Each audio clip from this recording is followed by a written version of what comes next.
Hail to thee, my kindred. I hope you're all having a wonderful morning, afternoon, evening, and night, wherever and whenever you are.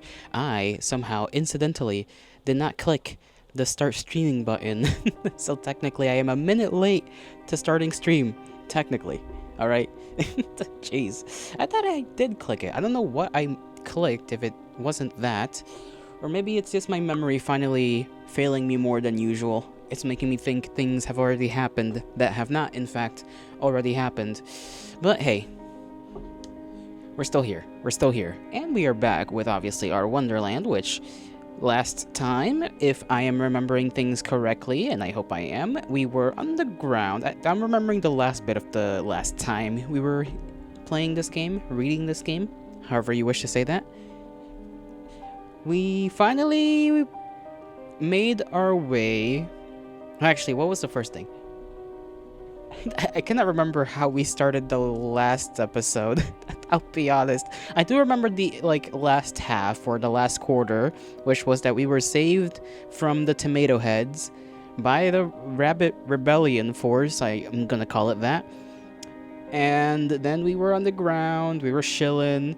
We were being healed up since Iggy and the other Iggies were all kind of scratched up and whatnot. And we were having an alright time. We were given an apology from the head honcho of the rabbits himself, who was apologizing for all of his shenanigans and previous iterations of the entire shenanigan that is this game, I guess. And you could put it like that. And Iggy just being like, "What the hell are you talking about, bro?" And the rabbit, the poor man, just being like, "What do you mean you don't remember?" And I just found that funny. I'm of course paraphrasing because it's been, I think, roughly a week or so since the last time we played this. I think it may have been a little bit longer than a week, maybe. What did we do after that? After the apology, Iggy kinda I just made Iggy go to sleep. We had the option to talk to Genzo, or to talk to Gidget. Almost forgot there. And then I was like, nah, let's just go to sleep. Let's just eep away. Straight to bed. And then our characters decided to start making a little battle plan, because of course they did. And that's where we ended off the episode last time. I guess the episode stream. Why did I say episode? This isn't a video. I mean, it will be a video. You know what I mean. Things are going to happen this time around, and I don't know if things are going to be okay or not. They probably will not remain okay. I don't think they'll be okay. By the title of the stream, you can imagine I'm not thinking that they're going to be okay, because, nothing ever is okay when it comes to the castle. The castle is a very treacherous land, and these fellows are just gonna hop in there and hopefully talk to Mr. Weirdo. And I don't know how much weirdo he's gonna be this time around. Which one was the last save? I guess this one? Was it that one? Hold on. Save 2.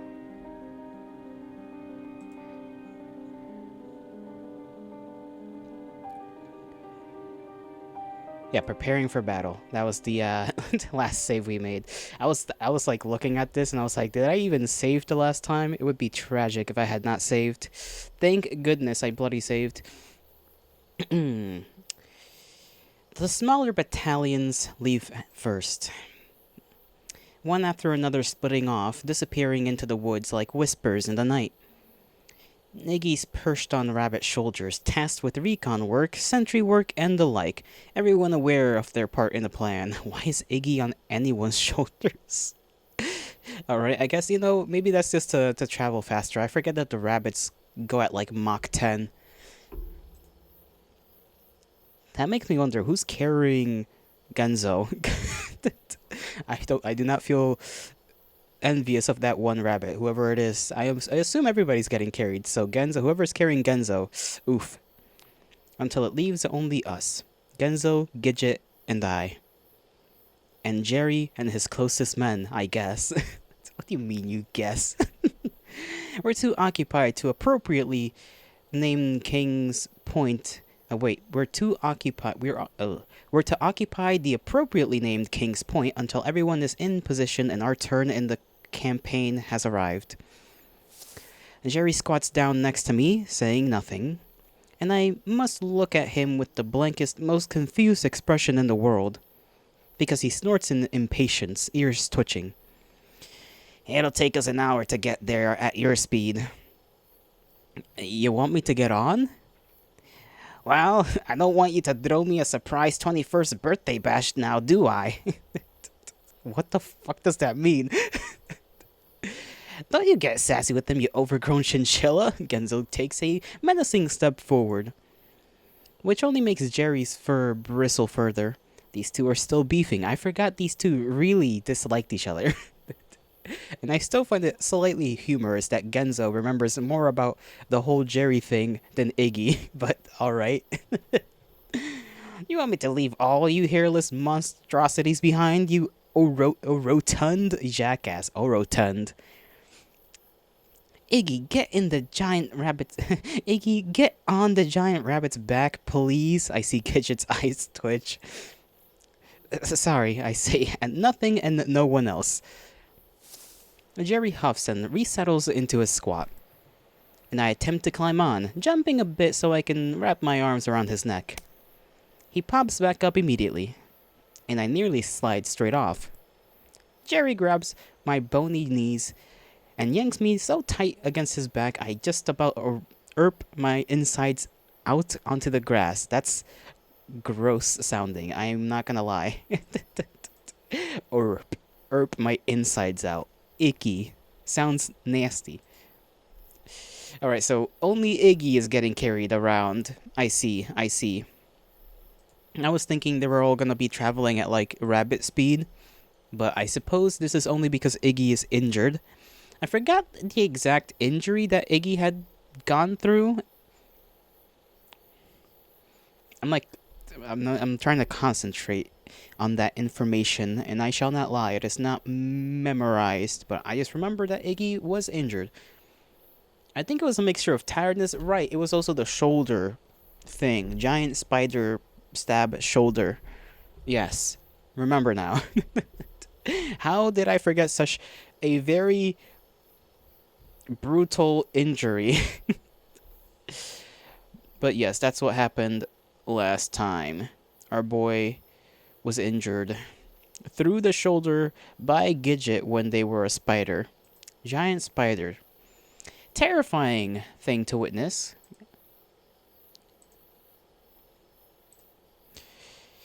And he did get patched up, to be fair. But yeah, I imagine Iggy's still not good. Then gives a jerk of a nod at the others, who subsequently kneel down, and I watch Genzo and Gidget lash themselves onto their own rabbit chariots. Okay, so everybody is getting carried. Whether it's the tightness of my grip or the way my arms are shaking, it must be obvious I'm a bit rattled, because Jerry throws me a quick glance. And I see his eyes soften for just a moment. Ah, Jerry's a little bit nicer this time around. I won't let you fall off. I blink. Attempt to process the delivery of this information. But I'm not given a chance, because in the next second, the group is ready and Jerry makes a little click in the back of his throat. Then, he leaps. I'm barely able to register what's happening at first. My head is thrown back as wind launches itself straight into my face, into my nasal cavity, sending my hair flying and my glasses nearly straight off my nose. That would be bad. You only have one pair of those in this land. Do not lose them. In a motion that's more instinctive panic than anything else, I slam my face into the back of Jerry's neck, clinging to him like a leech. Like a leech. I suppose that makes sense. I can't see where we're going. I can only feel it. Dodging in and out between trees. Leaping over brush. Sailing so smoothly across the rough turf, you'd think his feet never even touch the ground. It's exhilarating, to be honest. I still wonder whether they're a little more quicker than the armored rabbit, aka the Kingsmen. I think that's what they call them, or the King's guys. The King's guys. Just very casual. The King's guys, you know, just the King's guys. Sorry, just my brain is rather silly today. I'm very just dumb.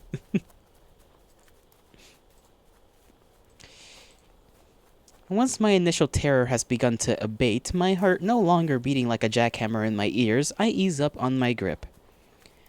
The wind whips at my hair like that of a dog sticking its head out of the window. But as I rest my cheek against the fur of Jerry's neck, closing my eyes against the rapidly passing landscape to keep from getting dizzy, and I can feel him beneath me. The way his muscles pull and snap with the swift movements, then sudden turns. The sudden turns, not then. And my right ear. Why is it that my ear every now and again just randomly goes ee for half a second and then just that stops suddenly? I have no clue what's going on with my ears, but that's been happening for a while now. I'm not sure if I've ever felt simultaneously so out of control and in control in my life. Careening wildly yet knowing I'll still get to where I need to go. It's a fascinating feeling. I entertain the thought of looking back, searching for any sign of the others, but decide against it when my stomach gives an inelegant gurgle. Best to just not move, perhaps. I'm not sure how long we run. 10 minutes? 20? The ground we cover must be substantial, though. At some point, I notice a shift in our trajectory, an ever so slight incline. And Jerry begins to slow, the trees passing by at less dizzying speeds as the veil of overhead leaves begins to thin. Then we emerge. Hey, I imagine that's the castle back there in the background. Jerry goes skidding to a halt just beyond the line of trees, and I instinctively clutch every inch of my body against him to keep from continuing my forward flight. He simply stands there a second, waiting. Then another rabbit bursts from the bush. And another. The rest of our group appears one after another. Jerry nods, another click in his throat, before wandering off towards a nearby outcropping of rocks. When he pops a squat to let me down, I promptly fall straight back on my ass. God, I bring a hand to my head, my muscles trembling. Bro must have been holding on for dear life. When I try to pull myself back to my feet, I simply stumble in the opposite direction, landing with a painful thud on my shoulder. The unbecoming groan racks my frame. Iggy. Gidget starts towards me, their hand outstretched, before their knees crumple beneath them. Oh, goodness. While behind him, Genzo hasn't even left the ground, just staring up at the night sky as he moans something about his bones melting. Jerry and the other rabbits ignore us, making their way purposefully towards the rocks and hunkering down behind them. I've finally managed to push myself up to a seat long enough to collect my bearings. Everybody's rattled by the Mach 10 rabbit speeds. I do wonder how fast they go, because not only are they fast, they're pretty nimble from what we can tell. Dodging and weaving between trees and whatever. It's gotta be very, very, very racking on the bones. And we're on a small hill just outside the threshold of the forest. It's dark now, quite dark, with nothing but the sound of crickets and cicadas punctuating the silence. Reminds me of that one time I was in the woods and there were so many cicadas making sounds and 2 fucking snakes just decided to appear next to where I was lying down, and we had to whack him with shovels because they were the poisonous kind and we couldn't just leave him around or push him away. Quite treacherous little things. I forget what they were called. I did not enjoy being asleep in that place. Or trying to sleep, I should say. And then the storm came around and it was raining and we had to, well, I hid underneath like a wooden platform thing to hide away from the rain. Because sleep was not happening, especially since my sleeping arrangements decided to be slightly downhill enough. There was somehow enough of an down. Well, I guess it's just an incline. Enough of an incline for the water to just kind of go down into my sleeping bag. Was it even a sleeping bag? Kinda. No, it was like a little mat. This was years ago. Years ago. Not a pleasant rest, I tell ya. It was not a pleasant rest. And I start crawling over towards where Jerry and the other rabbits are conferring by the rocks. Then stick my head curiously over the nearest stony barricade. The gasp leaves my mouth before I can stop it. A little startled hiccup in the back of my throat. There it is, towering at the top of the sloping expanse like a needle piercing the sky. A black, shadowy stronghold outlined in a brilliant contrast against a thick medley of dark clouds overhead. The castle. I shrink back just a bit, stomach giving an unceremonious gurgle. Seeing it there right in front of me, has suddenly made it real again. And all those memories I'd shoved temporarily beneath the surface of my brain so I'd be able to function are beginning to bubble back up like a slowly boiling cauldron. Oh no, what a bad reference to make. I swallow, hard. Jerry pops his head over the rocks next to me, ears twitching. There she is. A ghastly sight, no? I would imagine any castle would be a ghastly sight if you were in charge of infiltrating it. And you could say that. But her reign of terror o'er this land shall soon come to an end, once the heartless Hellion occupying her peak is slain. I blink. I glance at Jerry. That's okay. So you know, like, it's like we're not killing him, you know, you rascal. Maybe I should remind Jerry, like, we're not killing him, bro. Or we're not killing him, you know. Jerry ignores me, instead turning back towards his fellow rabbits in continued consultation. He's really, you know, he's how do you say? He's playing up the role a little bit. He's really not playing up the role. That's the wrong term. He's really locked in to the objective. Therefore, he's really just doing his thing. And I take this opportunity to gaze out across the umbrella expanse of land separating us from our target. I see the castle town. How many times had Genzo and I walked through those streets? Back then, it had been devoid of life. Now it's devoid of, well, everything. The houses that once lined the cobble sit in piles of rubble.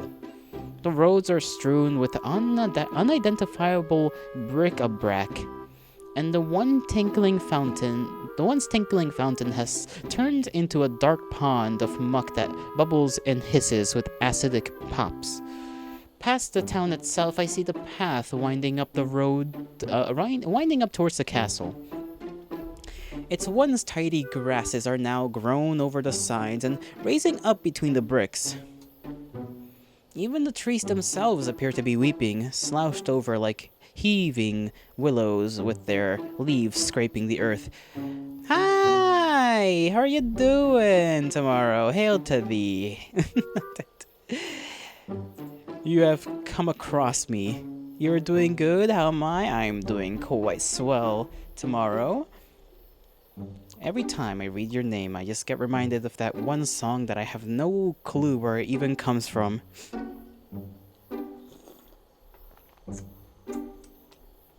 You're so happy to hear that, Yippee? You seem to be very excited. The song from Annie? I'm unsure. I'm unsure. I'll assume you are correct and say that it is the song from Annie because I don't know. You know, if I don't know, I cannot confirm nor deny. I'm just going through this visual novel, and it's been quite a long one. We are essentially on the final quarter of the final arc of this story, so I apologize if I cannot explain the entirety of this thing in a very brief manner. Oh my god, Yalato, hi! Hello, Hail to D-Fig, how are you doing? I hope you too are doing quite fine. We are about to infiltrate the castle. It's the song that's like, the sun will come out tomorrow, bet your bottom dollar that tomorrow there'll be something something you forget. You're okay? How about me? I'm doing swell, so fine. The only thing not swell is the 2 big-ass flies in the kitchen. I don't think that's swell. They somehow got in here. I don't know how. Probably the door. I don't like that. But other than that, we're doing quite okay. Let me continue on with the story just a bit longer. You can't do anything better than reciting lyrics right now. That's quite alright. Better than what I can do. There's little movement to be seen in the dark. Nothing but the occasional lurking shadow moving between the murky depths of the ruins.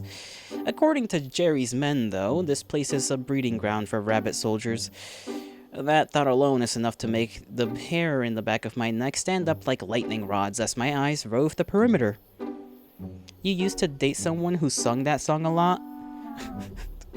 That sounds peculiar. I mean, if we were in a VC, I could sing it, but in Twitch chat, you're stuck sounding like a weirdo. We're writing out song lyrics. Hey, it be like that. It be like that. Honestly, you couldn't deal with that? I don't know if I could either. And I don't even know if it's the song we're referring to or not.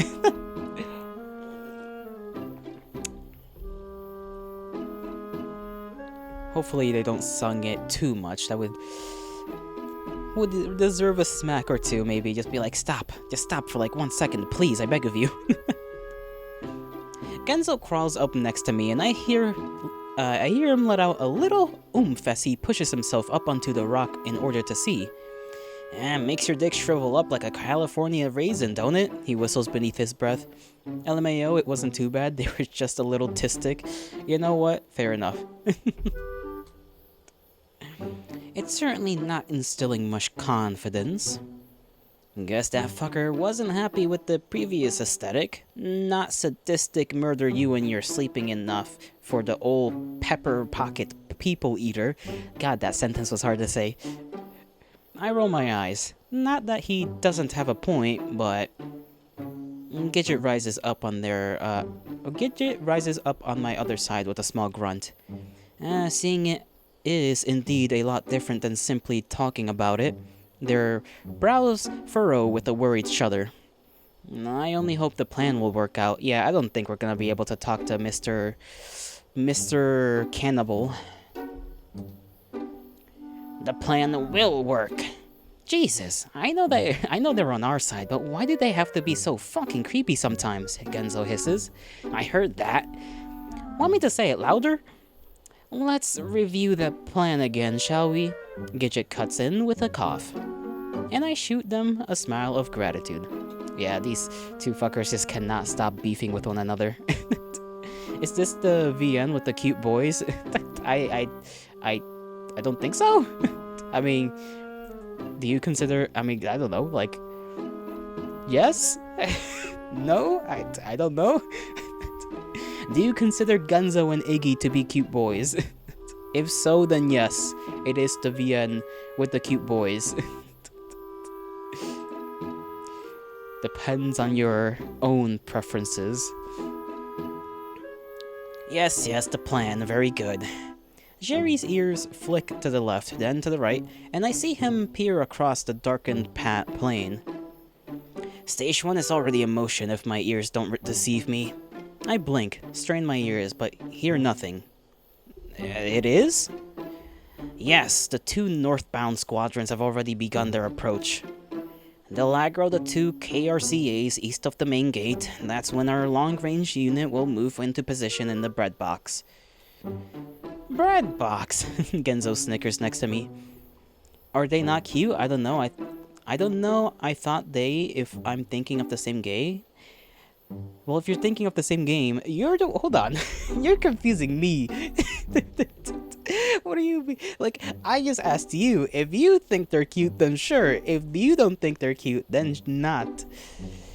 Plus, I don't know if I've played any other VN recently. This is like the only VN that's been this long so far. The last one that was like about equally as long was the Danganronpa one. You don't remember if this is the same game or not? You know what? That's fine. It's been a while. Fair enough. It's been like a week. Jerry shoots him a glare, but otherwise doesn't react.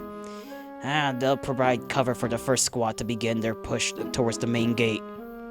While they draw fire from any remaining units in town, our squad will circle around on the westward side, then cut the left of the moat and follow it down the sewer entrance. Right, I forgot we were going in through the sewers. You think it is, though? You weren't here for last week, though? Oh yeah, forgot about that. You weren't here for that last week either. A lot happened the last episode. Or last stream of this game. I keep saying last episode. You'll be safe once you're inside. The bars are spaced too closely for us rabbits to get in, but you 3 should be able to slip inside without much trouble. It's an episode? Fair enough. It is an episode. Yeah, but that's not the only thing you wish you could slip inside, Genzo coughs into his hand. I see Jerry's eyes twitch. But Gidget keeps the conversation moving. If we're lucky, there'll be barely any rabbits left to notice us, let alone attack. Yeah, and if we're unlucky, there'll be a whole passel of them waiting to sink their oversized bicuspids into our larynges. Bicuspids is not a word I thought existed. Now I know it exists. Bicuspids. Damn, where'd that rabbit come from? He's our homeboy, he's Jerry. He saved us from the tomato heads. Big ol', well, they're not really big, they're like tiny, but they're very ravenous and very numerous. My stomach gurgles unceremoniously at the thought, and I flinch in spite of myself. If we're unlucky, we'll have Jerry and his squad to hold any surprise forces off until we reach the sewers. To think I'd be trusting my life with a guy whose ears are longer than his And once you're inside, Jerry starts, his words punchy. Yes, once you're inside, we all turn to look at him. He blinks. Actually, I have no idea what it's like inside. I was one of the first to leave, and that was before, well, all of this. I swallow, the spit's getting stuck in the back of my throat. If it's this bad out on the outside, I'd say what's the worst he could do except, well, we've seen the worst he can do and it ain't pretty. At any rate, I have the utmost faith in you. Once inside, you know what to do. Find our once and future king. Jerry flings his arms out, ears going ramrod straight, and snuff him out once and for all.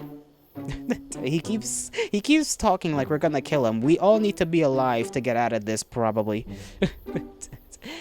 It's like we're not killing him.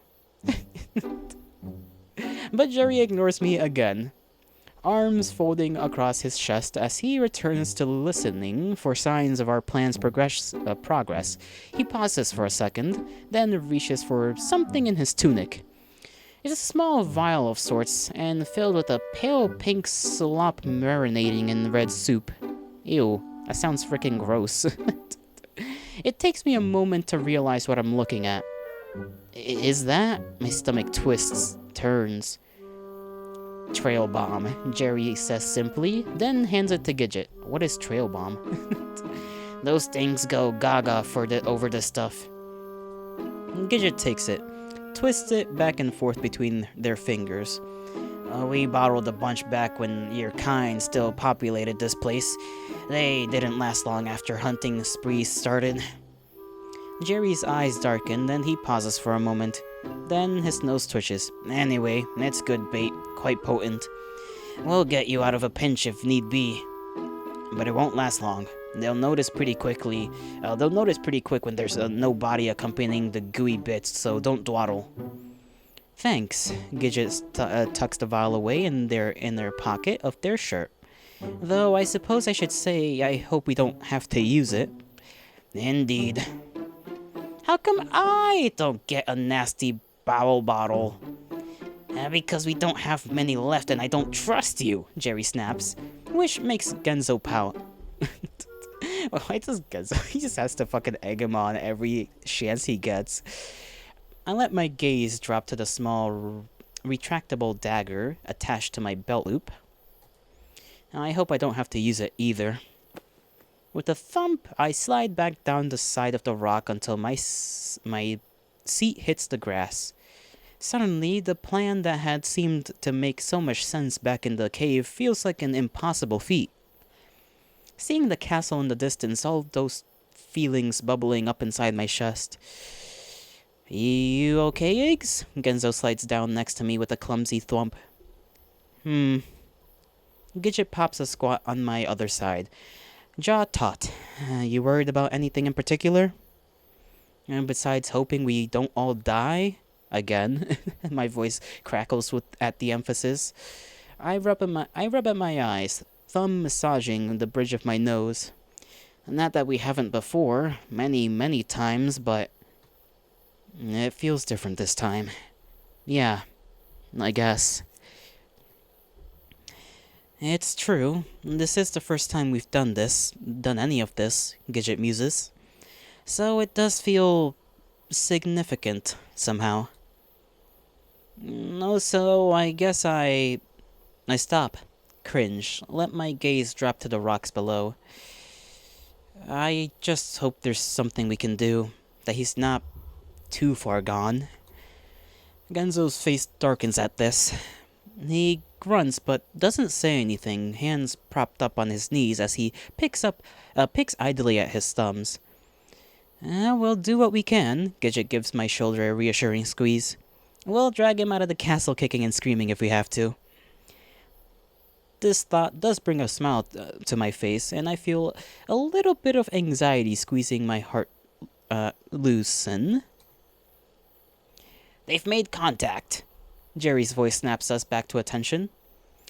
He's gone perfectly still, ears as straight as TV antennae searching for a signal. Gidget pushes themselves back to their feet, voice low. The northern squads? Jerry hums in affirmation. This is enough to bring me to my feet as well, despite the tremble in my knees. I can feel my heart picking up again, like a steadily accelerating metronome in my chest. Genzo follows behind, though conspicuously silent and lacking his earlier vivacity. One of the other rabbits ducks down beside Jerry, his movements crisp. Long-range units in position, sir. They've already had to drive back a few hostiles.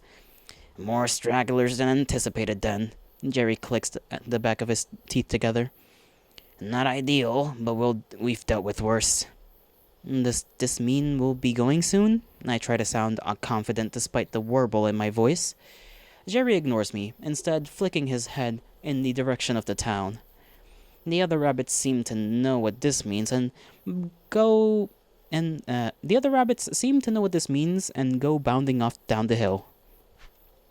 Come on, Jerry says simply, then takes off after them. The three of us simply watch him go for a moment, the sight taking a moment to register. Then Gidget goes running, with Genzo hot on their trail, and I have no choice but to scramble after them.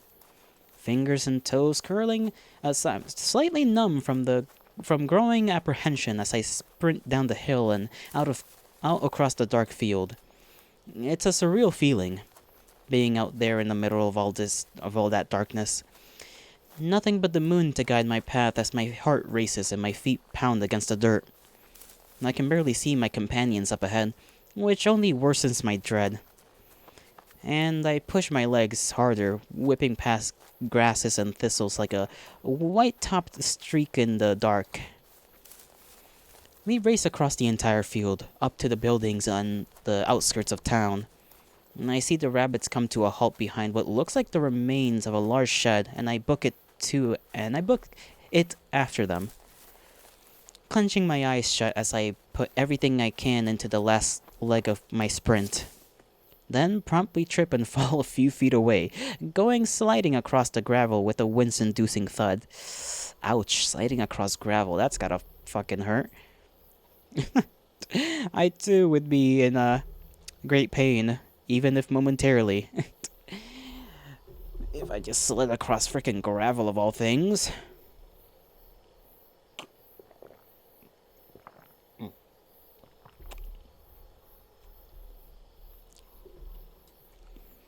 Eggs! I hear Genzo hiss. Can see his paunchy shadow start towards me. He got pushed off to the side by frickin' Jerry, holy. But Jerry makes it there first, hauling me up single-handedly by the back of my shirt and carrying me towards the building. And I barely have time to register what's happening before he's dropped me back to the ground and grabbed my wrist with a yank. You're staying with me. Get your fucking hands. Do you want him to die? This stops Genzo in his tracks, and he steps back with a harump, fixing his hat. Yeah, I forget that if we die, the time loop just resets, so it makes sense that he's like, I'm keeping you, like, with me, boy. Because otherwise, all of this hard work is restarts. It is a little bit odd, and I didn't think about it all that much, that Jerry remembers any of what's going on. Which, I think Cecil did as well. It kind of brings into question just how, like, if every citizen of this land, of Wonderland, remembers what's going on. Or if it's just select characters, select individuals that remember every loop that's happened, or at least some of them. I sink somewhat shamefully back against the wall, Jerry's hand still clenched around my wrist bone. Jerry jerks back to peer around the side of the building. From my vantage point, I can see the grass turn to cobblestone only a few feet away, but not much else. In my mind, though, I can see the small castle town as though it were yesterday. The quaint yet empty streets, the fountain tinkling in the central square, and the air of disquietude hanging over everything like a dewy veil. I wonder what happened to the villagers in this timeline, though this thought sends a shudder up my spine. I see Jerry's ears jerk left, right. His nose twitches. First squad is moving in, he says simply. Then turns back. I wonder if, like, the enemy rabbits can hear it as well. Wait, isn't this the one that Viewbot really liked? Yeah, I'll explain to Viewbot once he comes around what he's missed. No worries, I always explain to him what's going on. Because at least with him, I can keep it short.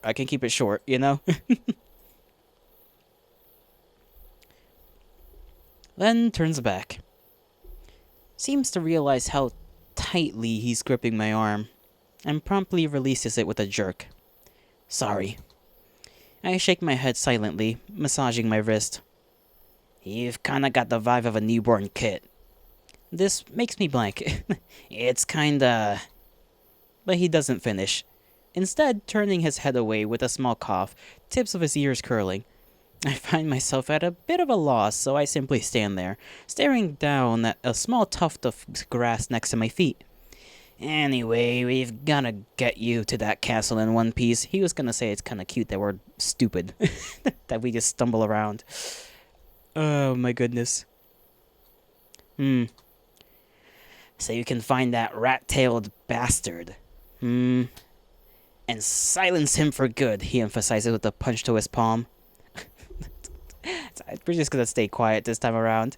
I grimace, bite down on my tongue, but say nothing. This feels like a pretty crucial juncture. Perhaps now isn't the best time to be nitpicking lexicon, so I say nothing. And Jerry returns his attention to the side of the shed, and the sounds of combat begin to drift their way towards us. We grow silent. The whole lot of us huddled at the ready behind the shed, just waiting. Then, aw, he thinks you're cute, yeah. He thinks Iggy's cute. Probably. They're almost at the gate. Let's move. Jerry gives another click, and the other rabbits take off, back around the other side of the shed and disappearing into the night. Genzo and Gidget glance at each other, then at me. I turn an equally as bewildered look in Jerry's direction, who just stares at us blankly. Finally, "What are you waiting for? Go!" He flings his arms as though shooing us along. "I'll take up the rear." This is enough to spur us into action. We take off, running. Why is it always running? I do better this time though, focusing my attention. I go whipping by the buildings on the outskirts of town like a shadow in the night, keeping the outlines of my companions in my sight. My lungs fight me every step of the way, but I push past it, willing speed and strength into my legs. We come to a stop at another building, a short distance away, huddled in the dark. Silence. Then, the rabbit in the lead jerks his head, and we are off again, flying from building to building, staying in the shadows as much as possible. The sound of combat are nearer now. I can hear them when we stop, between my harried breaths and as I struggle to swallow oxygen. It sounds somewhat intense. Did the first squad really meet with so much resistance? There weren't even supposed to be that many rabbits left by the time the first squad started towards the gate. This thought makes my stomach twist, and I clench my fingers in the dirt by my knees. Another signal from the lead rabbit. Then we're off again. Yeah, it seems like I can kind of hear it. I don't know if you guys can hear it on your end, but like there's like some odd wails in the distance of combat and whatnot. So it's like it seems our rabbit companions are not doing too well. Like we may have underestimated the amount of king's men there were in this building. Halfway towards the moat, perhaps, but it's hard to gauge. Save them? We can't. We literally...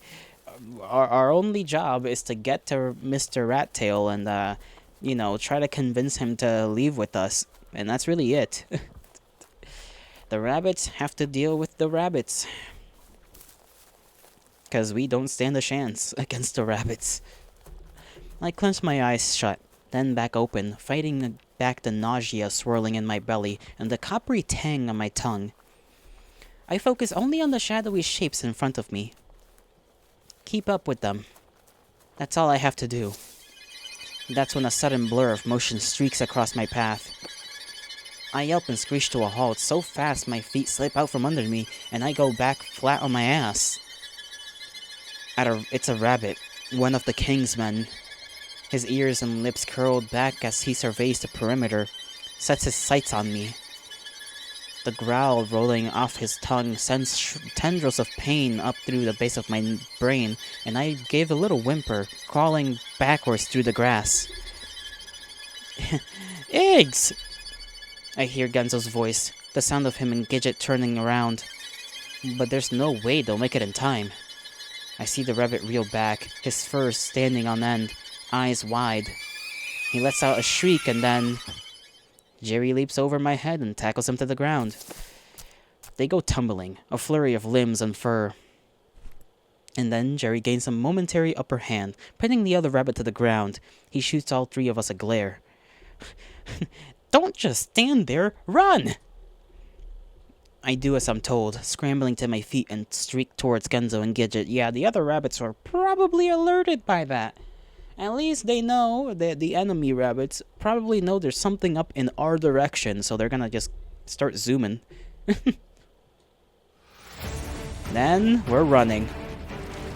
I just catch Jerry's plunging his dagger into the other rabbit's throat with a squelch before we go barreling around the next corner. We don't stop. Racing. I look around wildly for the rest of our squad, and Gidget throws their hand out with a rough grunt to point them out. They're not stopping anymore either, and in just a moment I see why. A shriek. Followed by another, and another. Flashes of brown fur leaping out of the shadows down from rooftops. Fuck, there's so many of them. I thought the whole plan was supposed to let us avoid these guys, Genzo huffs through his ragged breaths. Yeah, well, we couldn't. A flash in front of us. Something thuds to the ground, causing us to stop short. Damn, they're screaming. Yep. And I just about lose my lunch all over the grass at the sight. It's one of the Iggy's, only it's barely recognizable. Limbs half bitten off, inside strewn like party favors, and a giant chunk gouged out of its neck, head hanging on by nothing more than a few stringy threads. I bring my hand to my mouth on instinct. Another flash. A rabbit leaps down from the nearest roof and lands on the Iggy's body. Gooey squelch as another helping of its innards squeeze out of its limp body. Gidget whips out their dagger with a half silent curse as Genzo's arms fly up between me and the rabbit. But their defensive efforts prove pointless, and the second thud comes from behind us. And we whirl around to see another rabbit leering at us, his jaws already red with blood. I take a step back, heart beating so loudly in my chest I can barely hear. The first rabbit rears back with a shriek, then jumps. This time, the block comes from in front. One of the rabbits from our squad is back, leaping straight into the oncoming rabbit and slamming him to the ground. Our second assailant screeches then leaps towards them. The three of us take off as more and more screeches continue to fill the air. A thud next to us. I nearly scream. Then realize it's just another one of our allies. He's already boasting a fresh scratch across his arm, dagger at the ready as he runs along beside us, past more and more buildings, some of them with fresh red stains, over a stone fence. The body of one of our slain allies draped over the top. Fuck. It wasn't supposed to be like this. Commotion to our right. I spy two enemy rabbits feasting on the body of an Iggy in the shadows between the buildings. One looks up as we pass and charges with a shriek. But our accompanying ally rabbit is there to block the attack. He leaps with a kick, then slams the other rabbit down into the ground, dagger plunging with a geyser of blood. I push myself faster. I can see the buildings start to thin out up ahead, and past that, the darkened umbrella of the moat. We're almost there. We just need to follow the moat up westward to the sewards. I will more strength, more speed into my legs, the wind and exertion sending tears to my eyes and blurring my already hazy vision. Gidget veers left first. I see them pause for only a moment to check the two of us are still following, then continue their sprint. Genzo follows close behind, nearly whipping out a slick piece of gravel before righting himself with a fuck and resuming his forward velocity. Yeah, I don't imagine running at like Mach 10 is running for your life to be quite easy when you're being chased down. Then me. I cut the corner just a bit, not caring that it takes me closer to a half-obscured patch of brush. Only worrying about not falling behind, not letting any of those things catch up to me. I round the corner with a twist of my heels, only for the rabbit in the brush to pounce. He hits me square from the side, sending me flying, bouncing, tumbling down the path. For a moment I can't see, can't breathe. Just rolling and sliding and skidding as the gravel bites into my shoulders and arms. Then I come to a stop, head still spinning, only to see the rabbit perched over me with a hungry leer. I stare up at it, wide-eyed. Then, on pure instinct, reach out for the retractable dagger in my belt loop end. Stab. The tip of the dagger goes in with surprising ease, and I thrust it in up to the hilt, the fur of the rabbit's neck tickling my fingers. The rabbit itself seems surprised at first, then lets out a screech, body writhing backwards in pain. I jerk the dagger out, raise it above my head for a second stab, but the rabbit is ready this time. And before my hands can descend, it's grabbed my arm with a fleshy twist, nearly yanking it from its socket. I let out a yelp, then opened my eyes in horror as I watched the rabbit's head lunge towards my wrist. There's a visceral squelch, and my jaw drops with a silent scream. Pupils trembling, just staring, trying to comprehend the sight in front of me. His teeth are through my arm. I choke, sputter, then finally eke out a heavy groan. My fingers, my arm, my entire body shaking and twisting. Razor-sharp, critical crackles of pain explode out from the point of entry, blood bubbling up and around the rabbit's teeth to leak rivers down my arm. Or down my skin, I think it said. In a panic, I attempt to yank my arm away, but the rabbit's grip is too tight. This only makes more firecrackers explode across my vision. Genzo, Gidget! My eyes go hot with tears, my head swimming. But it's neither Genzo nor Gidget that appears. It's a brown flash that launches itself at my assailant, and before I even have a chance to process it, it's gone tumbling off to the side, a flurry of rolling bodies and blood. Jerry slams the rabbit's head into the ground with an angry snap, and the resulting crunch of the skull makes my stomach roil. He turns towards me, eyes sharp. It's all I can do to stare back, lips trembling and blood-soaked arms still poised from the attack. Shit. Jerry wipes at a streak of blood painting his chin, then grabs my good arm and yanks me to my feet without a word. Then we're running, sprinting, and I can barely keep up. He must be forcing himself to run at a more reasonable pace, but even that is too fast. And I can feel my legs struggling beneath me, my heart screaming like I'm on a treadmill turned up too high and a second off from flying. But it's not too fast. There's a shriek in front of us, and Jerry skids to a stop as another rabbit launches itself from out of the shadows to block our path. Bro, where are Gidget and Genzo when you need them to, actually help? Holy shit, bro. These two bastards are somewhere out there, and they're not even turning around to help us out. I ram into Jerry from behind with a yelp, brain attempting to make heads or tails of each subsequent rapid-fire development. The rabbit reels back on its haunches, then leaps. Jerry shoves me out of the way as the rabbit hits him square in the chest. They go rolling, dirt and grass flying. But Jerry comes out on top, slamming the other rabbit's face first into the gravel before yanking his ears backward and sliding his dagger across his throat. Another screech. A rabbit comes striking out of the trees to the left. Then another, this one bounding up the path, its fur stained red. And I back up, back.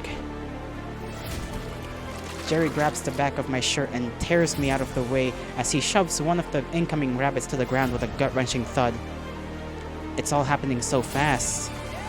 My stomach flies up into my throat as my legs and arms flail helplessly in the air.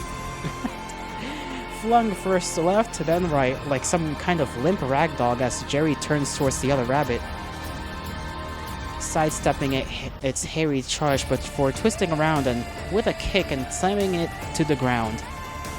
Jerry doesn't wait to see if this one is down for good. He takes off, this time tucking me in against his chest and upping his speed. It's all I can do to clench my eyes shut and burrow my face into the fabric of his cloak as the ground whizzes beneath me. We have to be almost there by now. We have to. I feel tears well up in my eyes again. The pain, the panic, the sheer tumult happening around me, sending me sending my heart and brain into continuous overdrive. The next attack surprises us both. A rib-cracking jolt from the right. I hear something snap inside Jerry's chest, and as the world goes upside down, and then we're rolling. At some point in the dizzying tumble, we get separated, and I go skidding, the rocks biting into my cheek and my arm, leaving a brilliant red streak across the gravel.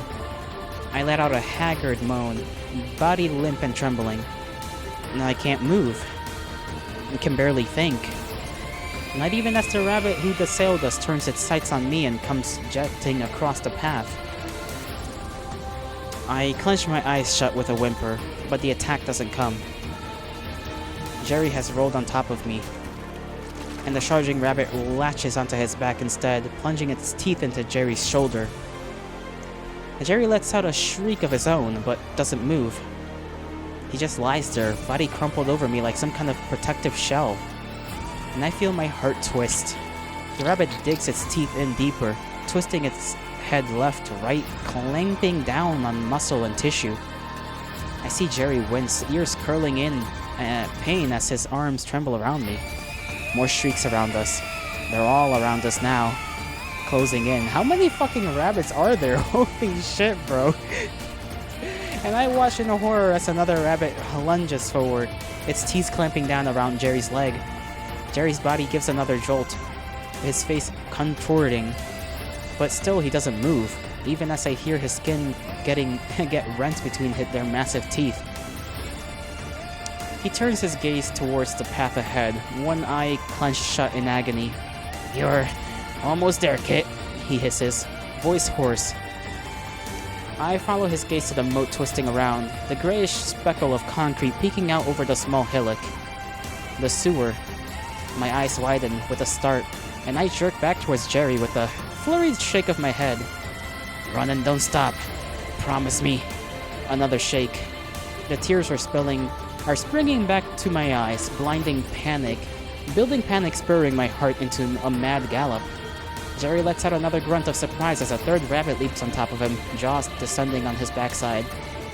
His arms are quaking now, barely able to keep himself aloft, but that doesn't stop him from shooting me a glare that just about drains the blood from my face. "You fucking idiot, run!" Something in this snaps me into action. And with a harried scatter of dirt and rocks and grass, I scramble out from under him and to my feet. Run. I don't look back. Can't look back. I half trip, stumble forward, sprint, sail, fly. And I don't even notice I'm screaming until my throat gives a scratchy crackle and my lungs threaten to give out. And still I keep running. Numb feet pounding the earth. Winds lashing at my cheeks. I go tearing around the small hill. Feet sliding in dirt and dust. It's there. The large concrete embankment. The dark round hole in its side. The metal bars like giant rusted teeth. Genzo and Gidget are already there on the other side of the bars, beckoning me forward, beckoning me towards them, reaching, shouting at me. And I will everything I have into the final push. With another shriek that rattles my lungs, I fly through the bars, past the bars, slipping on the muck and going tumbling to the concrete surface. Fuck. The river of black goop oozing down the center of the pipe splashes up and around me, sizzling sparks of pain up and down my arms and searing my cheeks. I quickly roll out of it, off to the side, limping, gasping, and just lying there in the surrounding grime. For just a second, I wonder if I'm still breathing. If I'm still alive. The dizzying dancing view of the dark rounded walls around me spinning before finally settling into fuzzy stillness. Then Genzo and Gidget are there, their arms around me. Their voices soft and scared and panicked, but there for me and grounding me and keeping the shock from fully claiming me, even as the dank chill of the sewers seeps up into my clothes and skin. We made it. I let this thought wash over me as I close my eyes with a trembling mule. Then I lose it, and the tears begin to deluge down my cheeks. Damn, we lost a homie Jerry. He's dead as fuck. Probably. If he's not, I'd be surprised, but yeah, I'm assuming he's dead as hell.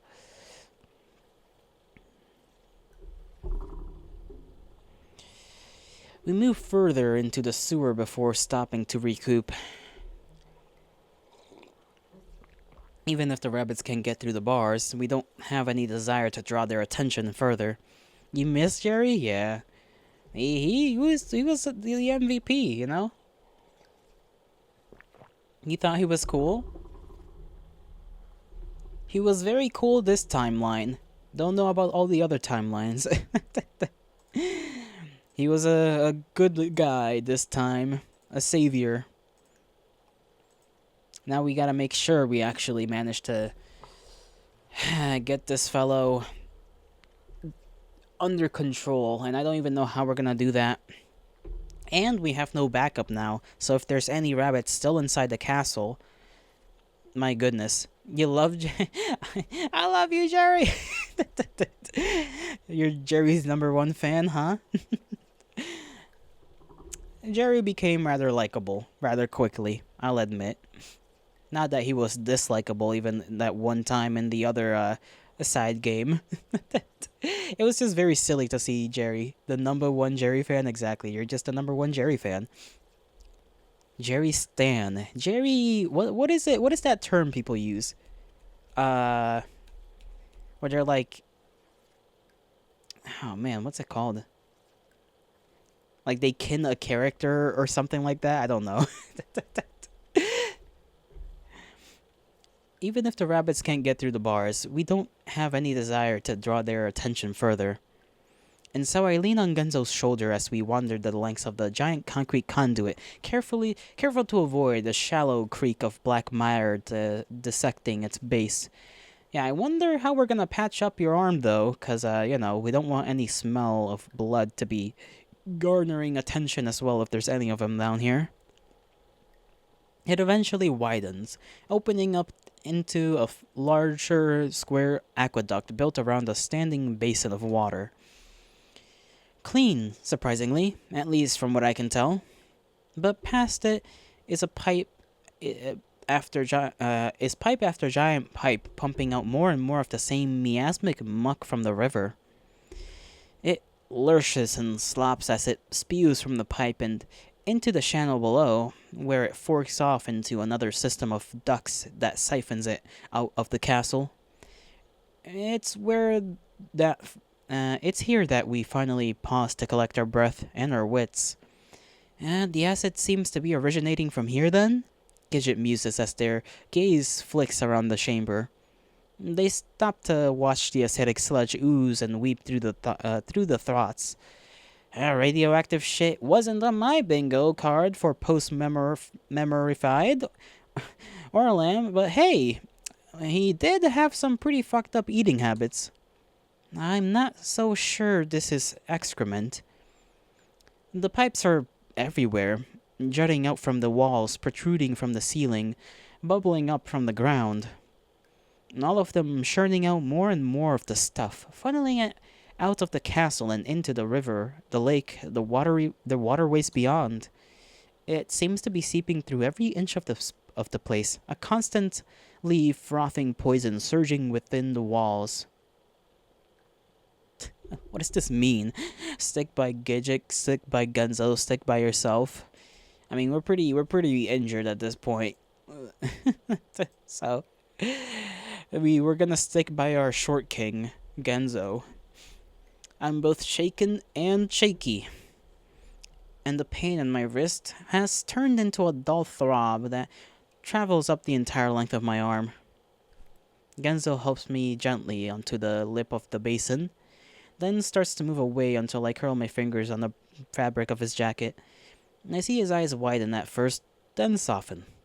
He sits down beside me, fingers warm as he helps me wash the blood off my arm, gentle as he tears off a hunk of fabric from my shirt to wrap it up.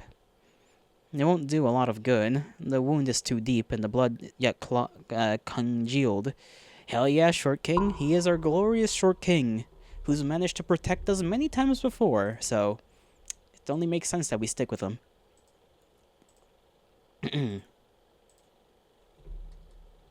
Just like Gelato for real.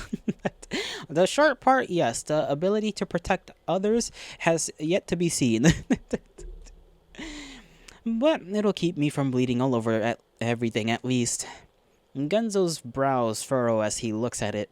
His eyes dark with concern. Yeah, we gotta figure out how to wrap that shit up, cause the little shirt piece is not gonna do it. At least for now. You seem like you would protect. Oh, maybe. I am a strong boy, you know. Once he finished, I can't read, apparently. Once he finished, I take a moment to close my eyes, bask in the quiet darkness. And when Genzo puts a hesitant arm around my waist, I don't pull away.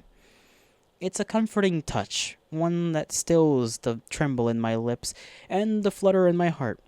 Gidget takes this time to search our environs. I still kinda don't like that word, environs. It's meant to be environments. It's like a shortened version of it. But it's like it comes up so many times. I'm gonna throw hands with Carrot for making this word just so prominent in this story. I watch them wandering about, their hands on their hips as they study the surrounding walls. It looks like there's a hatch, they simply say. And I follow their gaze towards the vague outline of a door in the ceiling near the far wall. Reaching it will be somewhat tricky, but between a couple of raised platforms and a series of indented handholds, we should be able to make it work. We give ourselves another 10 minutes or so to ensure we're good and ready before making the climb. Despite my trepidation at what lies on the other side, I can't deny my desire to get out of the damp sewerway. My teeth are starting to shatter, and as we stand facing the first of the raised platforms, Genzo's brows twist in worry. Your limbs are turning fucking blue, Iggs. Just a little cold is all. I rub at my bare arms. My clothes aren't exactly suited for this kind of environment. And the cold water I'd washed my arm with certainly hadn't helped. Come on, we'll be out of here soon. Gidget gestures before pulling themselves up on the platform and offering an arm out, first to me, then to Genzo. Then the three of us are making our way skyward. Aside from the slick veil of slime covering everything, it's not a particularly difficult climb. But we take it slow all the same, not keen on any more errors in judgment before we've even made it inside. At the top, Gidget gives the mossy handholds a moment of scrutiny, before saying the hell with it, and launching themselves upward. Hold me, will you? They grunt beneath their breath. And Genzo grabs a hold of their legs to keep them from flailing backwards as they begin pushing and prodding at the square-shaped door overhead. It's stuck, a breathy huff, followed by another grunt, this one elongated as they push their hands against the grimy surface of the door. There's a grinding noise, the crack of stone on stone. Then, slowly, ever so slowly, it begins to move. You got it! Keep pushing it! Just a bit further. Gidget lets out a bark of exertion, and I see the muscles of their arms trembling as they heave the heavy stone block up and out of the way. Damn, Gidget's kinda strong. Stronger than I thought they'd be. It slides with a heady groan, thick gobs of muck pushing out between the cracks as it gives way. And Gidget simply gazes up at their handiwork for a moment, wiping at the sweat on their brow. Then refines their grip on the handholds and pulls themselves up through the newly opened hole. Come on, I hear them say before they disappear into the void. Genzo shoots me a shrug, one eyebrow arched, then climbs up after them. And I throw one last glance out into the clammy murk of the aqueduct before following suit. I like that word, aqueduct. Aqueducts are cool. Kinda. Is that a weird thing to say? I don't know. We emerge in a world of blackness. complete and utter black darkness. To the point that I can't even see my hand in front of my face. A clatter to my left makes me jump, but it's followed up by a string of four-letter words and a grumble of exasperation from Genzo. Did his royal turd nuggets not pay his electricity bill or what? I hear Genzo push himself back up to his feet with a groan. Gidget's voice comes from a short distance away. We seem to be in some sort of storage room. Is there a light or something? I try reaching out, only to promptly knock a handful of cans off a nearby shelf. The resulting racket makes my heart leap into my chest for the second time. I'm looking. Maybe he got tired of looking at himself in the mirror and turned off the lights. Found it. A click. Then a second click. Then a rapid series of clicks, on, off, on, off. But the room remains shrouded in spine-chilling obscurity. Light doesn't work. Brilliant deduction. Try for the door, if we can at least get out of wherever this is. More clumsy searching. Just stumbling around like idiots. I try for the left, only to promptly whap my head on the corner of a box. I hear Gidget and Genzo heaving, having similar luck on the other side. A thud, followed by a rattle. Another string of curses from Genzo. God, fuck this fucking hellhole of a fuckhouse. Then the sound of a door clicking. A creak. Gidget pulls the door open, and the three of us are bathed in moonlight. For just a moment, we can do nothing but stand there, staring out past the doorframe. Then Gidget places a hesitant step forward, then another, walking slowly and silently out into the hall. The rest of the castle is as dark as the storage room. No lights, no candles, none of the sparkling chandeliers I recall from my memories.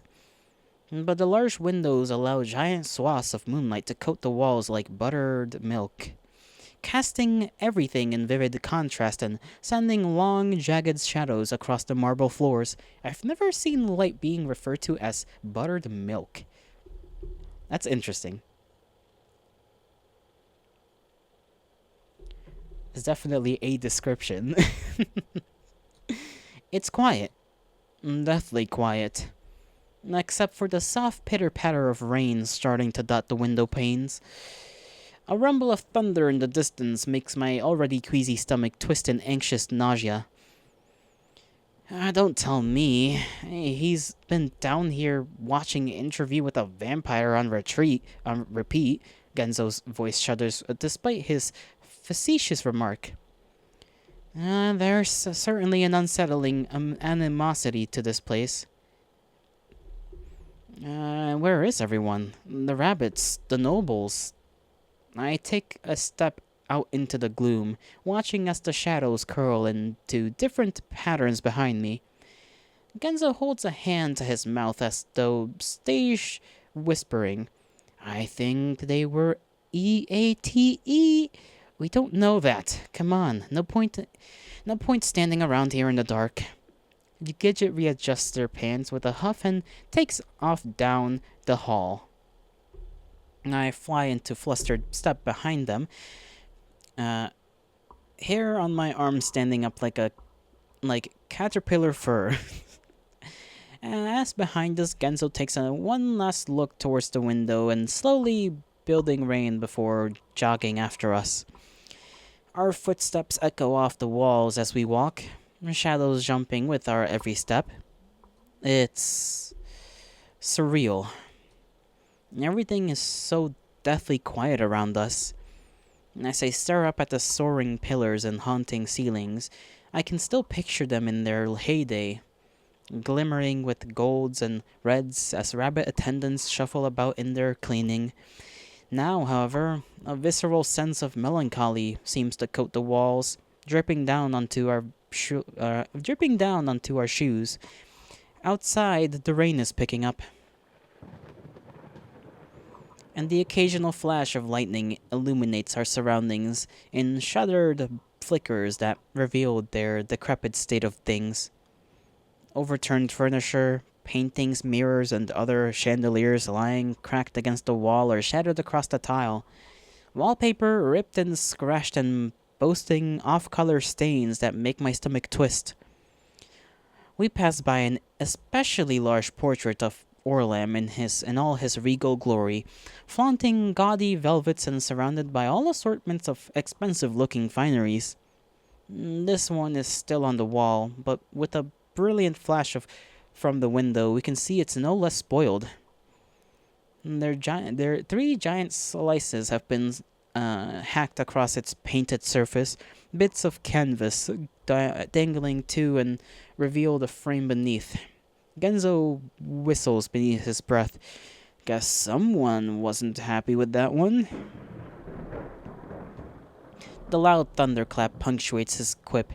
I wince and step just a bit closer to the others. Still no sign of him, though, and this castle is ridiculously large, Gidget grimaces, staring off into the dark. I'm not even sure where to... His room. But both Gidget and Genzo turn to look at me, faces colored in surprise. I turn my own gaze downward, rubbing sheepishly at the back of my neck. I mean, if I had to guess, is all. And then, almost as an afterthought, I can probably take us there. They both just stare at me for a moment. Then Gidget steps back, arms outstretched as though inviting me forward. And lead the way then. I stumbled forward awkwardly, not sure to taking point, but tried to bury my abashment at least temporarily so I can focus on the task at hand. That one scene with Orlam just getting it on in the background while while Iggy was just playing video games. I still remember that. That's like burned into my fucking memory.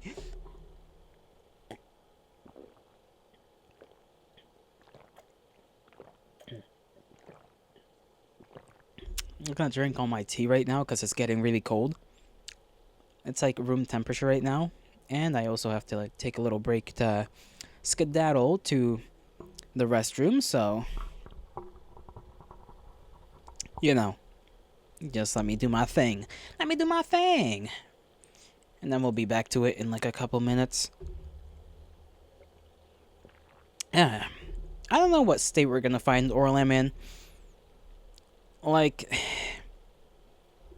Buxley, we already kind of know, right? We already kind of know that she's gonna be on her axe murderer, 90s slasher type of timing, but Orlam, I imagine he's not gonna be in the best state of mind.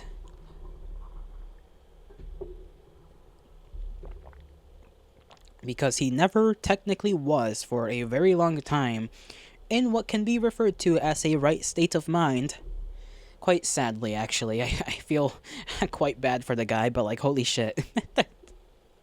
The stuff he's done down here, to us, the characters of the story, and to the people of Wonderland.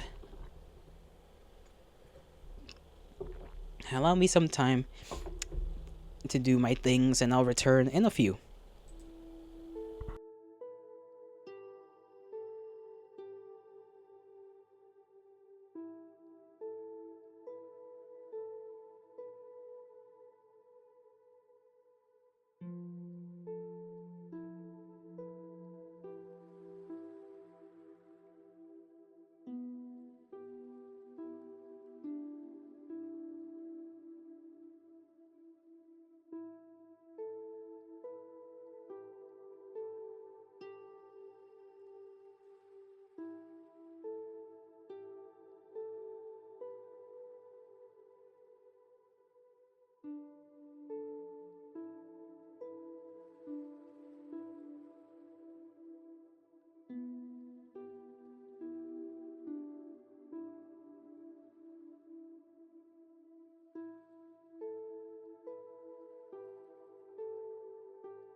Alright, back. I returneth with some water. Because I don't want to remain a thirsty bastard in this goddamn weather.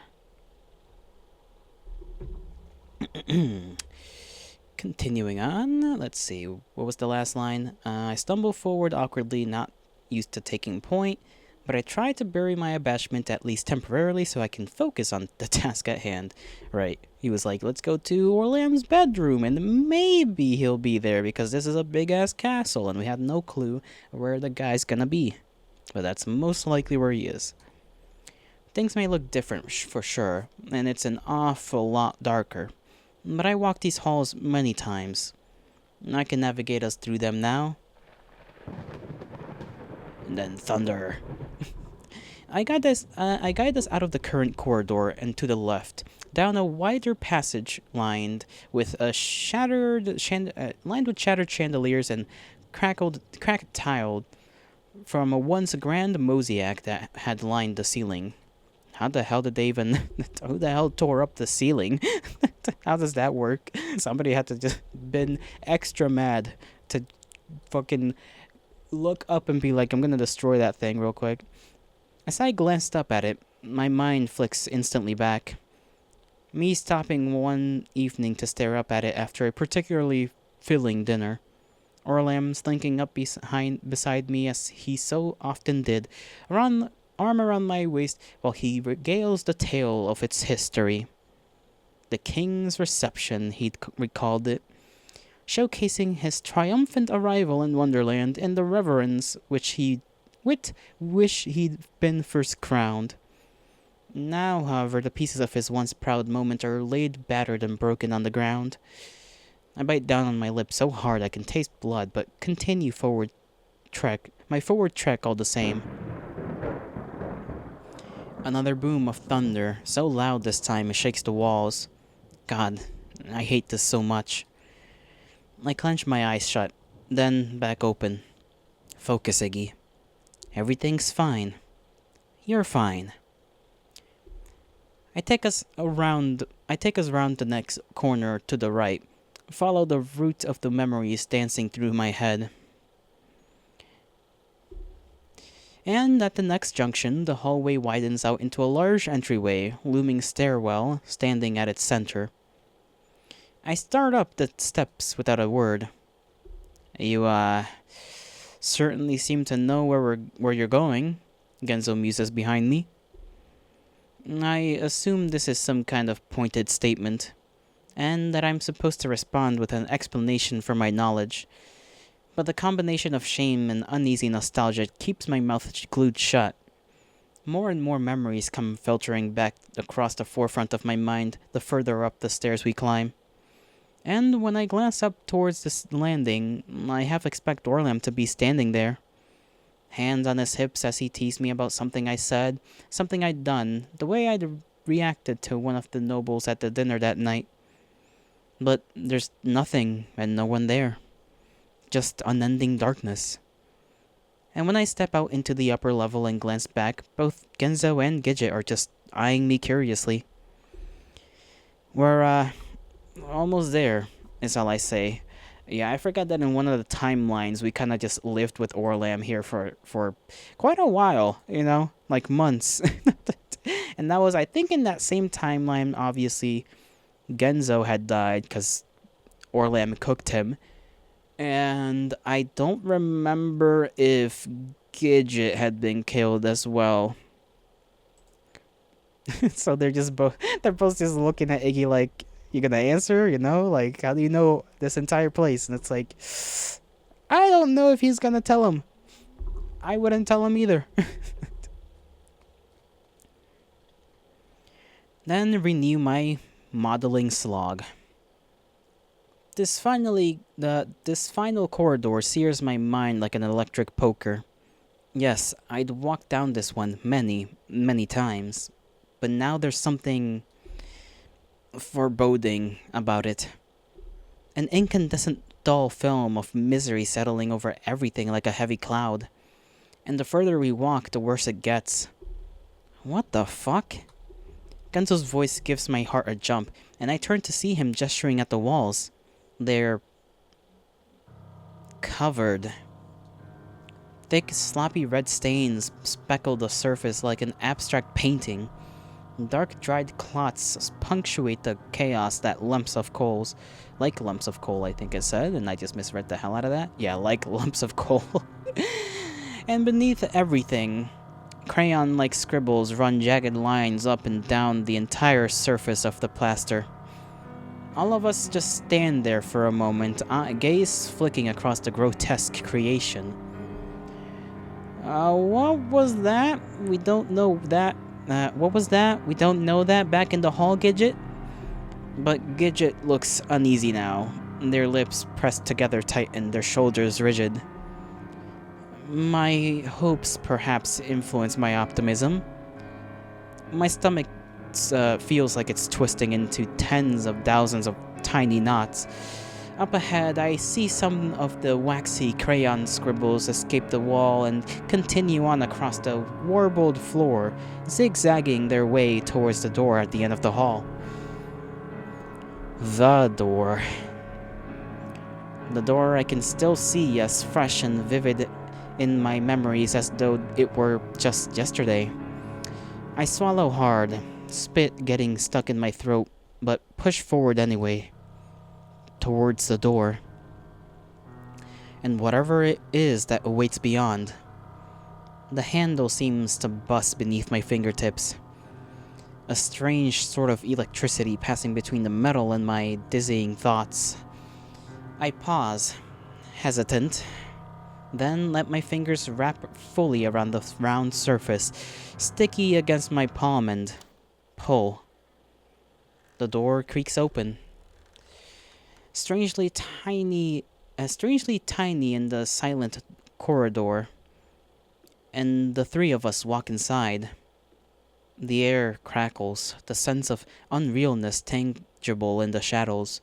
Shadows? What the fuck is a shadow?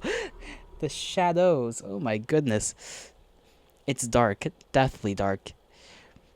The only light from the row of tall windows along the far wall, now bare of the scarlet curtains that once boasted. My skin feels alive, electric crickle crackles creeping up my arms and legs along the back of my neck. And for a moment I can do nothing but stand there as the shadows close in around me. Then another thunderclap. It fills the room like the roar of a mighty beast, walls trembling and windows rattling in their frames, hidden items quaking in the darkness.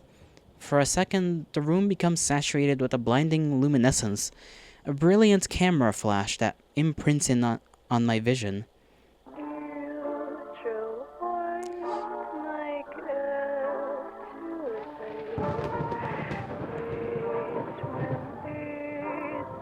He's like pointing at something, or is that just him lying down? Yeah, that's just him lying down on his chair. My dear friends.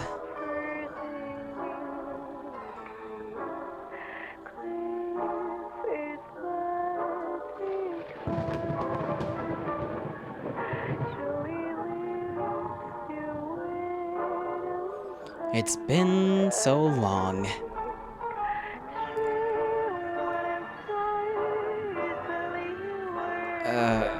Orlam?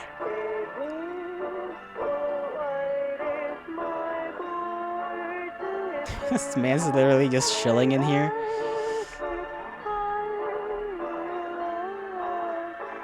Apologies. I would have made myself more presentable had I been informed of your visit.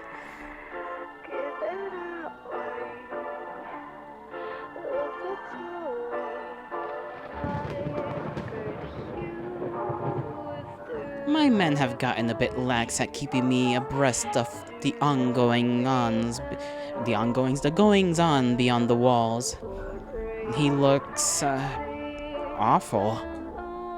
Even in the dim light of the moon from the shadow, I can see the gaunt grooves of his cheeks, the darkened circles outlining his eyes, the grayish-green tint of his skin. Your men? Genzo takes a step forward, eyes sharp. You mean the homicidal were-rabbits prowling this place like long-eared bats out of hell? Orlam crosses his arms, nonplussed. Nonplussed. They do get a bit testy sometimes. Then waggles his fingers matter-of-factly in the air. Nothing a little treat can assuage. I'll show you a little treat, you fuck. But Gidget cuts in before Genzo can start on his tirade. What the hell is going on here, Orlam? The castle? The rabbits? The state of this place? Orlam brings a hand to his chest in feigned shock. You're implying there's something wrong? He spins around with a flourish, lackadaisical smile playing on his lips. I admit it might take some getting used to, but it has its charm once you learn to see it. Charm, Genzo snorts. You're the Grim Reaper, maybe. If you're the Grim Reaper, maybe. Orlam's smile widens. He tilts his head with a strange little sway. And here I'd almost begun to miss your irreverent witticism. We're worried about you. The words come out tumbling out of my mouth before I can stop them. And when Orlam flicks his gaze towards me curiously, I let my eyes drop. I mean, it's all just a bit concerning. And with all of us remembering now, I wasn't sure how what, Iggy? Orlam asks with an impish grin. How I handled it? A laugh.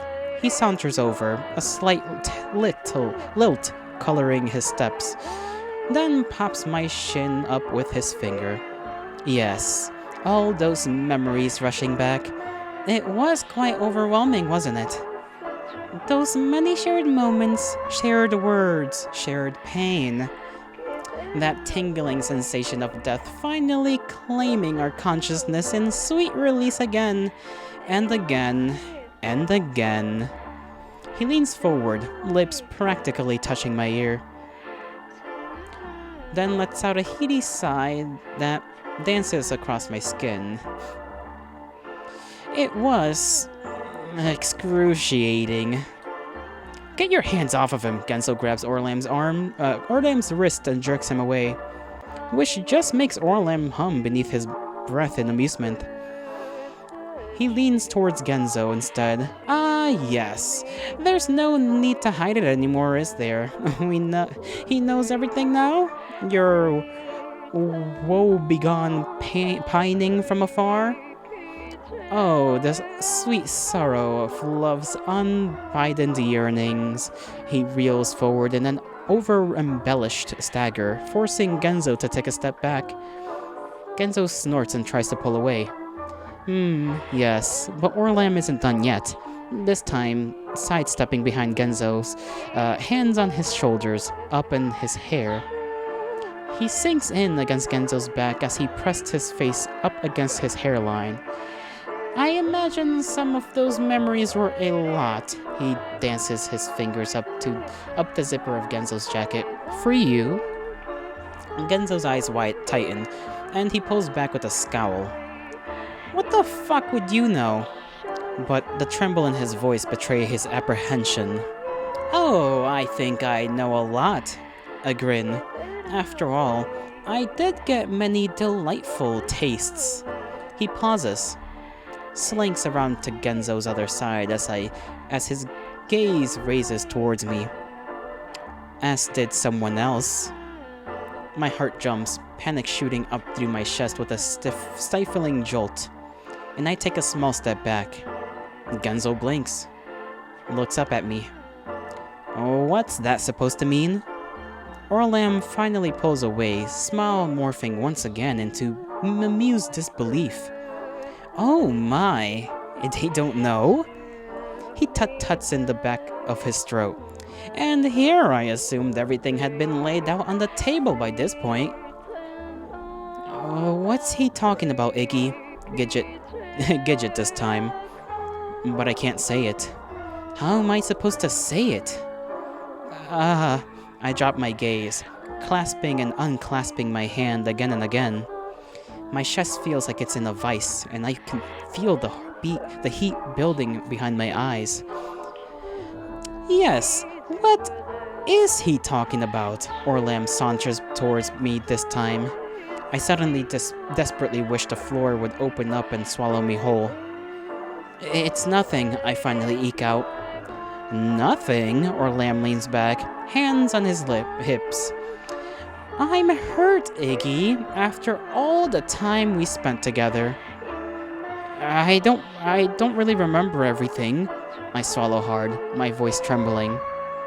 The memories they're all a bit fuzzy. This just makes Orlam's grin curl even wider. He settles up next to me, fingers climbing up my front before tugging teasingly on my collar.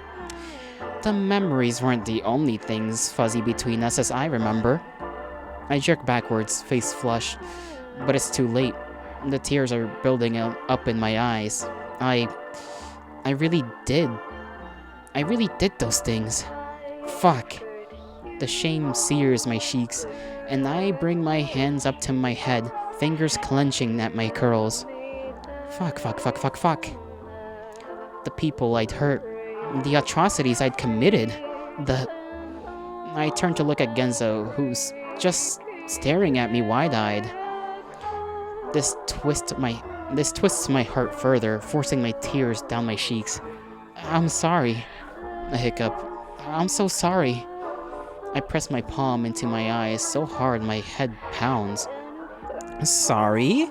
Sorry for what? Genzo laughs, arms splayed in grandiloquence. We had a glorious role together, you and I. Our own little world for us to command. I can feel Genzo's and Gidget's eyes on me, boring into me, which just makes my fingers twist together. Ah, sweet little Iggy, always blubbering on about wanting to make other people happy, Orlam practically sings, when in reality he's just as selfish and corruptible as the rest of them. A rattling thunderclap shakes the walls. Then it grows silent. Silent except for the sound of the pouring rain. My stifled sniffling and trembling. Next to me, Genso coughs, clears his throat. So, you did some fucked up things, yeah? You know what? Who the fuck cares? Piggy is? Piggy is? What the hell do you mean Piggy is? Piggy is evil? Iggy, yes. Iggy did one time in one timeline chill with Orlam and roll together and committed atrocities of unspeakable excess, most likely. I say most likely as if I wasn't there and could very much read what they were doing. Indeed. As if any one of the rest of us hasn't done worse. I blink, lower my arms, part of me questioning my hearing as another part of me begins to unclench itself. Yeah, I'm pretty sure the only person who hasn't been fucked up while they're down here is literally Genzo. Like, he's the only one who theoretically hasn't done anything fucked up down here. It auto-corrected to Piggy, and the genius keyboard designs has the send button 0.02 millimeters away from the backspace button. That's tough, buddy. That's tough. Isn't it assumed at this point that this place fucks with your brain? Genzo laughs. Who's to say we need to hold Iggs to some higher standard just cause he normally has the gumption of a sun-dried peanut? He's already forgiven me for acts I myself deemed unforgivable. Gidget's jaw goes tight. Why would I not forgive him for his own misstep into malignity, or any of us for that matter? That's the way out of this, isn't it? rising above our mistakes to fix what we've broken? Orlam just stares at us, his grin unwavering. He lowers his arms, cocks his head to the side. How positively touching! Orlam, I finally managed to say, my voice still choked with phlegm, because I need to do something. I need to say something. Something to fix this. Fix him. Come with us? We're gonna put a stop to all of this. And then, because I don't know what else to do, I extend my hand. What if he has like a... I don't know, what if he does something crazy? Just right now. I see my fingers trembling in the darkness, illuminating in a flash of lightning from the window. Orlam takes a step back. Autocorrect has been fucking you lately, though. You were messaging Yuki and you said you got dick instead of sick. Unrecoverable spelling mistake. Jesus. Now that is funny as hell. That's a big yikes. That's a big yikes, I'll admit. Big yikes of a spelling mistake. Orlam takes a step back, then another. Cocks his head to the other side. Look at that look on his face. Bro is perplexed. I mean, you can't see him because I'm pretty sure I'm blocking him somewhat, but he's not looking too joyous in his machinations right now. And now he's smiling, never mind. And then starts to laugh. A tiny trill of a giggle that reverberates from the base of his throat. Look at you three, so precious. The laughter is spilling from his lips now.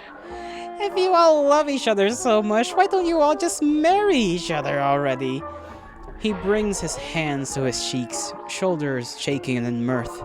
Why he's so evil? You could fix him? Are you sure about that? The fuck? We're here, aren't we? To get you? Genzo growls. LMAO. Yeah, Genzo's kind of right, bro. Like, I don't know. Like, I want to save Orlam, but I don't know how.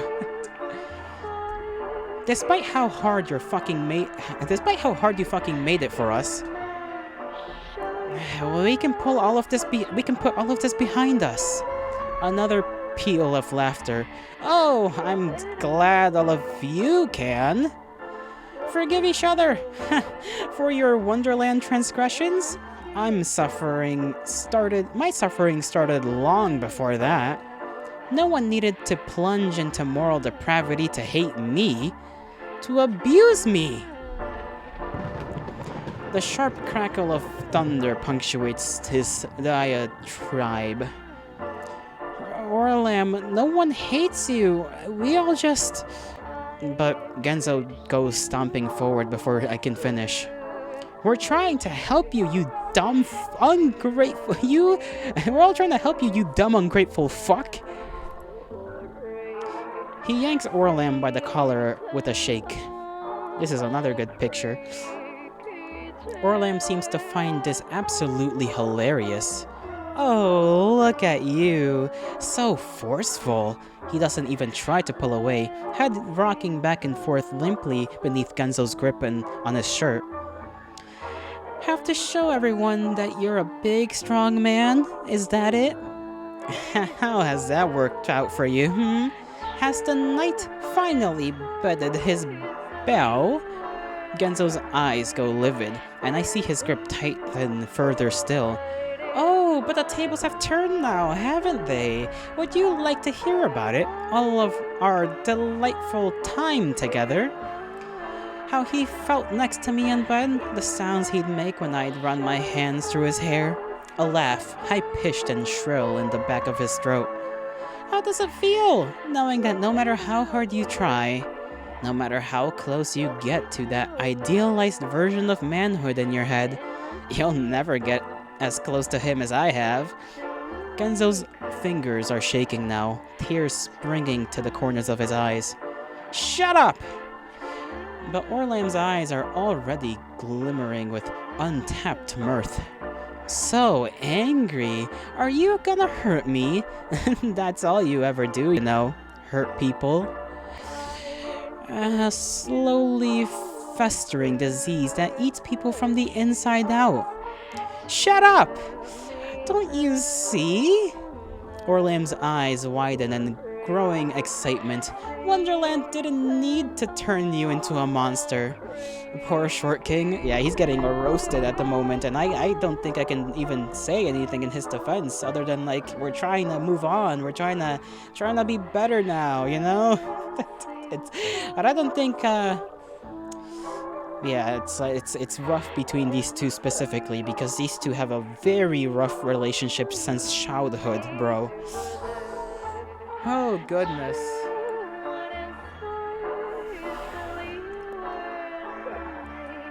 You already are one! Heart clenching in panic, I start forward. Guys, stop! But Genso's roar cuts me off.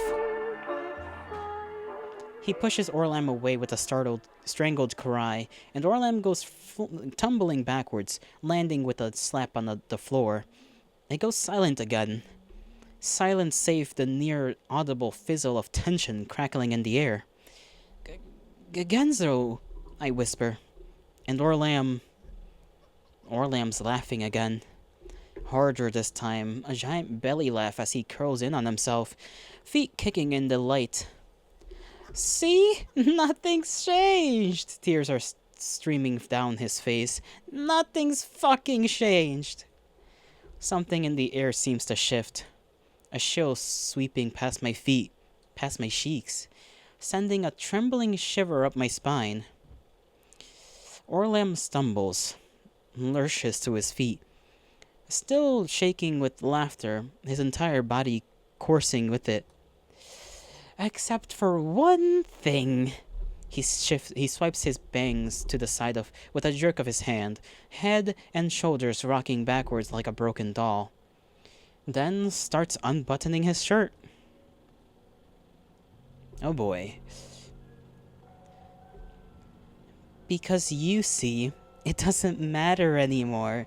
Nothing you say can hurt me. Not anymore.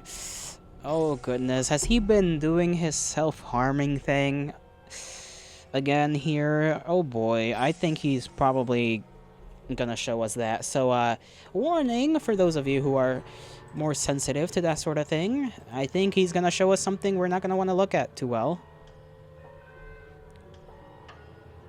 Self-harming?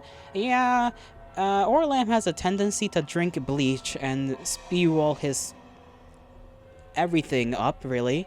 So I imagine his torso and stomach are not going to look exactly good.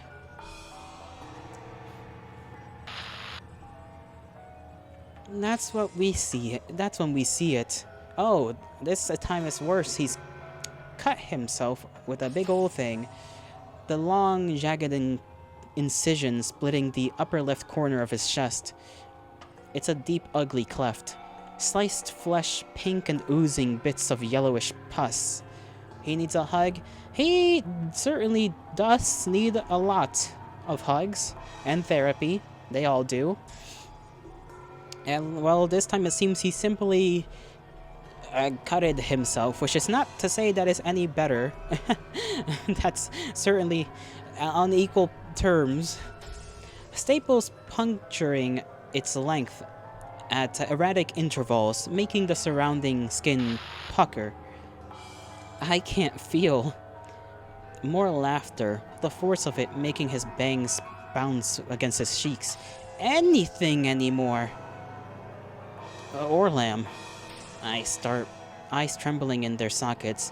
What did you do to yourself? Time for you to go home, though? You'll try to get on when you're home? We'll see you if we see you, and if we don't, may the gods bless you and may the stars shine in your honor. Have a safe ride home, yeah? He stumbles forward, nearly tumbling to the ground before rightening himself with a delighted squeal. Thanks, Yali. You're no problem, no problem. The three of us take a step backwards, unable to look away. Due to myself? He haunches forward, pupils shrinking to the size of pinpricks as his grin curls impossibly wide. I made myself into a god, Iggy! Another cascade of laughter. It shakes his frame in heaving jolts. Nothing can hurt me anymore. All those memories of pain and suffering, they mean nothing to me. I can live my life in glorious anesthetized apathy. What the fuck? Even Genzo looks horrified, the color draining from his face. Did he quite literally cut his heart out? Like, I know your heart is on, like, a little bit to your left of your chest. And that seems to be an implication. And this is Wonderland, so strange things like that can happen, and you can very much kind of be alive, just like how Gidget was a Spider-Woman for a while. And then, you know, turn back to normal. In which case, we need to return his heart. Where is that thing? We're gonna need to get that thing back and put it back inside of him so that we can return without any complications. Orlam takes another step towards us, then another. It's unnatural the way he pitches and weaves, like some kind of undead creature rising from the ground. You know, I was going to let you go on your way. A growl, but not from Orlam, from above. A low-pitched snarl that ebbs out of the dark and curls the hair upwards on the back of my neck. What do I care about your little mawkish journey of gallantry after all? Then another, and another. Left, right, left. From further back in the room, shrouded in shadow, but approaching closer and closer. But now you've got me reminiscing again. All those dearly beloved moments we shared. Our operasso camaraderie. Orlam? I start, but my voice gets stuck in my throat. Genzo backs up into me, his body ramrod stiff. All three of us just staring. Staring. Yes, how could I let you just leave after this touching reunion? Orlam raised his hand, bony wrist bending backwards at a surreal angle, and thumb and middle finger pressed together. After all, I do so love when we all hang out. Then he snaps his fingers. And then in that instant, the room goes bright. Lights flickering on one after another, illuminating the space, illuminating the... I suck in my breath, eyes nearly popping out of my skull. Oh gosh, he has them collared up and naked, and there's like flesh everywhere. Good thing it's censored. There's so many of them. I bring my hand to my mouth as my stomach lurches. Bodies, flayed bits of gore and defilery, hanging from meat hooks, looped and around chains and manacles. Carcasses with bones and tissues exposed. Innards dangling like tissue links at a butcheries. They hang from the ceiling, from the walls, off the bedposts, so much and so many of them. The metal cages housing half-eaten corpses, viscera strewn over furniture, and rabbits. So many fucking rabbits. Lying among the gore, mouths smeared with it, the spittle hissing from their teeth. Their growls rise as they start towering towards us, low and crouched as they slink through the carnage. Okay, buddy, maybe we got this whole thing started off the wrong foot. Genzo attempts to smile, hands waving in front of him. What happened to all that vigorous bravado now, Genzo steps backward and nearly trips. Pathetic. can't even threaten the guy properly. Orlam's eyes flash, grin curving. And I see Genzo's eyes widen in a faint recognition. You were pathetic then. You're pathetic now. You wanna know why I despise you? Because you're a pathetic excuse for a human being. You drive everyone away. That's why everyone avoided you after the accident. That's why nobody cared that you almost flunked out. That's why your dad left you and your mom to fend for yourselves. Because you're so pathetic. Because you're a pathetic, self-centered asshole. Genzo's face is white at this point. His eyes strained, his pupils shaking, his brow sunken. Mind you, all of this, as fucked up as it is, I am growing rather hungry right now. I need to, nibble on something, because we still got a couple of hours to go. I think I'm gonna try and go until the end of the arc, maybe. But allow me to get myself a snack of a kind, right? I think I'm gonna eat the last bagel I got with some peanut butter so that it can hold me off for a while longer. Sorry about the interruption. I'll try to make it quick, though.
Hello. I'm back real quick. Um, I couldn't. Apparently, somebody ate the last bagels, so no bagel for me. But I did find Nutri-Grain bars, and I got 2 of them. I already kind of ate half of one with like 1 bite. This one is which one is this? The strawberry one. I think they all might be strawberry. I grabbed 2, just because I want to make sure I can hold off for a couple more hours, depending how long this will take.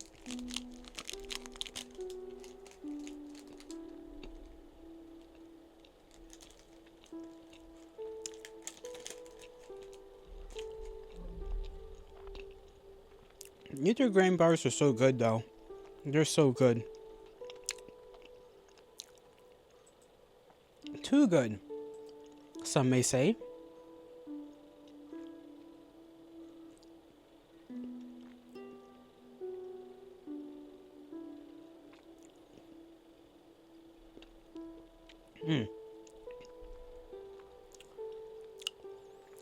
But the funny thing is that it's actually kind of hard for me to find them in a store. I don't know why they're so hard to find. They're like so good.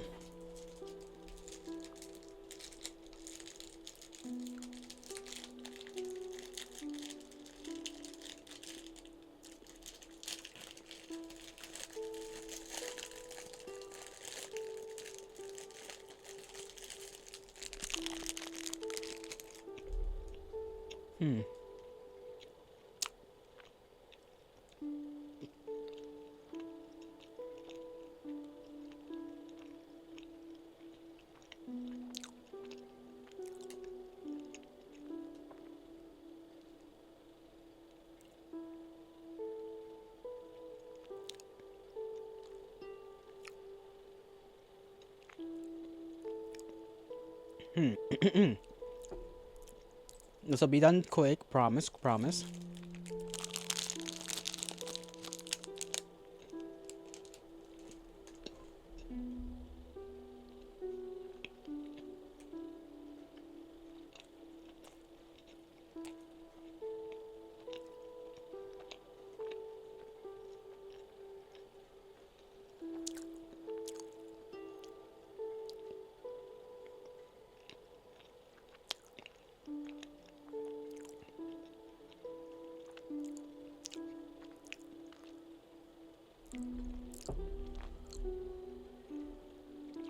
And I'll drink some of my water so that I don't freaking choke.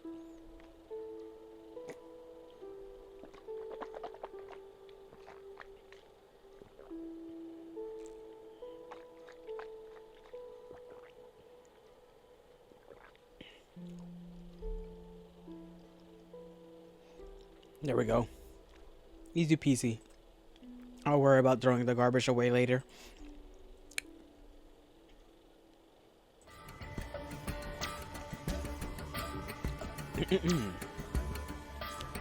His eyes strained, his pupils shaking, his brow sunken. Uh-oh.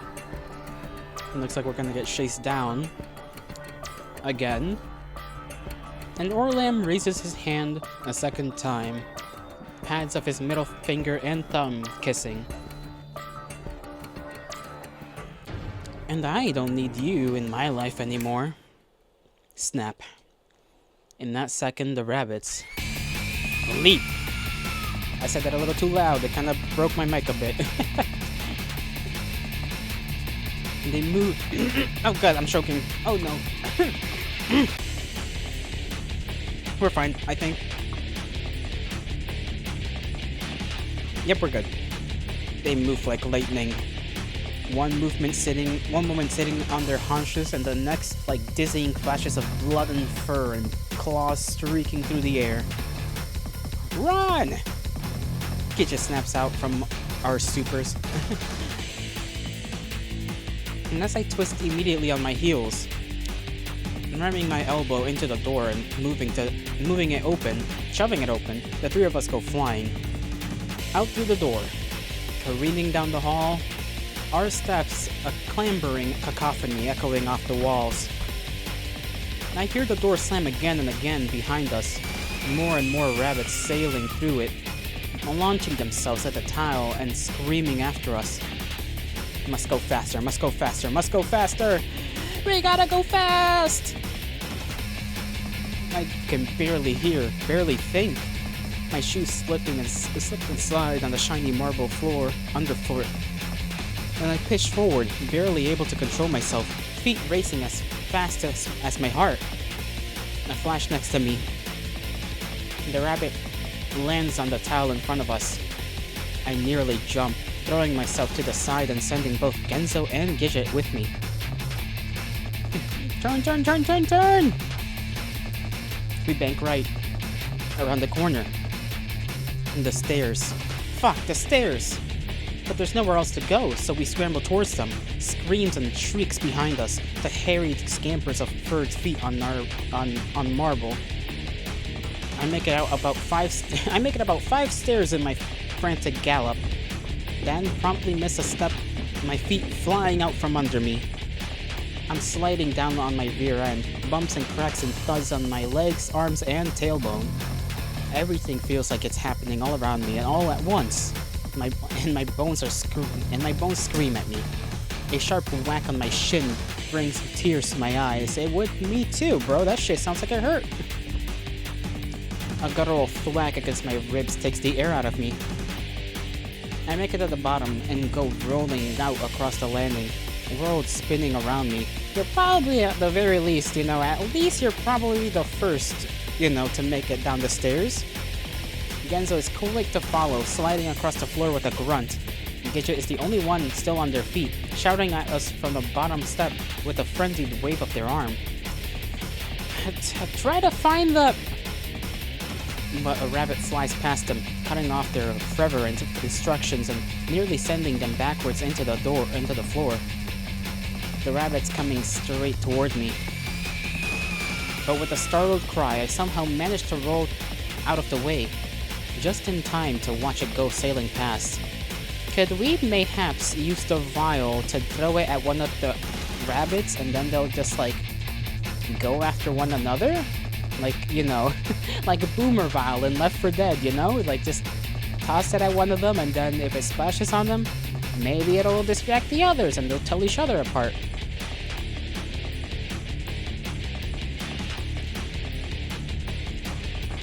Sharp cracks from the stairs. Rabbits are jumping down the railing, leaping off the landing. Shit. But I spy Genzo back on his feet and waving us down the opposite hallway.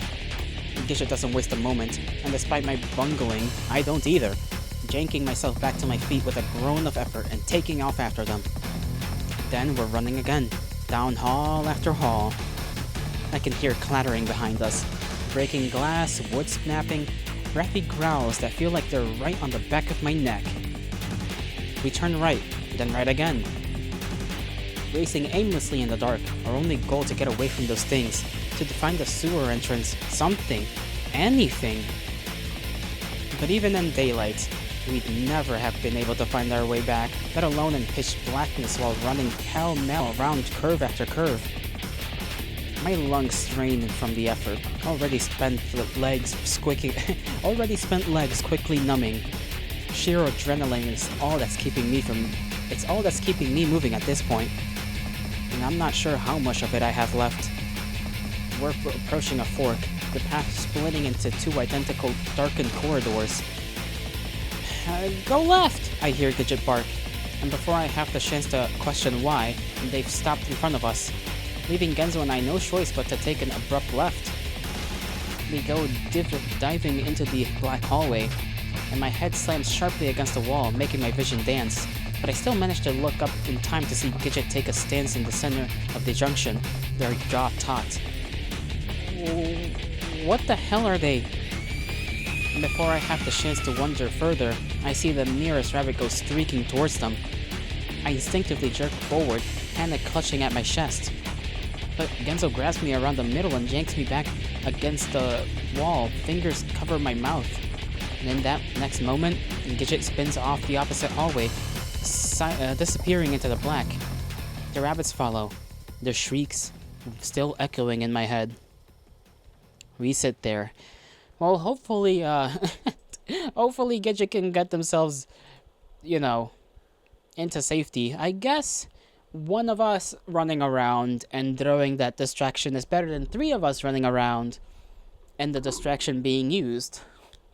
So, I guess on the off chance the distraction that was given to us does not work,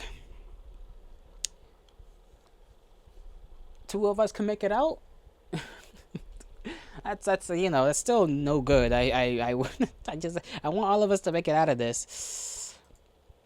And well, I suppose not all can go well in or escape. I'm sure we'll see Gidget. Like, I'm sure Gidget will be fine, I hope. We sit there, still, not moving. My heart is still pounding and on overdrive in my chest, and my haggard breath pushes against Genzo's palm. Once the sound of footsteps had faded completely away, Genzo relaxes his grip and both of us slump down on the tile. I bring a hand up to wipe at at the sweat of my brow. Again and again, my fingers shaky. Then throw a worried glance at Genzo. But what about... Genzo shushes me, and I see his gaze go skyward as he listens. Listens. Both of us just sitting there in silence as we keen our ears against the void. Then... footsteps. Distant and soft, but running. Getting closer, till they're practically right on us and... Gidget comes sliding around the corners so fast they take a nosedive right onto the floor. There they are. Oh, made it to home base. Alrighty, well, broke them ankles, I guess. And I jerk backwards so fast I slam my head into the wall, heart shooting up into my voice box. Gidget studies themselves, stands up with a little hitch to the straighten their mused shirt. And I can see them trying to bury their inner tumult, collect themselves, even as their breath comes out in harried bursts. They cough, glance down at us. Genzo and I just gazing up at them. Jerry was right. They do go gaga over that stuff. A furtive look back in the direction they'd come. But we won't have long. Come on. They stick out their hand and I take it gratefully, Genzo pushing himself to his feet behind me. Then we begin our jog anew. Getting out of this hallway would be a good first step. Anything that would get us out of their potential path, at least long enough for us to regroup and figure out a plan. We round the next corner into a larger hall lined with windows. I recognize it instantly. The large guest hall where the nobles would wait for important announcements, which means, indeed, there it is. I spy a small rectangle of blue light painting the ground in front of the door at the far end. It's ajar then, the entrance to the throne room. I start towards it noiselessly, the world eerily silent aside from the soft taps of shoes on the tile. The two red doors stand tall and imposing, the same as they had in their heyday. Back then, they'd represented power, excitement, news of rivalry, and other grandiose changes. Revelry, and other grandiose changes to come. Now they represent nothing but memories and ruin. In here, I say simply, as though it will explain the way this room seems to be calling me, beckoning me. I press a hand to the surface of the door. Then push. It opens slowly, with a drawn out rolling creak that sounds like a long buried coffin being unearthed. And though I cringe at the sound, I can't stop. I don't stop, nursing it open until the gap is wide enough for me to fit. I step inside and look around. The throne room isn't much different than I remember it. Rounded, sloping ceiling, impossibly high above my head. row after row of wooden pews lining the wide expanse of the center aisle. Gorgeously detailed stained glass windows punctuating the walls at even intervals, casting kaleidoscopic light down on the white marble tile. And the stage at the apex of it all, oversized throne crowning the scene like the topper on the world's most expensive cake. I paused for a moment, swallowing hard as I remember that there were two thrones there. Then let my gaze follow to the new addition in the middle of the stage. A raised podium, about waist high, slender at its base but widening out into a curved porcelain pool at its head, like a small wash basin or drinking fountain or what? What's with the sacrificed birth bath? What's with the sanctified birth bath? Yes, that exactly. I'm not sure. I take a step forward towards it, then another.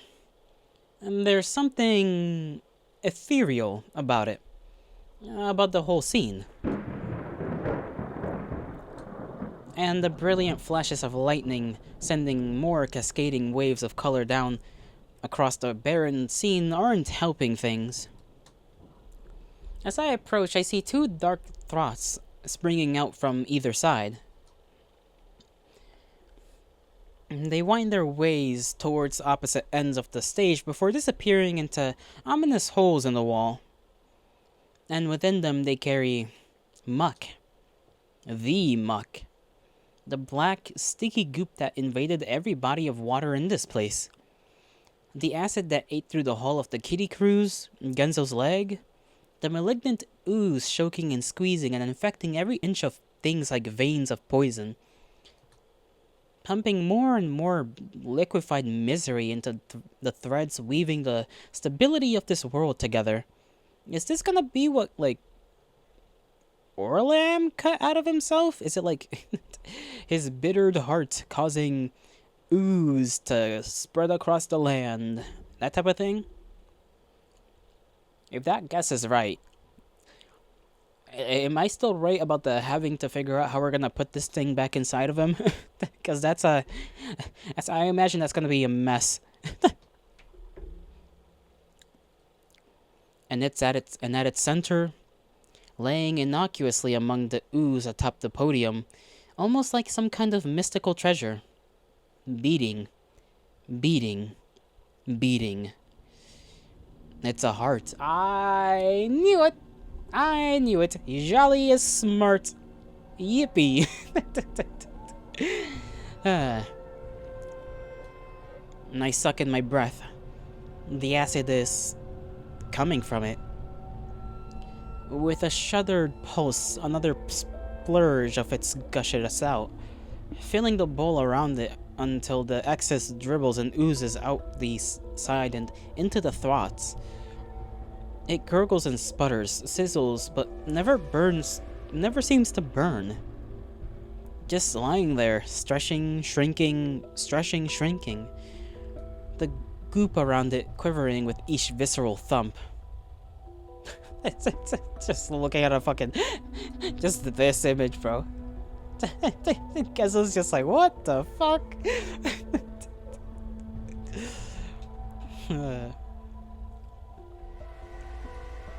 Oh, I didn't read that. The three of us are transfixed by it. None of us saying a word as we watch it beat, beat, beat.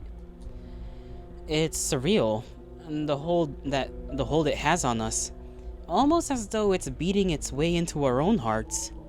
Thumping in time with our veins. Icky. And I feel my head, my eyes, my breath begin to pulse with it. When I imagined a heart-to-heart with Orlam, this wasn't exactly what I had in mind. Gidget and I ignore him. But maybe this is for the best. And again. After all, at least this thing can't eat us. You're not helping things. When have I ever? Genzo waves his arms in exasperation. Okay, I'm not gonna lie. I still find it kind of funny when Iggy is kind of sick of Genzo's shit. He's like, bro, you're not helping. Like, just, you can just be quiet. That's an option. But he never takes that option. Shh. Genzo, Gidget's brows turn sharp, and I twist around to see them with their head poised at attention, ears keen. And I go instantly silent, not even breathing. Then I hear it. Footsteps. Faint but rapid, and getting nearer by the second. Shit! Genzo says for the three of us. Then we're running for the doors. To block them, I suppose. I'm not sure. Only that every single one of my nerves alight all at once and sends me hurtling back down the aisle towards the doorway. But it's too late. One flash, two flashes. We only make it about halfway there when the door slams open, walls shuddering at the impact as a wall of brown fur begins pouring in. I'm hit before I can even stop my forward charge. Once the rabbits come sailing at me, slamming into me head on, and rolling back down the aisle. The world spins around me, my bones knocking against the tile. And I only stop when the rabbits grab the back of my shirt and slams me chest first into the floor so hard I swear I feel one of my ribs crack. I croak out of breath, attempt a survey of my surroundings, even as my vision continues to spin. A thud next to me. Another rabbit has pinned Gidget down. And I see them wince as their jaw snaps against a marble. Their eyes fill up with tears. Another thud past them. Gento is similarly compromised, and looks none too happy about it either. I would not be happy at all. He struggles and jerks against the rabbit's grip, a continuous flow of four-letter words on his tongue. But all it earns him is another shove against his back, this one visibly knocking the wind out of him. It grows silent then. All of us helpless and pressed to the tile and able to do nothing but throw furtive glances in each other's directions. And I can hear my rabbit captor snarling in my ear, feel the drool leaking from between his lips on the back of my neck. I clench my eyes shut against the sensation, trying to will it away. Then... Now, isn't this a delicious sight? All of you down on your knees. Footsteps from behind us. I feel a chill creep up my spine as they make their way towards us. Didn't you know you were all that desperate to suck my dick? I mean, all you had to do was ask. Orlan practically dances his way in front of us, giving his toes a happy little tap against the floor. He cocks his head to the side in an unfocused amusement. Or what? Was that offer only one way? A pity. Gidget pushes up against the rabbit, keeping them pinned. Orlam, this has gone too far. Orlam leans back in frightened shock, revealing the large butcher's knife he'd been clutching behind his back. He taps the tip of it against his shin, brows arched. That's a bit rich coming from you, wouldn't you say? He saunters over to them, movements unsettlingly crisp as he brings his heels together directly in front of Gidget's face. Or is that haircut supposed to absolve you of all your past wrongdoings?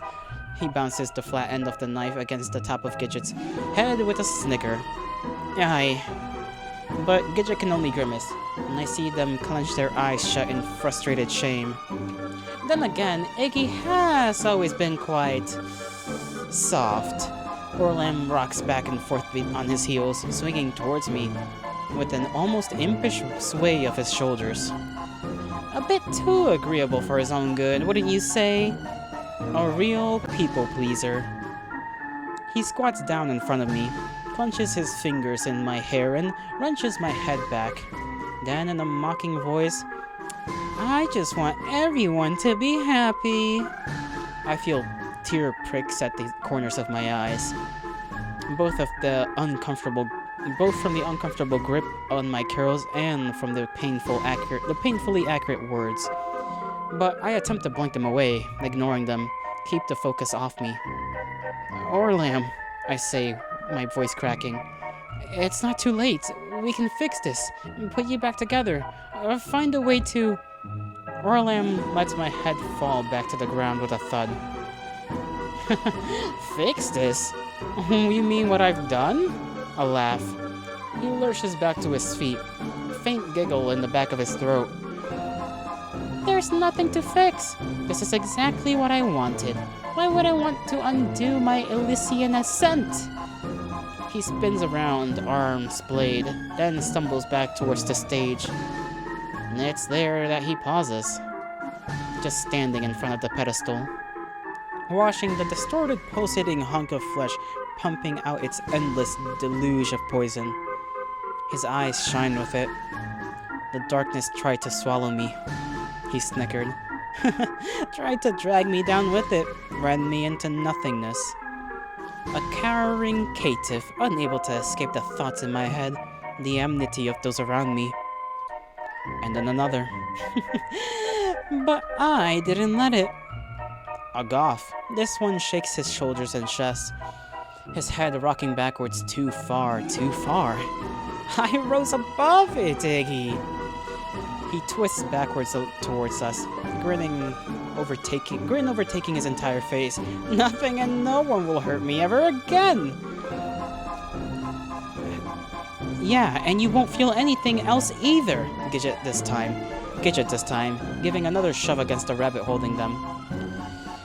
What about all those other feelings, huh? What about joy and excitement and love and hope and happiness? Don't you ever want to feel happy again? I'll never feel happy again anyway! Orlam's body seems to snap. A strange, surreal glitching motion as the air surrounds him bends and warps. The castle gives a shudder, the heart behind him lurching with a liquidy pop. Then he stumbles to the side. First left, then right. He extends his arms onto an unnatural shrug, his arms bending, popping. You should have seen the difference it made. 1 second I'm scrawling all over the walls, trapped in a nightmare enigma of my own design. The next I just don't care. A laugh. I don't care about anything. He brings his hands to his cheeks and barely restrains mirth, then stops, his eyes widening with a sudden thought. I have an idea. Let's play a game. Oh no, this can't go good for us. But oh well. He's risen his cleaver. After all, I haven't had a chance to do something, to push it to my limits. You wouldn't mind assisting me a little with quality assurance, would you?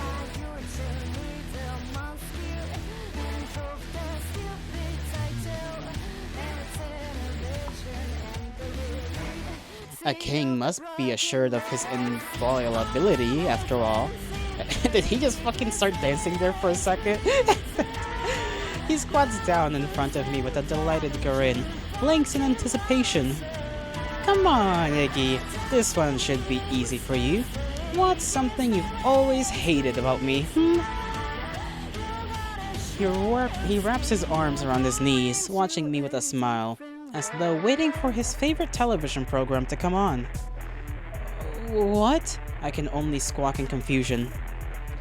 It's not a trick question, something you despise about me that really ground on your nerves. After all, you all hated me so much, you must have a list a mile long of my most heinous transgressions. None of us hated you. Orlam blinks, his grin never faltering, then snaps his fingers. The rabbit holding me yanks me up by the back of my shirt, then he slams me onto the ground. The impact takes my breath away, vision flashing on and off. I cough, sputter, my chest and jaw screaming at me, pulsing waves after pulsing waves of pain running up and down my front. Orlam stands back up with a little wobble, knife to his shin as his lips curl into a pout. Come on, don't play coy. You have to be honest now. Isn't that the key to any relationship? He taps the back end of the knife against his shin. You never had any problems being honest with me before. But I don't hate anything about you. Another snap of the fingers. Another slam from behind. This time my jaw gives a little crack and the copper taste of blood spreads across my tongue. My lungs struggle momentarily for air. Damn, that stutter was kinda strong. My lungs struggle momentarily for air, and when I look up, I see two Orlams staring down at me. Right before my vision is blocked by the ball of his foot, I let out an unbecoming whimper as he presses his toes onto my eyes. Why are you being so difficult? All I want is a little taste. You must have so much of it built up in there. Don't be so selfish. I snicker. Or do you need even more incentive? Is that it? Sweet little Iggy couldn't possibly say something bad about someone, could he? He swipes his foot away, squatting back down in front of me with a little smirk instead. Let's see if we can't tease some of those secret truths of yours out. Well, we already know I have a knack for exposing other sides of you. He grips my wrist, yanks it towards him. Oh. Orlam? Then twists the knife on his other hand. Which one of these would you miss the most, I wonder? Orlam, stop! Orlam, don't! He starts bobbing the tip of the knife over my fingers, playful tune on his lips. Eeny, meeny, miny, moe. Catch a liar by his toe. Orlam, stop! The others are yelling too now. Orlam pauses as though in intense scrutiny, then lets the edge of the knife hover above my index finger. If he hollers, let him go. Raises it. Eeny, meeny, miny. I hate you. I hated how you always walked so close behind me all the time. I clench my eyes shut as I shout it. Every nerve in my body pulled taut. Orlam stops. Just sits there for a moment. Then pulls back, gaze going skyward and cheeks flushing in growing ecstasy. Remarkable, he says softly. Then again, louder, stumbling back to his feet and hands going to his face. Remarkable! Laughter spills out off his tongue, dancing on the air, ricocheting off the floor. I didn't feel a thing! More and more and more. He lurches to the left, twirls on his heels to right himself, almost as though performing some kind of drunken dance. God, this feels great! Then spins back towards me, people shaking in their sockets. See, that wasn't so hard, was it? All that sequestered animus. Doesn't it feel good to let it go? To show everyone how you really feel. It's all I can do to fix my gaze on the floor at his feet, a searing heat building up beneath my eyes, across my cheeks. Orlam's gaze flicks towards Gidget. Then he twists towards them, eyes practically gleaming. Oh, Gidget, he sings, doing a sort of teasing moonwalk in front of their face. Why did you hate him? What did you hate about me? I'm dying to hear it. I'm not playing your game. A snap. And the rabbit holding Gidget slams them into the ground so hard I see blood fly out between their lips. Oh, boo-hoo. This one's fun, I suppose. Don't you want to see how good it feels to let it all out? Orlam slides his hand up his forehead, eyes flashing. What was it about poor little Orlam Brobatcher that made you so offended? that filled you with so much antipathy. Gidget's still attempting to recover. I see them try to raise their head, spit out a tooth on the floor. Orlam brings the toe of his foot down slowly and deliberately onto their hand, at first barely applying any weight. Or do you need more incentive too? Then, gradually, leisurely, shifting his weight onto his foot. So he's shifting his full weight onto his foot. Gidget groans, tears forming in their eyes, and they jerk their head away with a cry of defeat. I always hated your stupid rat tail. I think it looks so sleazy and gross. This one makes Orlam jerk backwards with a sharp plea of laughter, almost as though he's been shot. Good! God, that's so good! He fans himself with a wistful sigh. You're getting me all excited over here. Okay, you freaky fucking freak Bob wannabe. I should hang all of you around my bed so you can whisper sweet indignities in my ears while I sleep. He jerks forward, the momentum nearly sending him to the floor. But he recovers with a laugh, stumbling towards Genzo instead. Now for the climax, an anticipatory giggle. A high-pitched trill in the back of his throat. I can't wait to hear what you have to say. He squats down, arms on his knees, in front of Genzo's face. Though you already ridiculed me so much, so this one has to be good. A real zinger. He sneers, leaning forward to grab Genzo's collar. I want it to burn. I see Genzo's gaze go tight. His jaw taut. He looks straight into Orlam's eyes. Then, jerks his head away. Orlam blinks, sits back just a tad, then snaps his fingers. The rabbit holding Genzo slams him into the ground. Not sure why this keeps being necessary. Can none of you learn through observation? Or are you all just too afraid of being outed for who you really are? Have to make it look like you care, But you've never had a problem with that, have you, Genzo? That mouth of yours could win a marathon. Orlam crawls forward this time, fingers sneaking beneath Genzo's hat and clenching into his curls with a jerk. Come on now, dear. You're so good at it after all. He starts threading his fingers through Genzo's hair.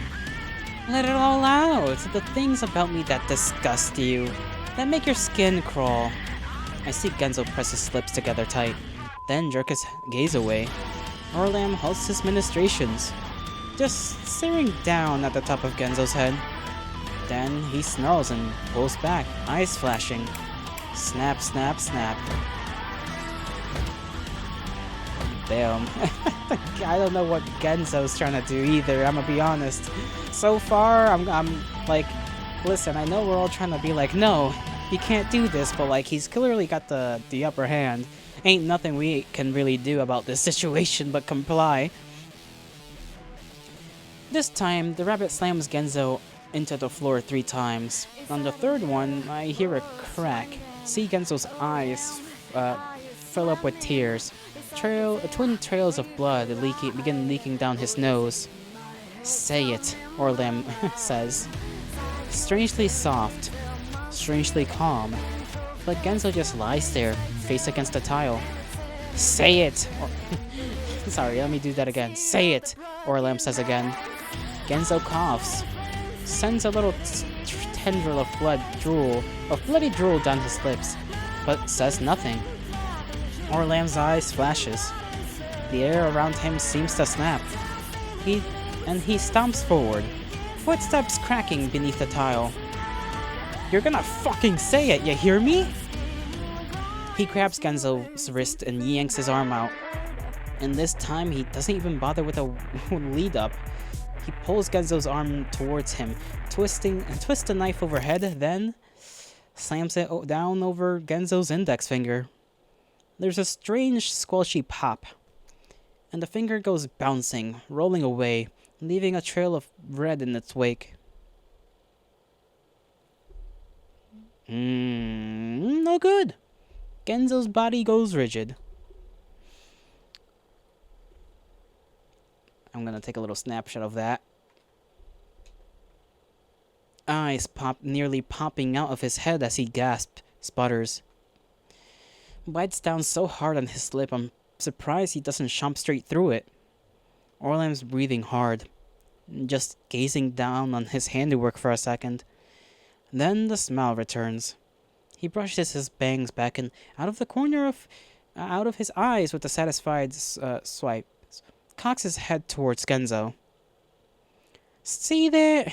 There, see?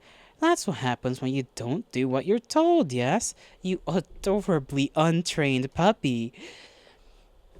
The tears are flowing freely down Genzo's face now. And his face has gone white. Eyes, lips, whole body trembling as his pupils go in and out of focus. The bloody stump there, where his fingers used to continue to leak blood onto the floor.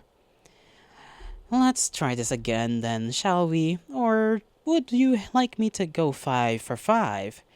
Genzo clenches his eyes shut. I can hardly bear to watch. My own eyes starting to fill up with tears, blurring my vision. Just do it, Genzo, I whisper hoarsely. It's silent a moment. Then Genzo's eyes pop back open. Jaw taut and trembling. He shakes his head. Jilting jerks to the right and left, like a child refusing to share their favorite toy.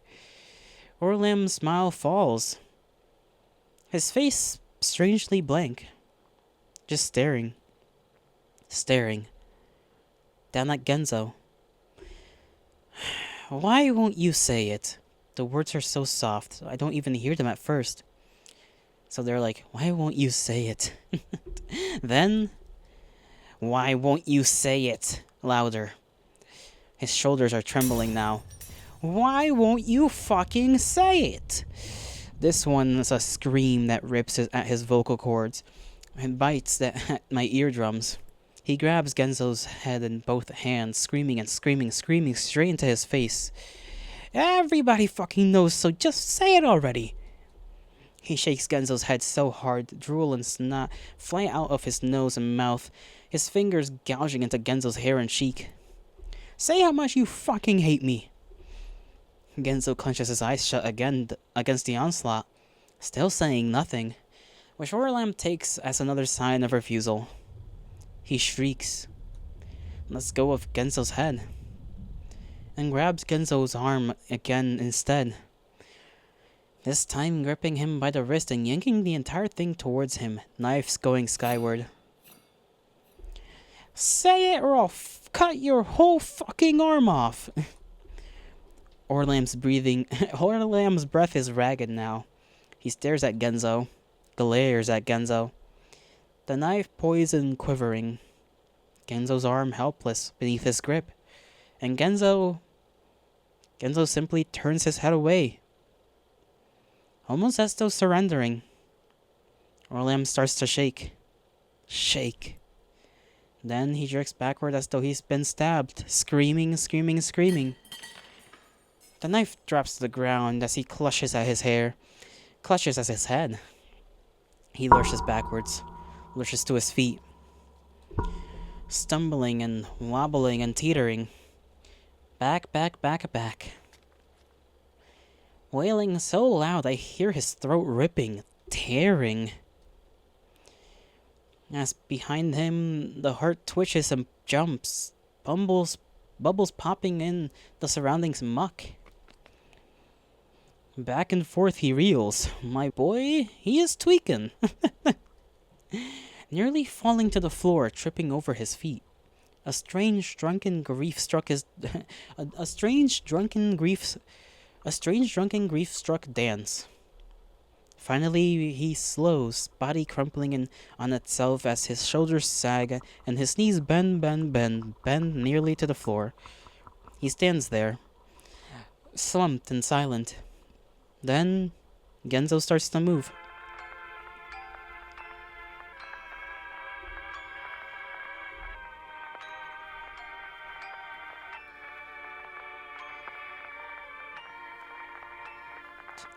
That finger looks like it's so far away.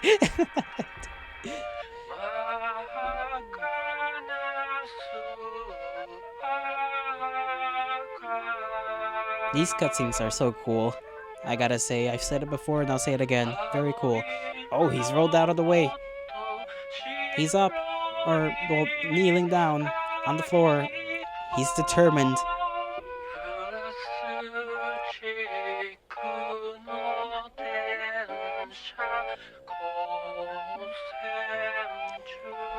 What's he gonna do?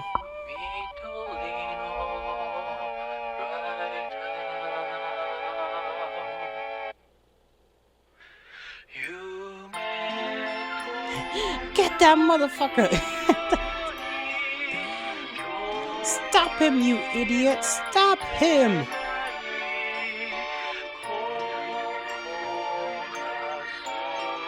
And he's back down.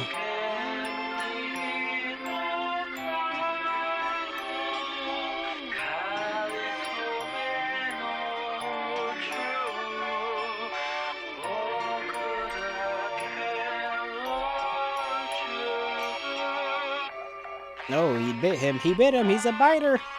That's it. Oh, damn, he clamped down hard.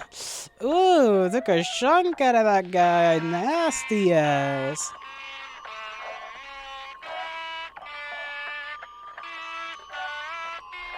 Spat it out like a man.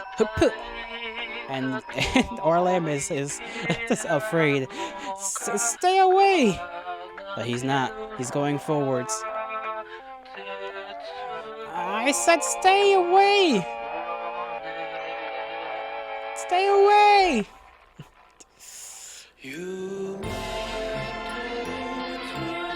And he's been embraced. I'm sorry.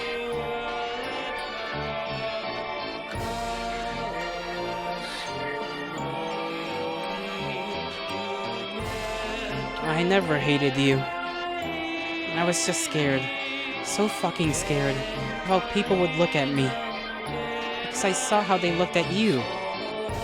Rather than do anything about it, I led the charge. Because I was the stupid, sad, scared little kid that hated himself. And I'm just so fucking sorry.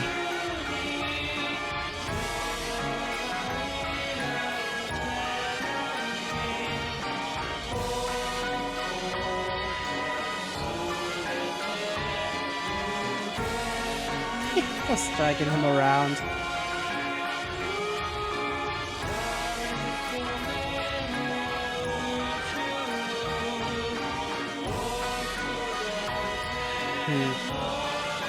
Oh, something's happening. What the fuck? Orlam? Orlam?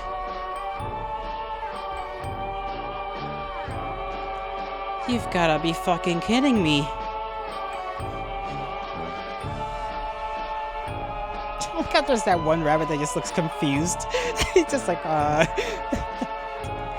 Oh, his actual heart is, beating red. Again, emergency surgery. Emergency surgery. Put that shit back in. The castle starts to shake. It starts as a low rumble. The tiles buzzing and vibrating beneath us. Then extends up and into the walls. Window panes rattling in their frames. Pews shivering as they start sliding across the floor with long creaking groans. A horrific crash snaps me from my trance. One of the giant chandeliers has snapped its chain and came smashing to the ground. Shards of glass and metal bouncing, flying, hunks of ceiling plaster thudding next to it. It's at this point that the rabbits must say fuck it because they're already up on their haunches, skittish eyes flickering across the crumbling cage around us. The one holding me squeezes something, a high-pitched cry of alarm amongst the din. Then it scampers off, followed quickly by the others, the trio of them bolting for the doors as another giant hunk of ceiling comes crashing down on top of the pews. And I push myself to my feet with a wobble, heart beating in my ears. Genzo? But Genzo can only look up at me in white-faced confusion, Orlam still limp in his arms and leaking more and more of the offending ooze across the floor. The heart! Gidget shouts as they come stumbling over. Another crash, this one right next to me. I jump and slap my hands to my ears. Grab the heart! This seems to snap me out of it, because with a jerked twist of my own heart, I lurch towards the pedestal. Red. The red is everywhere now. Like a fountain overflowing, pumping across the pedestal, across the floor, dark and slick and glistening. I resist the urge to gag and go sliding through it. Then shove my hand straight into the bubbling, frothing mass. My fingers connect. It squishes between them, and I can feel it pulsing up through my palms, throbbing against my grip. God, fuck. I don't waste another moment. Back towards Genzo and Orlam and Gidget, clutching that pulsating lump of tissue between my hands. Blood sputtering up and out between my fingers, painting my arms, leaking down between my palms, and leaving a trail of red behind me as I run. What do I do with it? What do I do with it? My shout must come out more hurried than I'd expected to, but my own heart is going into overdrive now. The disgusting feeling of it, of all of that red hot slop slipping and squirting between my fingers, making my whole body shiver up like a raisin. My breath rapid between my lips. Genzo takes one look at me, then one look at Orlam. The knife! Get me the knife! He squawks. Gidget doesn't waste any time.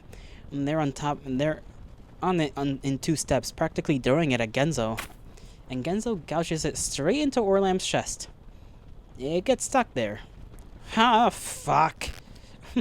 Genzo gives it an impatient yank, which makes Orlam's body jerk, the skin rip and squish around it, and I'm about to lose my lunch right then and there. And I can feel my consciousness already fading in and out, my vision hazy. But after a few tugs, he's able to jerk it back out. It's left a little gaping cleft where the incision had been. Without so much as a pause, he shoved his fingers inside of it, gripping both insides of the fissure and twists. It widens with a grotesque snap, crackle, pop that makes my stomach roil. Give it to me! Genzo's voice snaps me out of my stupor. And I practically shoved the offending organ into his hands. It's bleeding everywhere now, and across Genzo's palms, down and onto Orlam's shirt and chest, a growing pool and on the floor. And Genzo takes one look at it, then shoves it into the gaping hole. Nothing happens for a moment. The world rumbling around us as blood starts filling up the empty cavity chest. Then the 2 sides of the incision abruptly slam shut around Genzo's hand. Holy fuck! Genzo attempts to yank it out, but it's tight around his wrist, slurping shut around him like the rounded edges of a bottle. Ah, shit. Now I'm the one on my knees too, hands to Genzo's arm, yanking and tugging. Gidget on the other side, all 3 of us frantically attempting to extricate Genzo's hand from the suction-tight grip. Even while he's unconscious, bro is still freaky like that. Finally, with one zealous snapping jolt, Genzo finally flies backward. The wound closes up, and nothing but a large, pale pink, vein-like scar in its wake. We sit there, watching, until Orlam's body gives a jolt.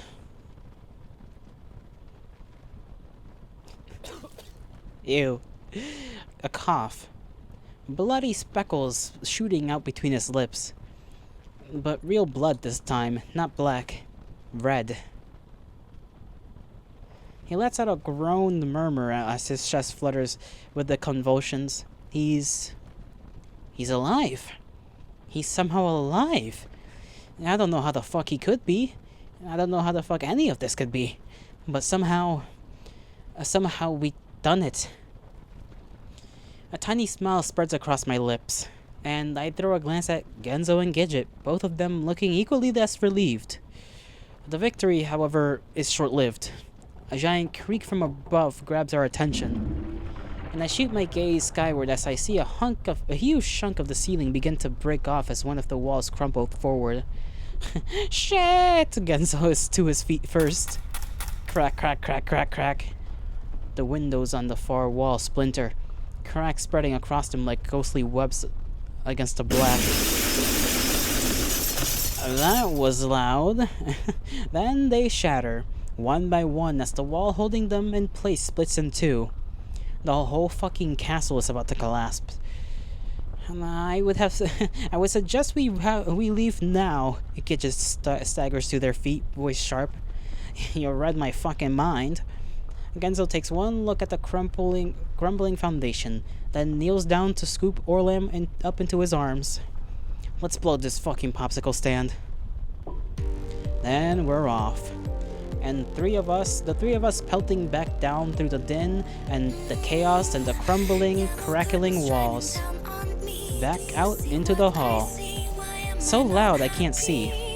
So loud my body, my head, my chest busts with it, pulses with it. Gidget takes the lead, guiding us back down through the quaking corridors. I focus on their feet. I harried rhythm pounded on the carpet. And I let that rhythm fuel my own legs even as the rest of me festers something between panic-induced numbness and a screaming mental breakdown. Run. Just run. Genzo behind me, his ragged breath barely audible over the bedlam. Orlam clutched in his arms, arms and legs dangling and bouncing with each frantic step. A thundering crash from somewhere up behind us. Part of the castle has finally collapsed completely, and the walls around us give a shuddering jolt of their own, trembling on either side of us as we race from hall to hall. When we make it back to the stairwell, then another passageway, right to left, and out into the grand entryway. The once red tapestries from my memory ripped and shredded and sinking to the ground in heavy rumpled piles around us. The stained glass windows up and on the walls splintering, shattering, sending tiny shards of kaleidoscopic glass out into the marble tile. And Gidget reaches the main door, giant imposing but already rocking and creaking its hinges. They shove it open with their shoulders so hard I'm surprised it didn't collapse to the ground around them. Then we're outside. Back out into the night. The first thing that hits me is the rain. Sharp across my face, but refreshing at the same time. A breath of fresh air, cold and crisp as it washes the blood still painting my hands and arms, face. I close my eyes against it, just letting it wash over me as I fly out past the main gates, past the moat, past the shadow forms of gnarled trees and half-ruined barricades. The moon peeks out through the clouds even as a thunder crackles above us, lighting our way, casting out galloping forms and milky high contrast and etching our shadows across the path. Around us, I see flashes of ears, darting forms escaping into the night. All of us just trying to get away, put distance between ourselves and the once soaring spires before the whole thing comes crashing out to the ground. Gidget turns towards the forest and I don't question them. Yes, that's where we're supposed to go. That's where all this is leading, isn't it? We disappear beneath the veil of trees. Still, pressing forward, nothing but the PBO patterns of moonlight through the leaves to light our path. On and on and on. There's something incredibly final about it. Our fate escaped, as though all of this was planned from the start. And now, are we finally reaching whatever end is in store for us? And Gidget finally begins to slow down, and I let my own momentum decrease in turn. Slower, easier. My numb legs crunching more purposefully through the brush underfoot. My lungs catch up with me, a hacking cough between my lips as I stumble from tree to tree, fingers rough against the wet bark. None of us says anything. There's no need to. We all know where we are going at this point, which is why it's no surprise when not more than 5 minutes later, the trees thin out to reveal a wide clearing. And at its center, a small cozy cabin nestled amongst the leaves.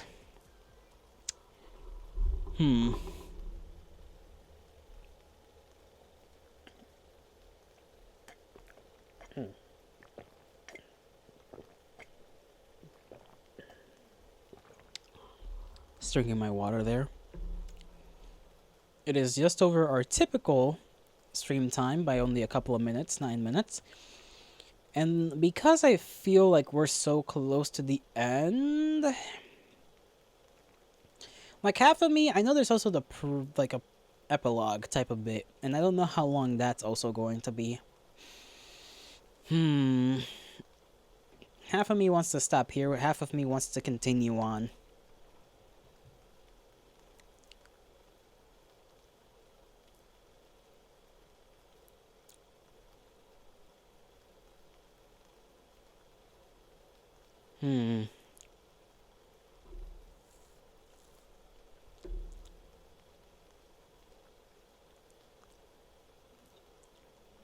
Yeah, we'll keep going. We'll keep it going. Just have to think on it. I had to think on it for a second. If it, if this extends the stream like 3 more hours, so be it. We slow further, easing out into an unsteady walk. My feet catch on the grass, rendering my steps stumbling and staggering. My chest screams at me, breath coming out in rough, hoarse gasps that clutch and claw at my throat. But I don't stop. None of us stop. Not until we're standing in front of it.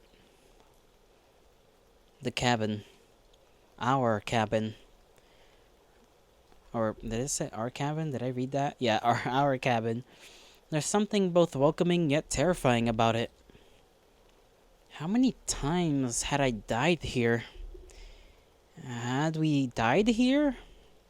Memories of what occurred here twist and coil in my insides. Yet, they're shadowed by a veil of relief. We've made it. The 4 of us. Somehow, in spite of everything, we're here. A place of respite.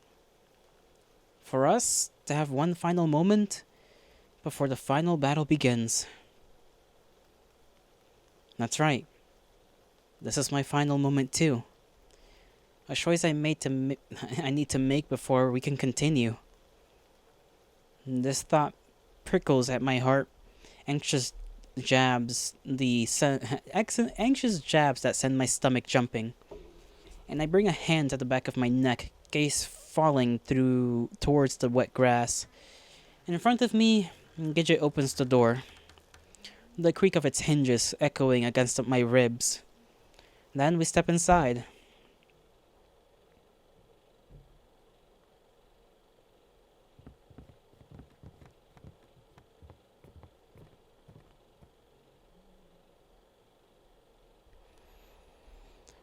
The cabin is exactly as I remember it. It's warm and strangely comforting. There's even something cooking atop the stove, filling the air with a delightful scent. Hopefully, it's not people. You know, seeing how much Buxley has been tweaking out every time we come across her, yeah, maybe it is people. Whatever unfortunate soul has come this way. Almost as though it had been waiting for us. Waiting for us for a long time. I look around, my gaze jumping from the stove, to the table, to the bed. My focus lingers there for a second too long, and I feel my insides start to twist. But I shake my head to clear my thoughts, jerking away. Gidget looks equally as uneasy in front of me. I see their own gaze traveling from the bed to the kitchen floor. The color momentarily drains from their face before they grit their teeth, moving purposefully to the center of the room. Well, we're here, they say simply. Yippee fucking skippy. Genzo lets out a sigh, shifting Orlem in his arms. Well, was kind of hoping for a no vacancy, so we had an excuse to vamoose the fuck out of here. Didn't that kind of happen already? I winced. Well, for some of us, anyway. I throw a pained glance in Orlam's direction, who responds with a non-committal grunt. Gidget begins to wander around. First to the table, scrutinizing the plate full of cookies at its center, then the pot slowly simmering atop the stove, then to the back of the back wall. To the door that I swear to fucking God had never been there before. At least not in reality. Interesting, they muse. Then try the handle. It doesn't budge. Budge. Jeez Louise, where is my head? Gidget gives it a few more solid tugs for good measure, but it's locked up tight. I guess that's a no-go. Or we could just walk around the back of the house, like a real pestle of problem solvers. Genzo snorts and lowers Orlam down on the bed. I stare at the door in question, a large gurgle dancing in my gut. I don't know. I clasp and unclasp my hands, fingers bouncing idly. Something tells me it doesn't lead behind the house. Gidget looks at me, then back at the door. I wonder if they're feeling the same strange sense of otherworldliness that I am. They grunt and cross their arms, slowly moving back towards the table. Well, wherever it leads, we can figure it out in a bit. But I need at least 5 minutes peace now that we're not being actively hunted for once. Out to the fucking A. And I'm gonna fix me up a heaping bowl of whatever it is that's smelling like the Divine Comedy over there. Genzo slaps his hands together with an eager grin as he starts for the stove. The Divine Comedy doesn't even make sense. Orlam holds a hand to his temple as though staving off a headache. Are you sure it's safe to eat that? I bring a hand up in worry admonition, but even as I do, I feel my own stomach gurgle somewhat unceremoniously in response. Gidget brings their hand to their hips with a sigh. I'd be equally as leery if I weren't fighting the tingling suspicion that it was left here for us to begin with. A pause. And I'm almost ridiculously hungry. Well, you better hurry the fuck up then, because once I start slopping, I ain't stopping. It doesn't take long before the four of us It doesn't take long before the four of us have filled up a couple of bowls with stew and taken our seats at the table. 4 shares. Just enough for us. I wonder if the others have noticed as I anxiously squeeze my spoon between my fingers. The stew smells even better up close, and I see thick chunks of potatoes, carrots, and beef within the thick broth. My stomach gurgles again. The last time I ate... When was the last time I ate? Breakfast? In the... Breakfast in the burrow? My brows drops. The burrow. The rabbits, Jerry... It somehow feels like a lifetime ago already. And yet, I can still picture his face clearly in my mind. The way his eyes had turned sharp as he shouted at me to run. As he'd held off the assaulting rabbits. As he'd... I bite down on my tongue. I don't let myself think about that now. As soon as I let one demoralizing thought enter my mind, they'll all start pouring in like a landslide. And I can't afford to let myself wallow in debilitating despair. Not yet, at least. Not when we haven't found Bucks yet. Not when we haven't brought this fucking horror movie to a close yet. If that's even possible. I dip my spoon into the stew, watching the wooden surface bump and jostle the colored chunks as I slowly stir it. Must be good soup. Good soup. Then finally bring a scoop to my mouth. It's warm against my lips, but I can't seem to taste it. It rolls around like smush in my mouth. Is this even edible? I see Orland prodding at his own stew with his spoon, a thinly veiled look of disgust on his face. Oh yeah, I forgot about your strictly humanitarian diet. Would it help if I carved a chunk of my stomach out? Would it help if I carved out a chunk of my stomach for you, Your Highness? Orland snorts, and I'd forgotten. You'll eat anything that's placed in front of you. Pardon me for still having some semblance of taste. Taste? Taste, says the cannibalistic dictator? What is this freaky, deaky, opposite fun-time murderland? I stared down at my stew, a thin film of sweat gathering across my forehead. Guys, I'd assume we were going to keep things pleasant until we made it out of this an eternal pit of torment, but apparently not. Would you like to get into every one of your abhorrent vulgarisms, or can we enjoy a single meal in peace? Gendo slams his hands down on the table, jerking to his feet. At least I haven't butchered everyone at this fucking table, Mr. High and Mighty. No, you'll just slowly chip away at them from the inside until they want to die so you can blame it all on someone else. Guys, my voice is quiet as a whisper. Better than melting someone's face off with a fucking cattle prod, you twisted dipshit. Yes, that was one of my finer moments, wasn't it? Your face was so delightful, watching him squeal. Would you two fucking stop it? Now it's Gidget's turn to slam their hands down on the table, which is enough to shut the other two up immediately. The cabin goes quiet. Nothing but the sound of the slowly dwindling drizzle on the roof.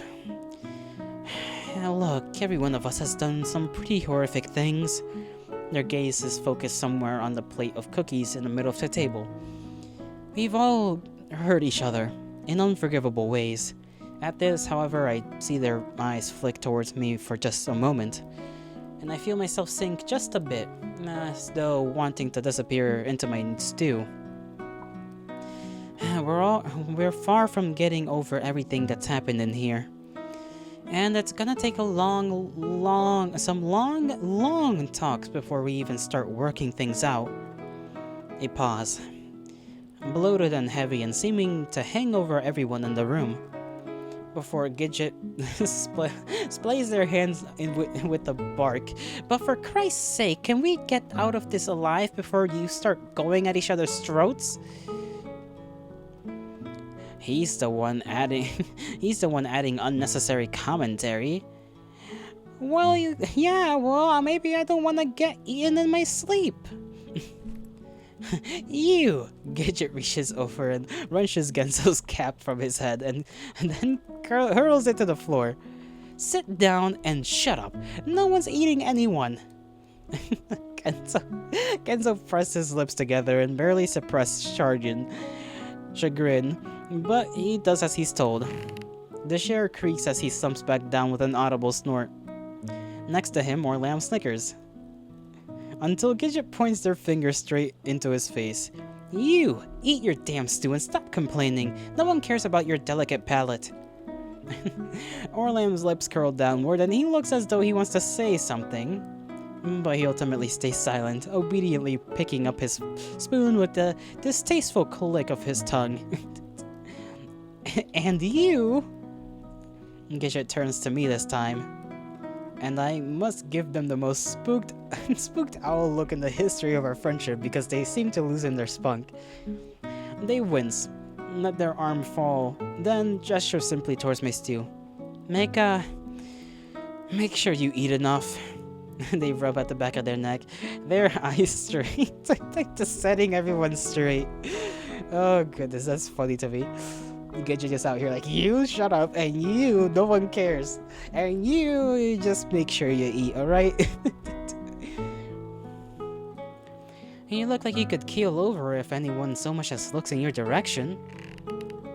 Then they sit awkwardly back in their chair, pulling it up to the table with a creak of the wood. It goes silent again, until Genzo takes an overzealous bite of his stew with a, damn, this is some fine-ass fucking stew, which seems to release some of the tension, and all of us begin to eat. I still can't seem to taste it, but the warmth feels good in my stomach. I must put some color back into my cheeks too, because Orlam comments that I look less like a corpse as we're carrying our bowls back to the counter, which I can't help but feel is just a bit ironic. Just a bit. Gidget rinses off the bowls, using water from one of the buckets next to the stove as the rest of us clean off the table. And Genzo wraps a cloth around the gooey stump of his finger before nabbing one of the cookies, munching on it as we all instinctively meander over to the back door. The three of us stare up at it, silent except Genzo for Genzo's munching, until Gidget finishes up and joins us. Then the four of us simply stand there. It's locked, huh? A few crumbs fall from Genzo's mouth to adorn his jacket. Seems like it, Gidget mumbles in response. I sniff, rub at my nose, then step forward and grab the handle, because that's gonna work.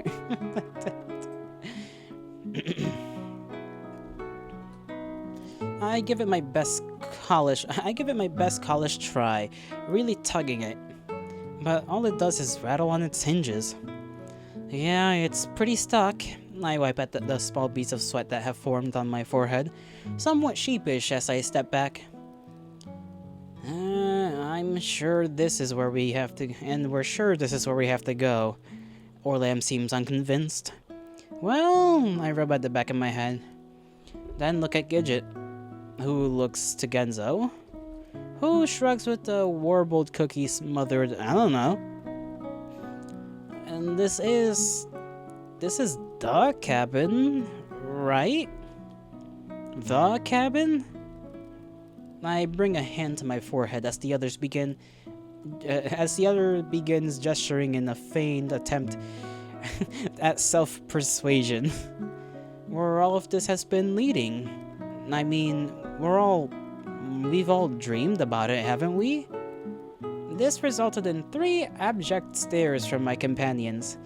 I blink, cocking my head to the side. Orlam splays his hands. Considering all of us seem to have some kind of ultimate demise here, I highly doubt this would be any of our dream homes. I thump my palm against my forehead in a series of tiny whacks. No, that's not what I turn back to the door, as though it will give me some kind of answer or sign or something. Then I'm back to tugging on the handle. desperately this time. Iggy, Iggy, Gidget steps towards me, a hand on my shoulder. It's okay. Don't go postal on the poor door, Iggs. Genzo laughs, sending crumbs to the floor.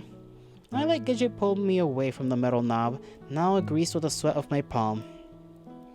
My shoulders slump. But I make another vague gesture that ultimately falls limp at my side. This is supposed to be... We'll figure it out, Gidget says, their voice almost resolute enough to calm me. Almost. Yeah, Iggs, we'll fuck around and figure it out. Do you even understand what that means? I wince. We might not have dreamed about it, but all of us were pulled here one way or another. Sometimes multiple times. Gidget's brows twitched just a bit at this. This is where we were meant to come, and we'll figure out what we need to do next. We've come this far, haven't we?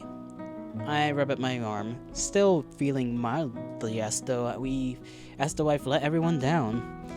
Images of that night 20 years ago flashed through my head.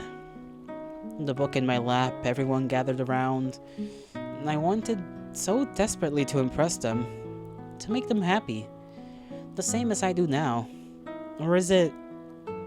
Yeah, I say with a sigh. Maybe we should get some shut-eye until morning then, and approach things with fresh eyes tomorrow. Me and my stump approved of this plan. It's not the worst idea, Orlam scratches at his neck. Yeah, I say again, this time allowing Gidget to pull me back towards the center of the room. I study the grain of the floorboards, my hearing especially keen all of a sudden. The rain seems to have stopped, leaving everything silent save the crackling fire in the stove. Come on. We attempt to figure out sleeping arrangements after that. Configurations. The bed is clearly not big enough for all of us, and after Orlam insists that part of it should be his on account of his bloody regeneration-induced fatigue, no one else is keen to join him. So we pass out what pillows and blankets we can and establish our own little corners. I curl up with a blanket next to the stove. Gidget insists on taking one of the chairs despite it looking in no way comfortable. While Genzo takes the floor nearest to the front door on account of his belly making the perfect doorstop in case anyone tries to get in. No one, however, stays for long. Then, 10 minutes in, Genzo grunts and says he needs some air and wanders out the door. 10 minutes after that, Gidget gets up and says they're restless and figure they'll check things out behind the cabin just in case, leaving no one but Orlam and me in the cabin.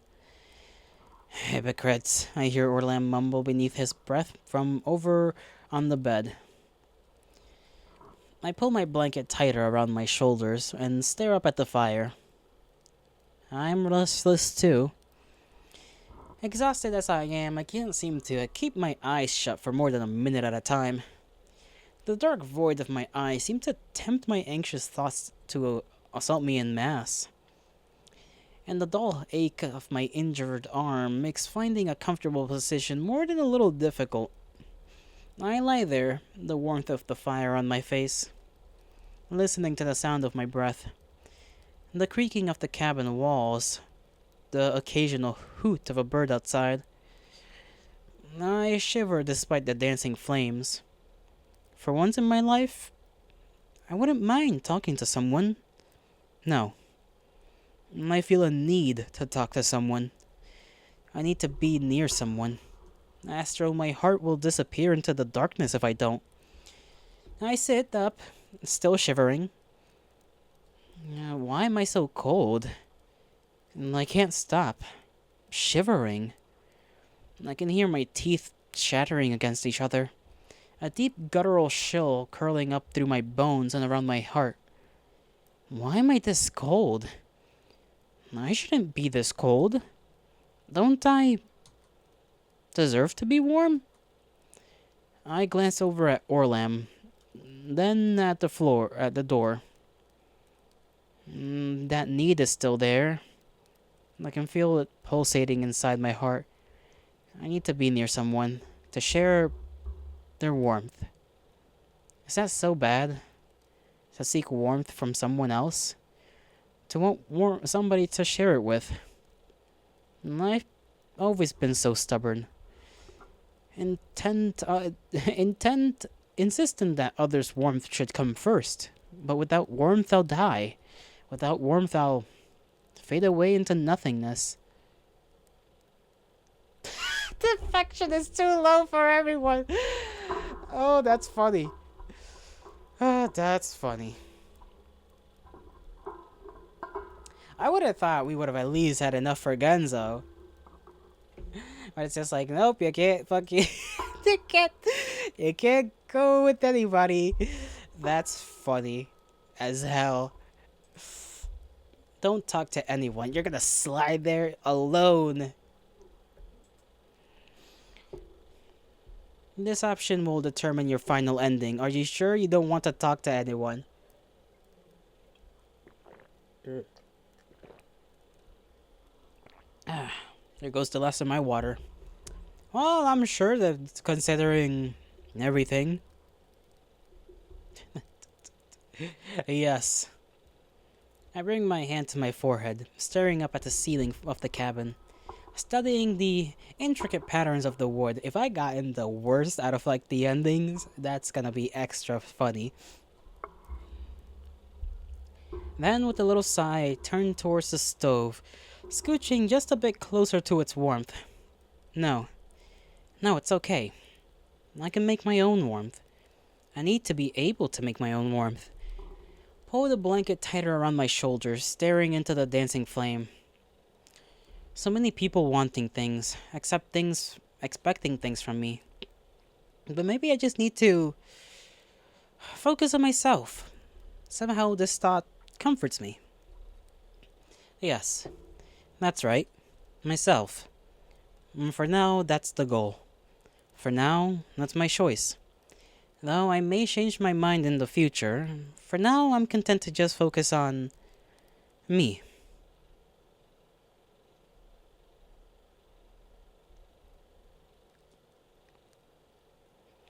Iggy, there's someone curled around me, cinched across my limbs like a tangled mess of netting, a cocoon of warmth holding me in place. Iggy, I'm not in bed, am I? I don't remember my bed being quite this hard or constrictive. I move my lips against each other with a groan of displeasure and try to turn over before tendrils of consciousness finally can fully claim me. For fuck's sake, Eggs, you're gonna strangle yourself in there. My eyes snap open. This isn't my bed. This isn't my room. And this certainly isn't my fire-burning stove radiating a cozy heat to my cheeks as the blanket twisting around my limb and neck threatens to cut off any circulation. Oh. I glanced up to see the three faces gazing down on me in blank observation. Right. Good morning, sunshine. The earth says hello. Though, thought you were gonna sleep the entire morning. The others didn't appreciate my suggestion of consuming you for breakfast. Too soon. More like too fucked up. If I ever hear him make another joke about eating people again, it'll still be too soon. What a wake-up call, I grumble beneath my breath as I attempt to raise to a seat. I yank at the coils of the blanket, currently cinched around my windpipe. We're just glad you were actually able to get some sleep. Gidget shoots me a beleaguered smile.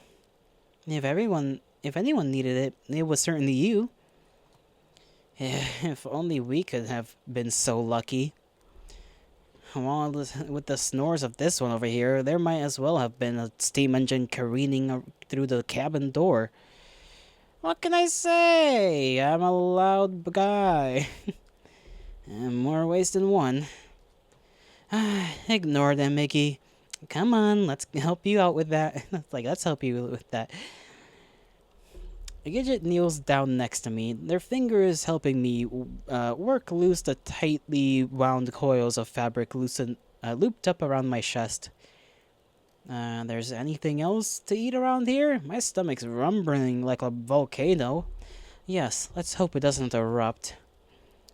Once I'm free, Gidget helps me to my feet, and it takes a moment to find my balance. Though I saw some porridge in there when I was scouring around earlier. I thought I saw some porridge in there when I was scouring around earlier. Not much, but it'll give us some energy at least. Gruel. Just what I've always wanted. Hey, it's like, yeah, payback for how grueling every second is being within 3 feet of you. I would love some porridge, I interject before this game of increasingly scathing reposes can continue. Let's make some porridge. Of course you would. You just want to make everyone happy after all. I raise a finger. Lower it. Shrug. As true as that is, at this moment nothing would make me more happy. Then yippee-ki-yay! Let's fuck us up some porridge. Porridge. Isn't porridge just oatmeal? I guess it's kind of just oatmeal. We eat our porridge, continue investigating the premises, tend to or retend to our wounds. I finally get a proper clean and wrap for my arm. Gidget takes a look at my stitches, which somehow, in spite of everything, haven't come out again, but still could use a bit of hygiene. Our clothes get a bit of a spot cleaning, though there's only so much water and a tiny bit of soap can do to tackle the staining properties of blood. And I continue to monitor the door in vain. All 4 of us have tried it now on separate occasions, and not one of us has had any luck. Gidget also confirmed my suspicion that the door wasn't visible from the other side. Strange, isn't it? A door on the inside that isn't visible from the back? All the more reason for me to believe Wonderland's testing us with its trickery again. Or at the very least trying to keep something hidden. But why lead us all the way here, like, only to block our path? There must be something we can... I'm staring at it again, my fingers tapping idly on the table as Gidget and Orlam peel potatoes from a sack they'd found in the pantry. A task that had been deemed too difficult for Genzo in his current defingered state, so he'd been sent to chop a few more logs to add to the stove. I can hear the sound of him hacking away behind the cabin. Punctuated on by an occasional an aggravated fuck. I continue to stare at the door even as we finish cooking dinner. Then, as we're eating, as we're lounging around restlessly listening to Genzo bringing up another ridiculous story from our youth, or Orlam complain about the moldy cabin air starting to seep into the marrows of his bones. I'm here, Iggy. Ooh, spooky ghost. We still got no clue what that is. I gotta piss again. Like, I've been very hydrated today. So I'll be right back. We're still gonna keep rolling.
Ooh, my throat is kind of hurting a little bit. Just a little.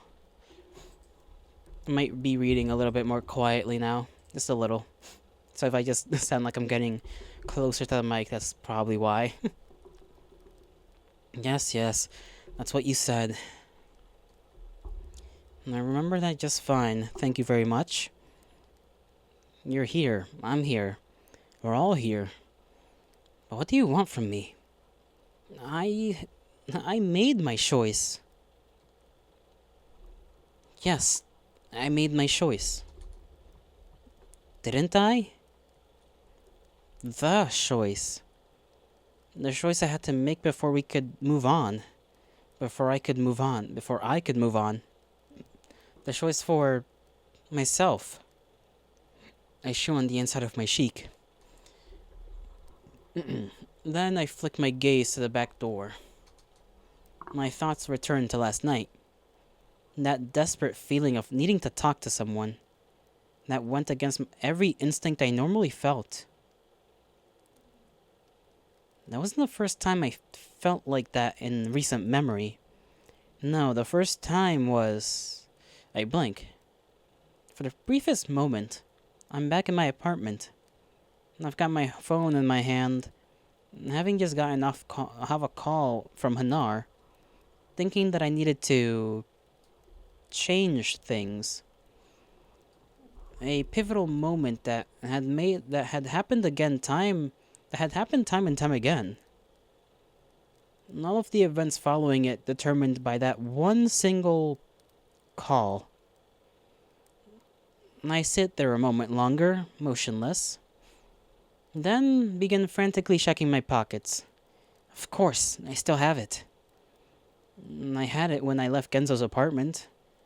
I've had it every time I've entered Wonderland. But what's the point of a phone in a world cut off from reality?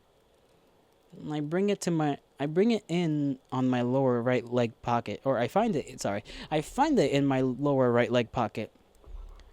Turned off, of course, and likely dead. It hasn't been charged in days after all. And had been knocked around, bludgeoned, plunged in water, and who knows what else. There's a thin web of cracks across the dark screen, and I rub at it at a sticky spot of something rather along the bottom edge. This is stupid. So stupid. And yet, in spite of this thought, I pressed the power button. And the phone, against all fucking odds, and defying every possible realistic explanation, springs to life. What the fuck, Eggs? You gonna order us a pizza or something? I hear Genso snicker from the other side of the room. How is it even still working? Mine died 8 weeks ago. No, I'm not even sure where mine went. I resist the urge to call Orlam, to tell Orlam I know exactly where his phone is. Instead, I watch intently as the phone runs through its startup in animations, taking an especially and excruciatingly long time, before finally revealing the colorful laser light show that's the default wallpaper I never changed. The icon in the corner informs me that the phone is at 0%. Interesting. The icon on the other corner informs me that I have no signal. Also interesting. Disregarding both of these ultimatums, I, instead, bring up my contacts and start rolling through the names. I should call someone. Yes, that's a good idea. Call someone. Call who? Call yourself. I scroll down to my own name in the list. And that's right. I've made my choice. And now I'm going to decide my happiness.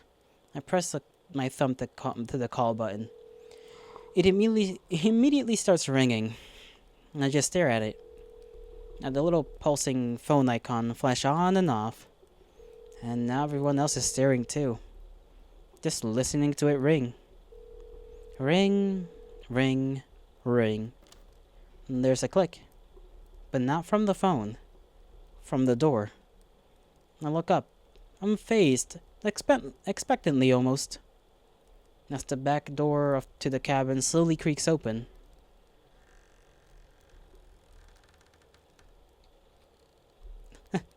That's not ominous at all. All of us just stare at it. That's fucking... Why does Genzo looks fucking freaked out, bro? Hopefully nothing fucked up is behind that door. That would be, demoralizing. And that rectangle of darkness now exposed on the other side of the door. And across the room, Genzo hisses between his teeth. Well, shit. Adventure time!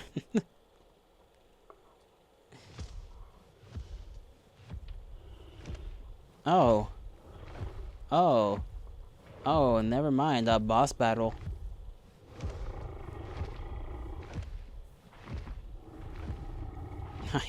I am worried.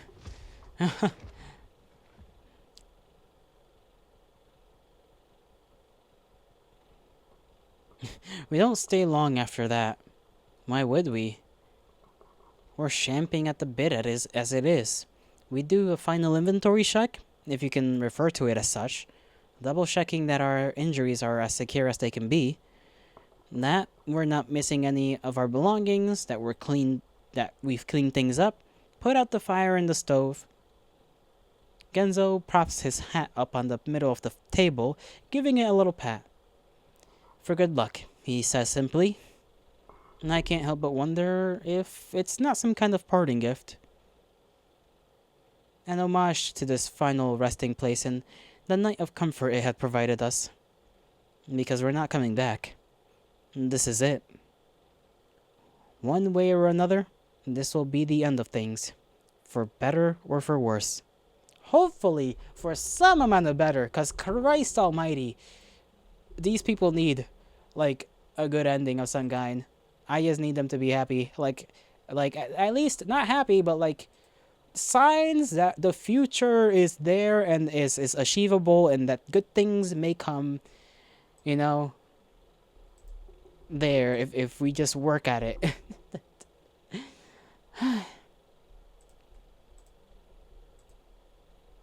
Goodness gracious me. Let us see what happens then. Oh, goodness. Oh, the yawn. Sorry about that. I notice Orlam grabbing a knife from the kitchen as we start to gather at the door.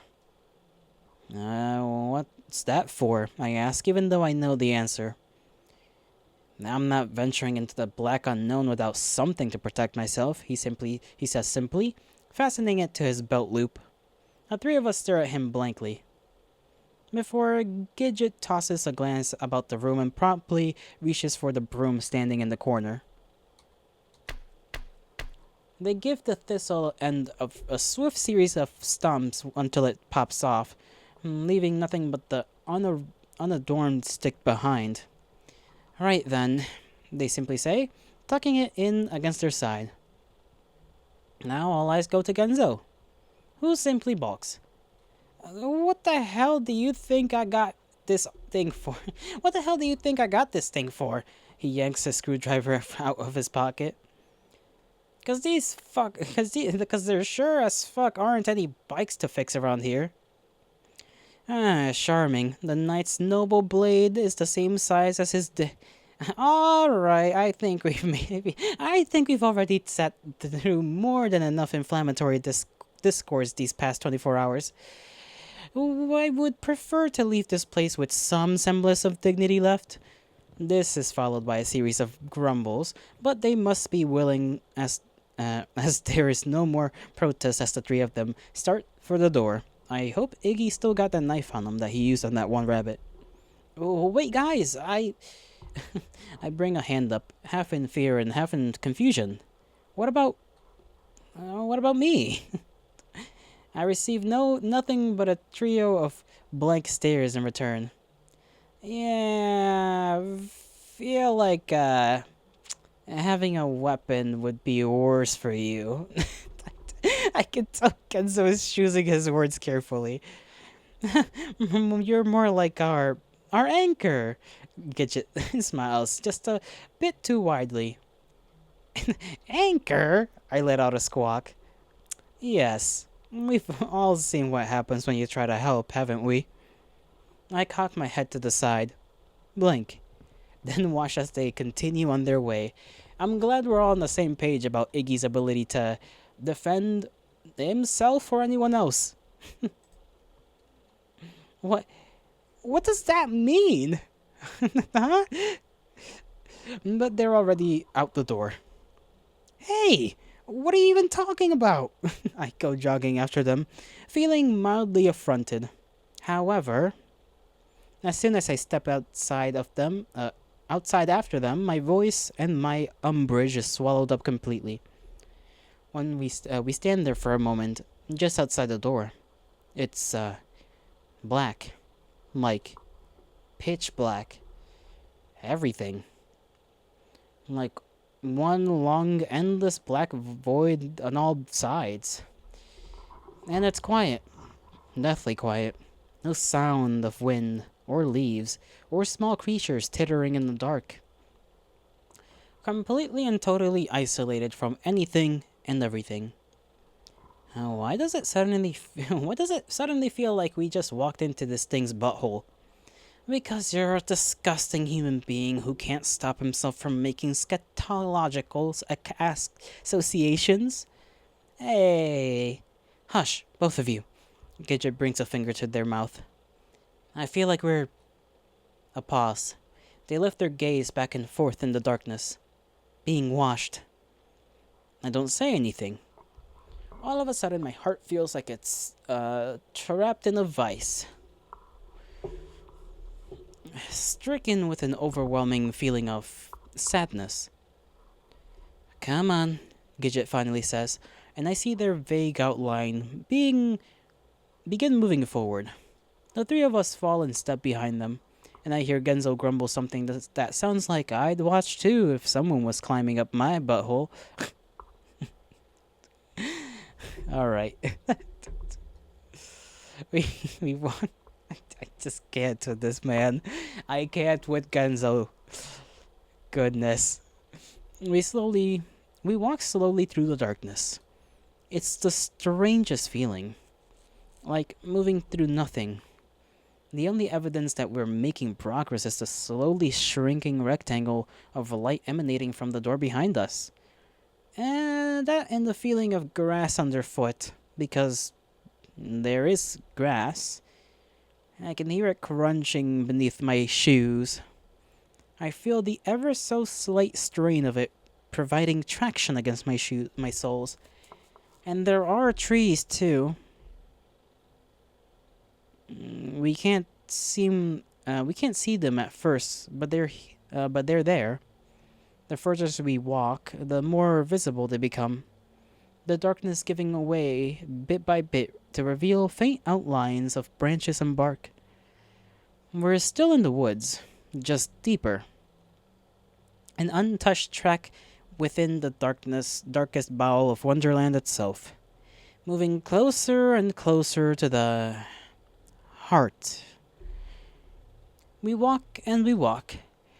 Walk until the trees are readily visible. All around us and endless in the way they spread out in every direction. Crooked, curving branches forming a tangled mire overhead as jumbled roots poked in and out of the dirt underfoot like worms prowling the earth, A sprawling wooden maze with us like ants and navigating its walls. I feel strange. More scared than I've ever felt in my life. While simultaneously like I'm returning somewhere I've not been in a long time. A place I once found comfort in. It's getting lighter now. Dots of grayish-green sky appearing like pockmarks in the overarching canopy of leaves, casting PBO patterns of gloom on the forest floor. The hazy beams of light seem almost tangible as they cut through the darkness. And I can see floating specks of dust and plant life suspended in their sheen. The further we walk, the more the forest opens up. The trees are thinning just a bit. The shrubbery less dense, the roots less coiled. Lighter and lighter until the veil above us gives away. And I realize we've stepped out into a sort of clearing. We stopped then, just glancing about, taking in this new development in our surroundings. It's a large open area nestled between the trees.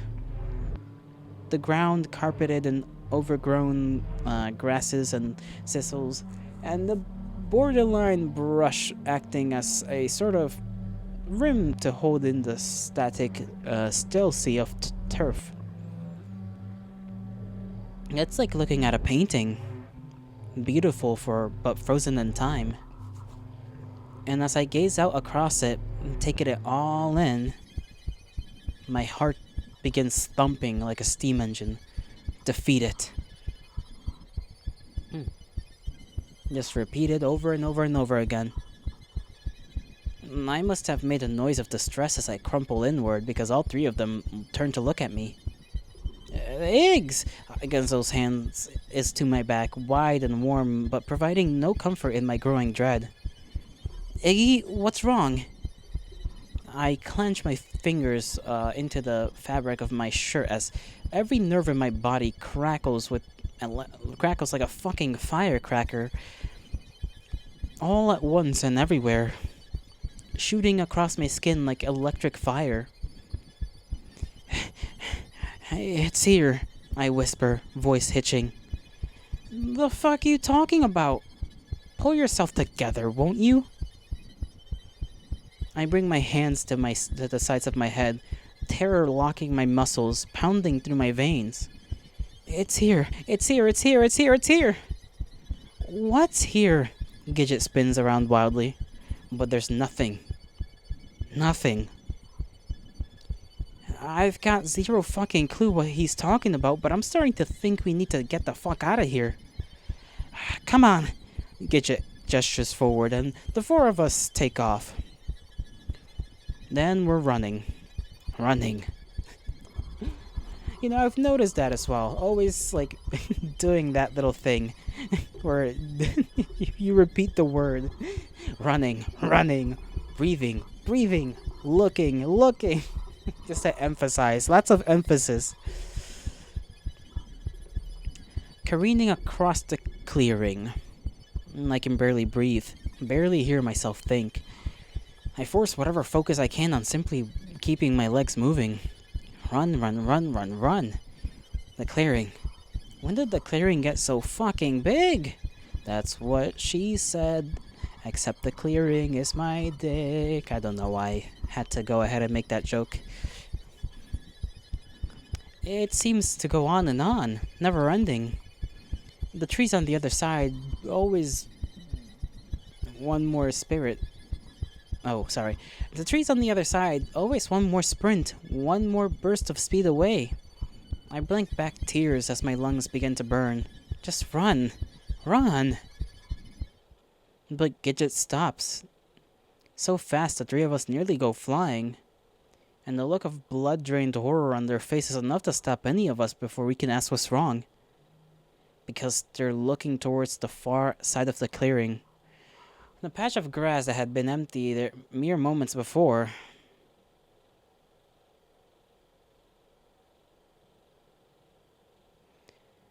But is now occupied by the largest creature any of us have seen in our lives. Jesus! Oh, God. What in the world are we looking at? Like, let me. Like, it's like a dinosaur. But it's like, we know it has an axe. A hammer axe. No good. I assume this thing's gonna be slow, but, you know. Actually, it could probably run at us, considering Wonderland logic, right? Man, if only we had Cecil with us, he would, like, start dodge rolling in front of this thing like it was no man's business. Well, we got a screwdriver, a stick with theoretically a pointy end, and a knife. Shat, are we cooked? Let me take a little snapshot of that. I don't even have the words to describe it. A twisted, abominable beast of a thing. Its visage warped in snarled tissue. Eyes sunken between meaty slits. Your gargantuan body sagging as though too heavy to remain upright, and all of it rippling, strange undulating motions making its muscles twitch and lurch beneath its skin. Its jaw stretching to the back of of its skull, and an axe with a blade the size of a small car depressing the ground next to it. It's just standing there. He's just standing there, menacingly. If this is, I mean, we know we can transform in Wonderland, right? Weird things have happened. That's probably Buxley in some way, shape, or form. I mean, maybe it's Buxley or a representation of Buxley. Because we had Gidget turn into a spider. Spider mama. We had Orlam be able to live without a heart. And, well, we know Wonderland logic be logicking in its own way, so it's just standing there, unmoving, staring at us from across the clearing, almost like some kind of statue. Guys? I see Gidget's lip trembling. None of us move. why does Orlam look like he's like he's squaring up? He's like ready.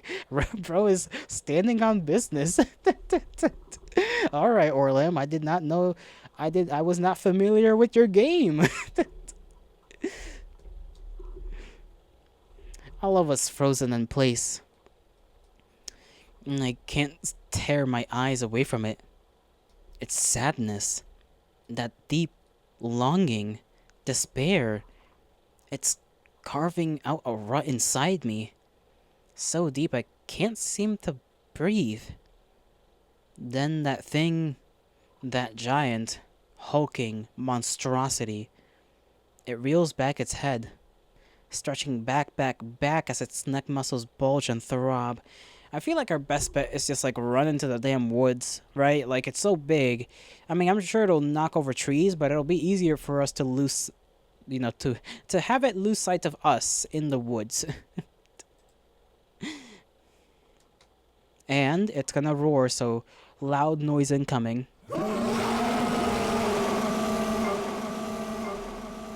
Roars. For a second, my consciousness dances in and out. The sound is so deafening I can't even think. Like 50,000 thunderclaps all landing upon my ears at the same time and making my very brain rattle against the sides of my skull. I bring my hands to the side of my head as my vision goes white. Then black, then white again. Bro's getting fucking discombobulated. My my breath itself stifled somewhere in the base of my throat. Then, as suddenly as it had started, the roar ends. The beast lowers its head, raises its axe, and charges. It comes fast, faster than I thought would have been possible. Crossing the length of the clearing in 2 giant steps. My shell-shocked brain is barely able to comprehend the sight of its barreling towards us, but I managed to leap out of its way, just as it brings a giant hunk of an axe straight against straight down on the ground at our feet. I don't even realize I'm screaming as I fly through the air, stumble, then go face first into the ground a few yards away. I can still feel the tremors rippling through the earth from the axe's impact. I hug the ground, then try to move and push myself back up, even as my vision shimmies and my ears ring. Eggs, stay back! I hear Genzo shout from the other side of that thing. You'll only get in the way! Orlam this time. And get as far as you can! Gidget grunts, and I see them going charging at it, pole flying. What are you gonna do with that? Thing's skin is probably thick as hell. The only thing that has any chance of getting through it would be the damn knife. And maybe Genzo's screwdriver, knowing how strong he is with that thing, shank, shank, shank, I can't bring myself to look, not while my head is still trying to stop spinning. So I do what I'm told, shakily crawling in the dirt to try and put some distance between myself and those horrifying tremors. I can hear it. Hear them. Another roar. I clench my ears, my eyes shut, and dig my fingers into the dirt so deep the grit clots painfully beneath my nails. Another giant tremor. I feel my stomach shoot up into the back of my throat, bile stinging on my tongue. I clench my eyes shut, then attempt to push myself to my feet, turn around. I'm immediately met with a rush of air straight to my face. I gasp and throw my hands up, but it's just the sheer force of the axe that being thrown around. Every swing forms jets of airs that go cascading all along the ground, making the grass dance. Left, right, left, turning the clearing into a roiling ocean. Before slamming down again, with an earthquake-like shake that nearly sends me backwards onto my ass. I chance another peek, my heart beating in my ears.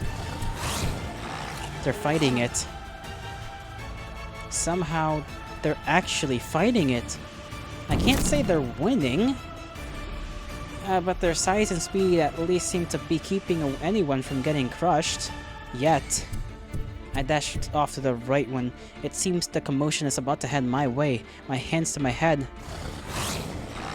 The beast lets out a throaty snarl and charges in Gidget's direction, swiping left, right, down in rapid succession. It brings its axe down with another mighty crack. And in the short moment when the blade is still buried deep in the earth, Gidget stabs their pole straight into the meaty slits of its eyes. Smart! The beast roars, responding with a seemingly instinctive swipe of their hands that hits Gidget square in the stomach. Yikes, that's a couple broken bones. They go flying. As the creature yanks its axe free of the dirt, Orlam climbs onto its back. I see him stab his knife onto the thing's neck again and again and again in rapid succession. I hope this thing does not go backwards, otherwise it'll just like squish the poor guy. But the thing simply shakes its head. Orlam lasts about 3 seconds before going tumbling off, narrowly avoiding the beast as it swirls around, axe slicing through the air. And the thing rears up. Another charge. Genzo barely has time to roll out of the way. He misses the swing of the axe, but he gets hit by as the beast sends out a claw. The swipe hits him clean across the chest, carving 3 deep gashes across his shoulder and neck as it sends him tumbling across the turf. Fuck!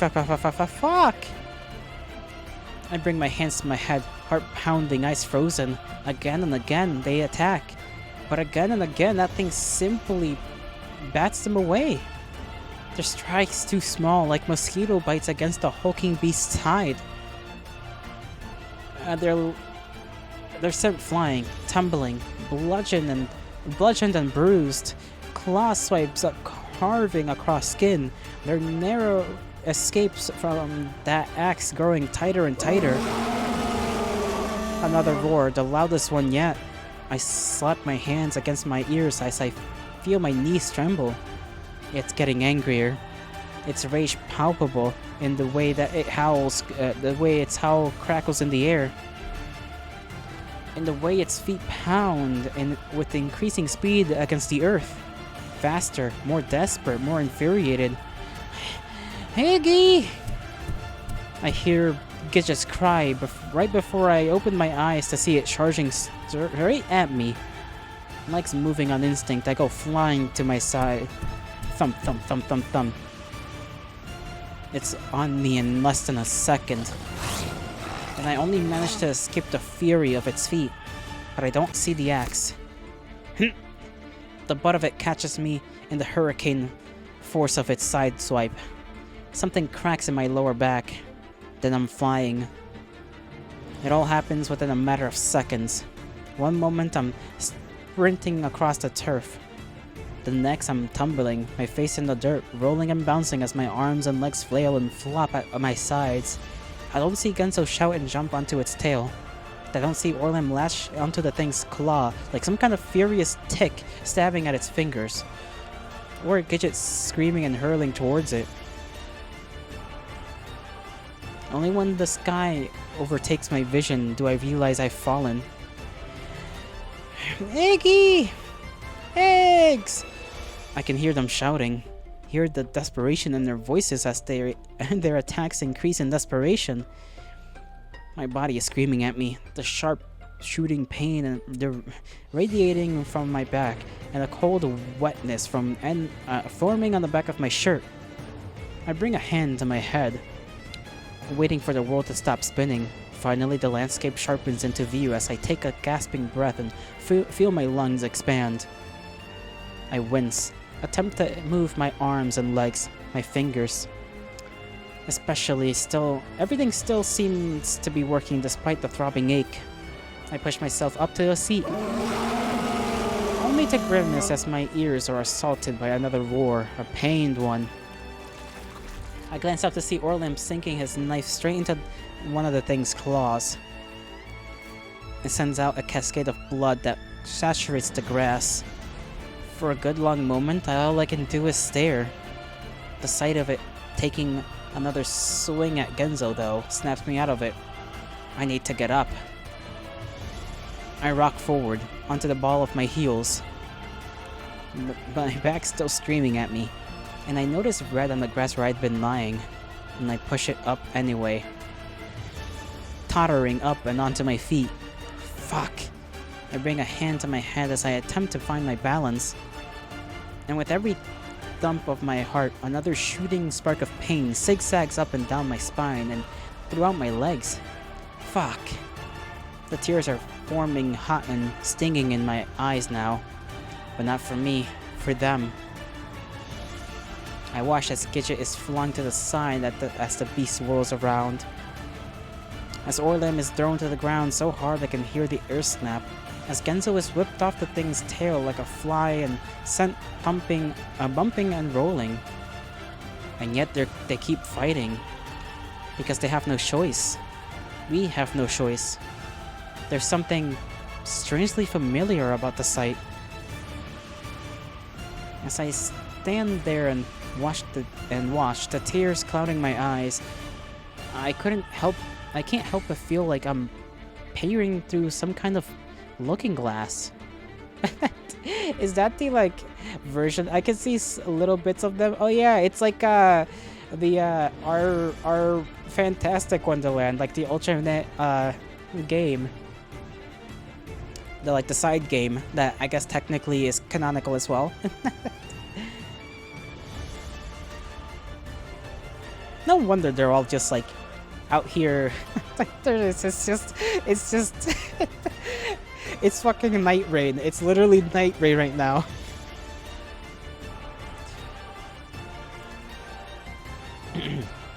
At any one of the possible futures and past.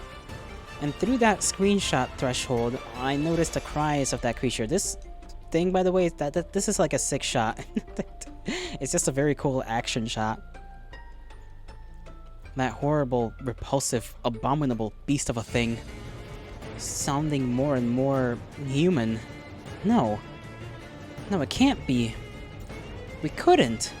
We would never. We would never hurt. I start limping forward. Guys! But my voice is nothing more than a gravelly hitch in the back of my throat. Guys, stop!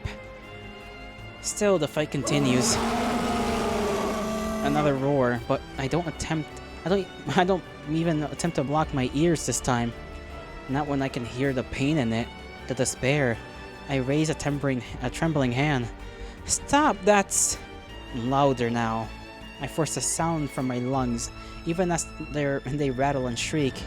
While in front of me, I watch my friends tear each other apart. That's Box!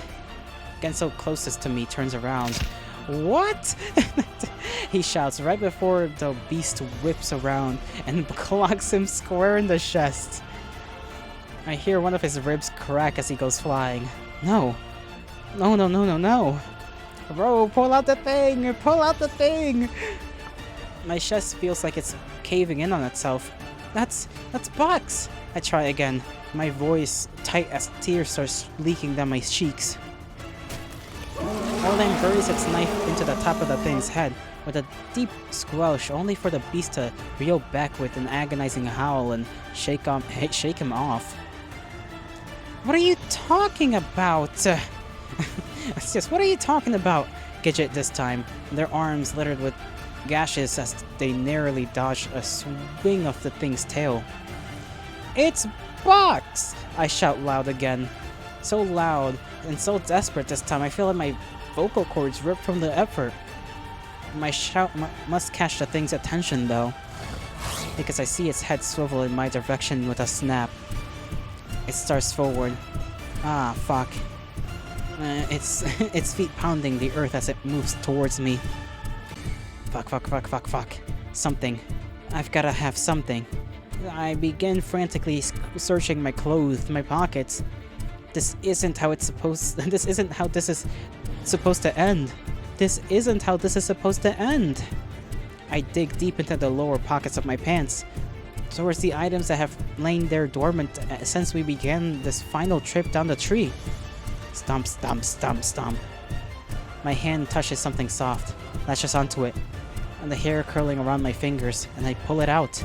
The doll. The doll. Its lifeless button eyes staring up at me from the palm of my hand. Not knowing what else I do, I thrust it up into the air like some kind of offering.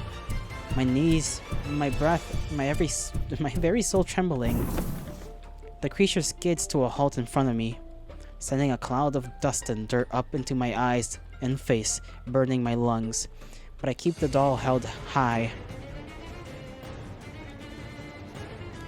Eggs? What the fuck are you doing? I see them through the cloud, all three of them running at me. But it's okay. This isn't how this is supposed to end after all. I see the beast cock its head to the side, studying me.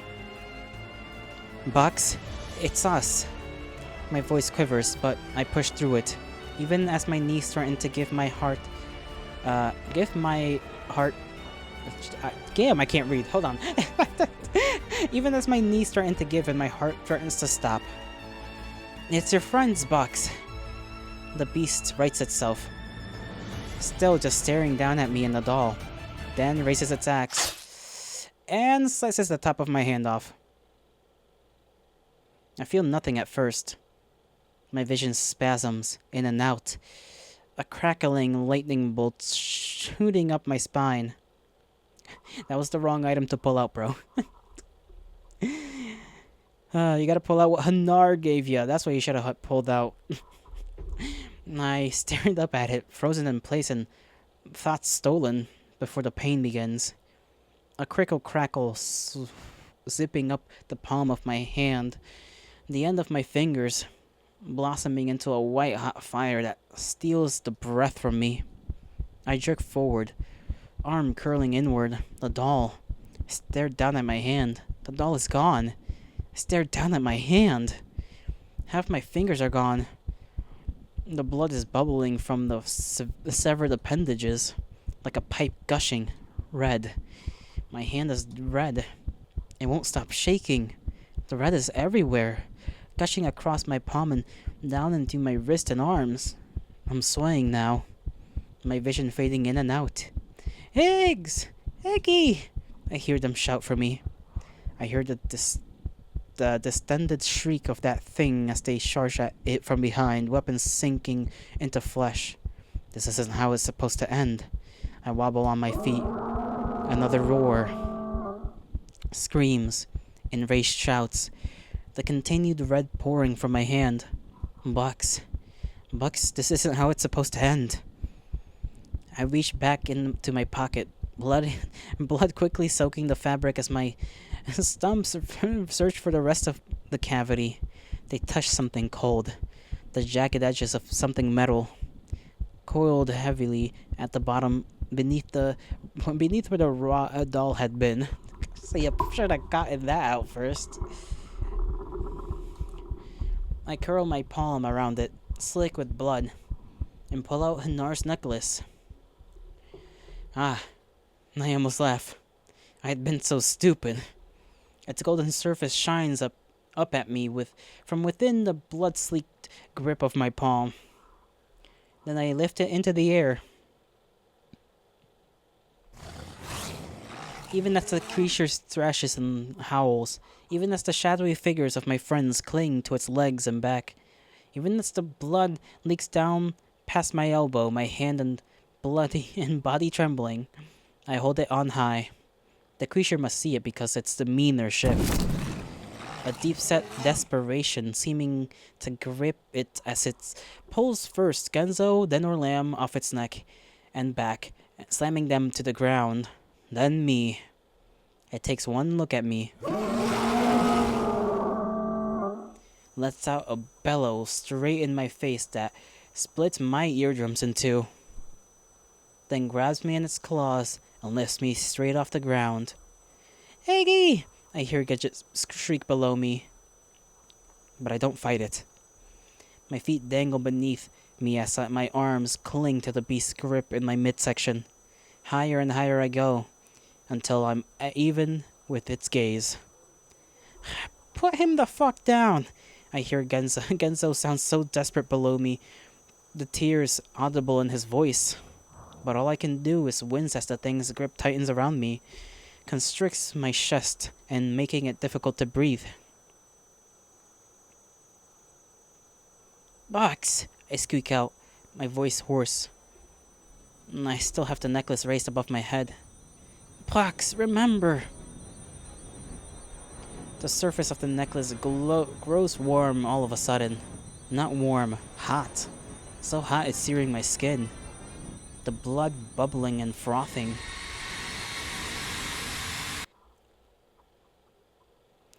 And then my eyes go white.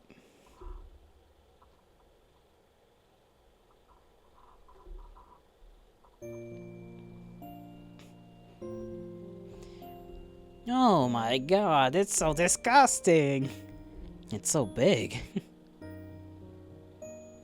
How are we supposed to go down the slide? I'm not touching it. It's fucking gnarly. I don't see what the big problem is. They're all so cute with their kids. Oh goodness. And like the fucking I don't even know what to call these. Eek! Oh my god. See? It's cute. Don't bring it over here. But he's just a little guy. She's a monster. Ah!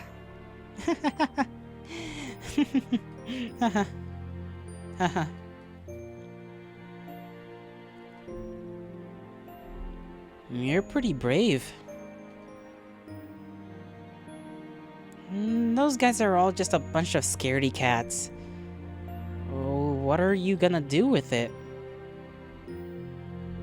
I guess I'll go put it in the grass. Then no one will have to be scared of it. Bye, little guy. Maybe don't make your web on the playground next time.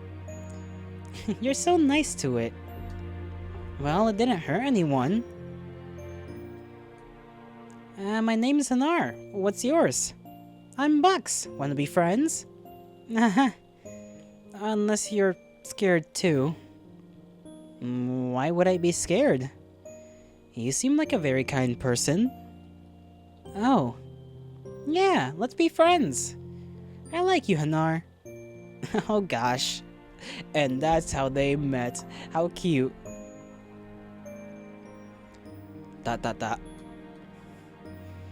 I'm hungry. I want tomatoes. Bucks, shush. But I'm hungry, Iggy. I bet if you shout real loud, he'll give you some tomatoes. Really? Kenzo! I want tomatoes! God damn it. Bugs, I'm hungry and I want tomatoes. Young lady, if you're not going to be quiet, I'm going to have to ask you to leave. Give me tomatoes, lady. She does not care, bro. Give me tomatoes, lady. Oh, goodness gracious, what a menace. Bugs, oh my god. Alright, Missy, out. Oh?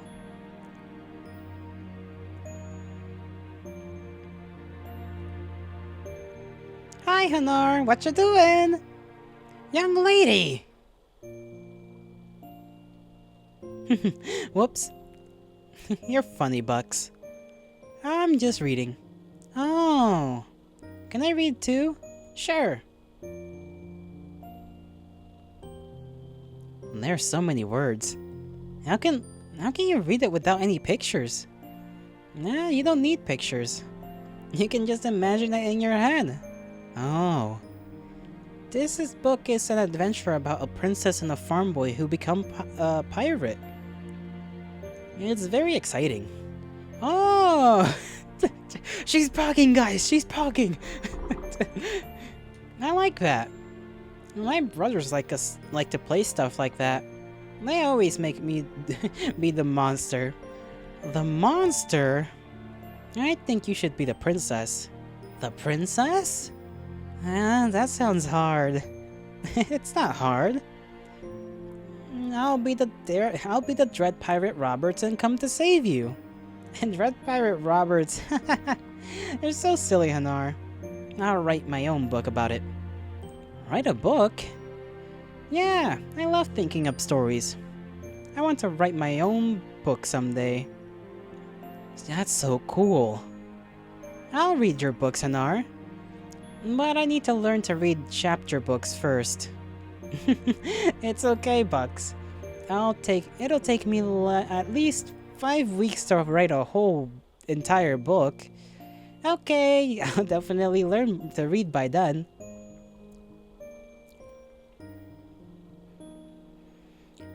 I say you could talk, dickwad. Now you're just asking for it. Hey, assholes! Oh shit, it's the killer whale! You better run, you fucking ingrates! Fucking ingrates! Frickin' monster! I'll show you a monster! Wah! Hey, you okay? Those turd biscuits hurt you? I'm fine. Orlam, Bucks! What happened? Just a couple of ass hats. No, I'm reading that wrong again. Just a couple of ass hats. I read that the right way the first time. I told them off. Told them off? More like scared them off. Nothing more terrifying than a fist of steel coming straight at your face. Bucks, the Bucks monster fist of death strikes again. Damn straight. Orlam? Ah, Christ on a cracker.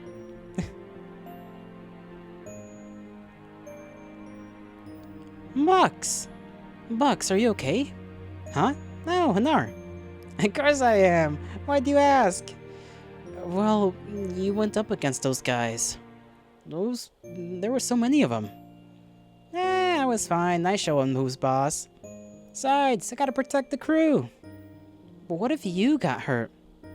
I don't know what I'd do with myself if something happened to you. What is it? What did I say? Hanar, you're so sweet! Hey! Just fucking tackles him. Bucks, she's our gal. If she can't do it, no one shall. Lambrooks Buxley Krills is up to bat. Krills has been a real terror at the plate these last few games, and with 2 people already on base, I can't imagine Dukan isn't feeling the pressure. Bro can't even see. What's happening now? Bucks is batting. Oh shit! Fuck him in the ass, Bucks! That's funny as hell. It's like, what's happening? Oh shit! It just gets up immediately. Just fuck him in the ass, Bugs.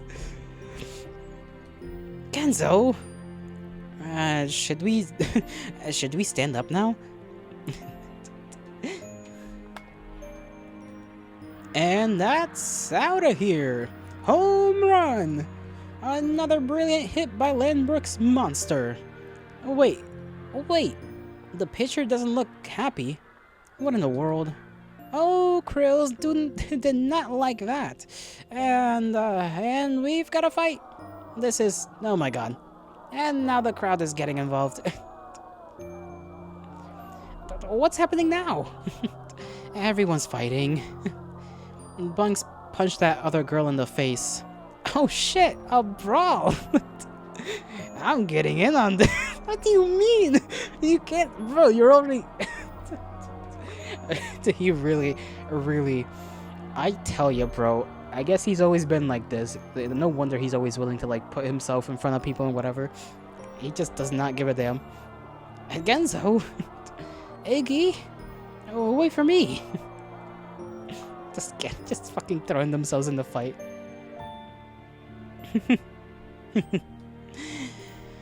Would you stop laughing? That wasn't funny, Bucks. Are you kidding? Did you see the look on her face? Bam, bam, whoomp, right in the kisser. T-shirt to say shit about Lambrook. ...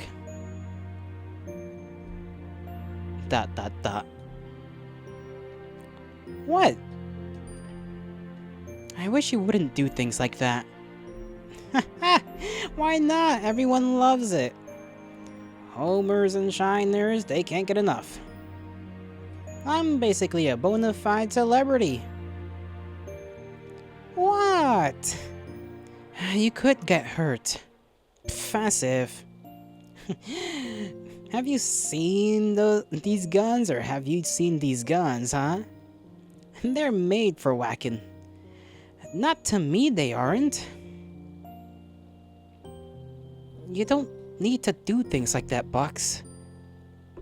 Yeah, well, what else am I good for, huh? I'm big and loud and angry and I hit things. I'm a fucking monster. I think you're beautiful. But beautiful? Bucks, I think you're the most beautiful girl in the world. And I wanted to know if you would be my girlfriend. Yes! Yes. And he's been tackled again. I'm so happy. God. I'll be the most wonderful girlfriend ever. And I'll hug you every day and murder anyone who tries to touch you and Bucks are choking me. Just fucking getting strangled out. Bucks, Hanar. Now, have you guys have a fun at prom? Yeah, it was nice. Aw, look at you both. It must have been so romantic. I'm so jealous. Romantic. Psh. Bucks probably busted the place up. Ballroom blitz, motherfucker. It's true, I can't even imagine Bucks in a dress. Who would have thought Landbrook's high monsters would have a prom date before any of us fuckers, am I right or am I right? Yeah, she doesn't match the vibe at all. Pretty fucking crazy. Like polishing a turd or something. You know me. I gotta keep people on their toes. Or else I'll chop him off. Yeah! Disproportionate violence! Come on, I wanna go play bingo. Daddy's feeling lucky tonight. There he goes. But I wanted to dance. Wait for me.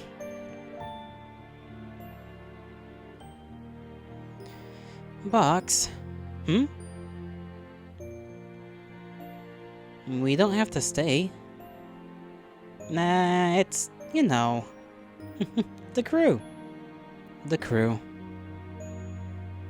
Come on, let's go win some shit. Box? You're beautiful tonight. Aw.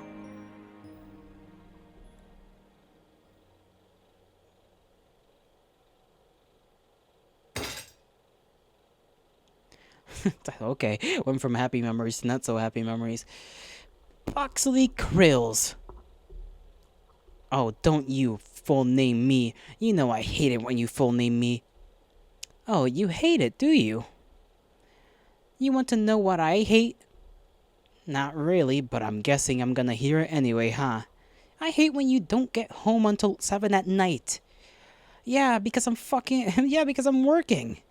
I'm the only one paying for any of this shit.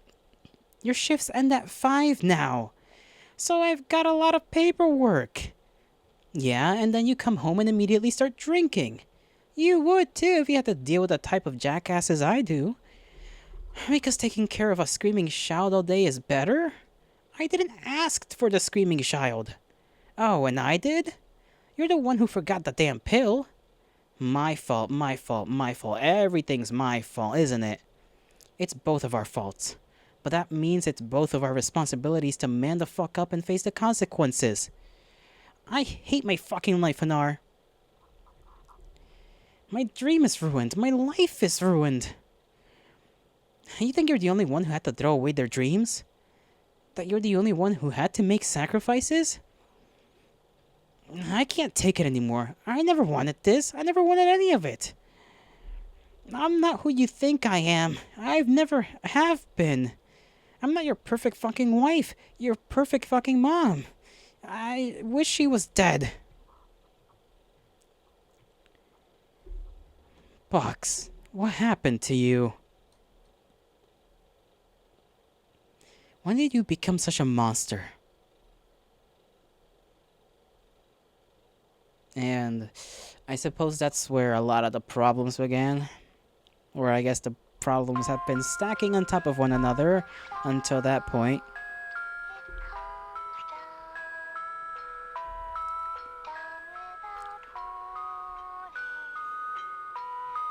Bucks.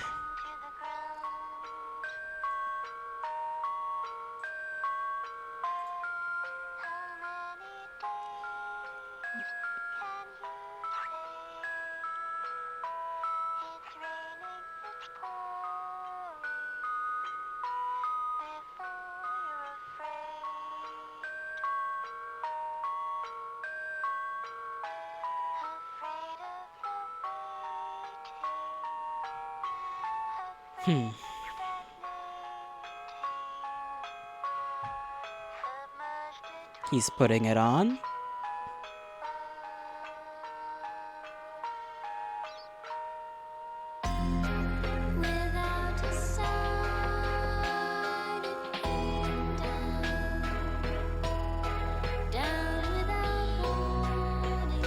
Bucks. You don't need to do things like that, Bucks.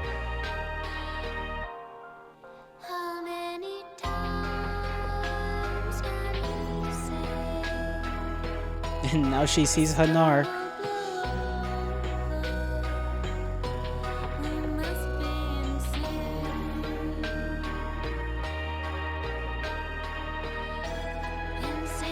You're the strongest person I know. But even you need saving sometimes too, and none of us saw that. You're not a monster, Bucks. So please, just come home.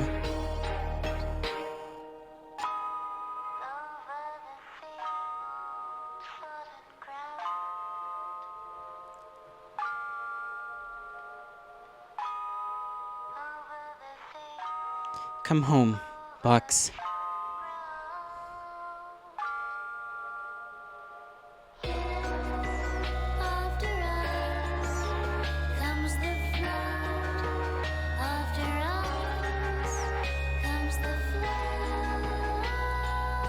And she's coming back to us.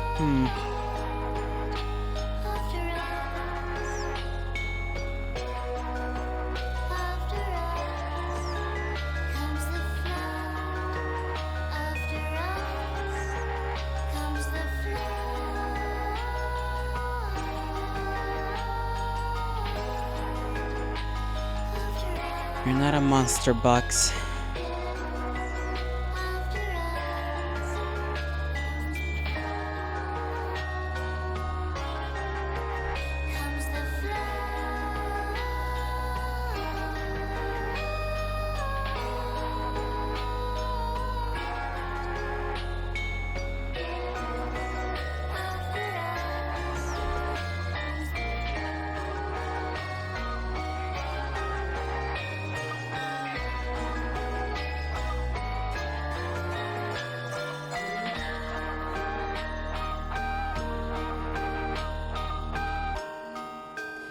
Come home, Bucks.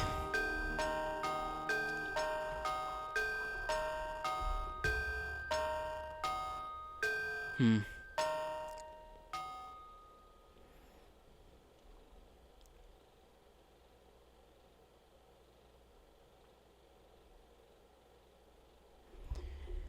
Bucks doesn't say anything for a long time. We retreat to the edge of the trees, to a small outcropping of stones and logs where we can stop for a second. Stop and sit and recover mentally and physically. And all of us with faces pale and haggard and limbs leaking blood in various quantities. Bucks just sits there, with her gaze pointed at the ground, her eyes dark. It's strange. She's wearing a Hanar's necklace now. Well, I guess it's technically hers, right? Or no, they gave each other's necklace. That's like a good luck charm kind of thing. I think it was that way.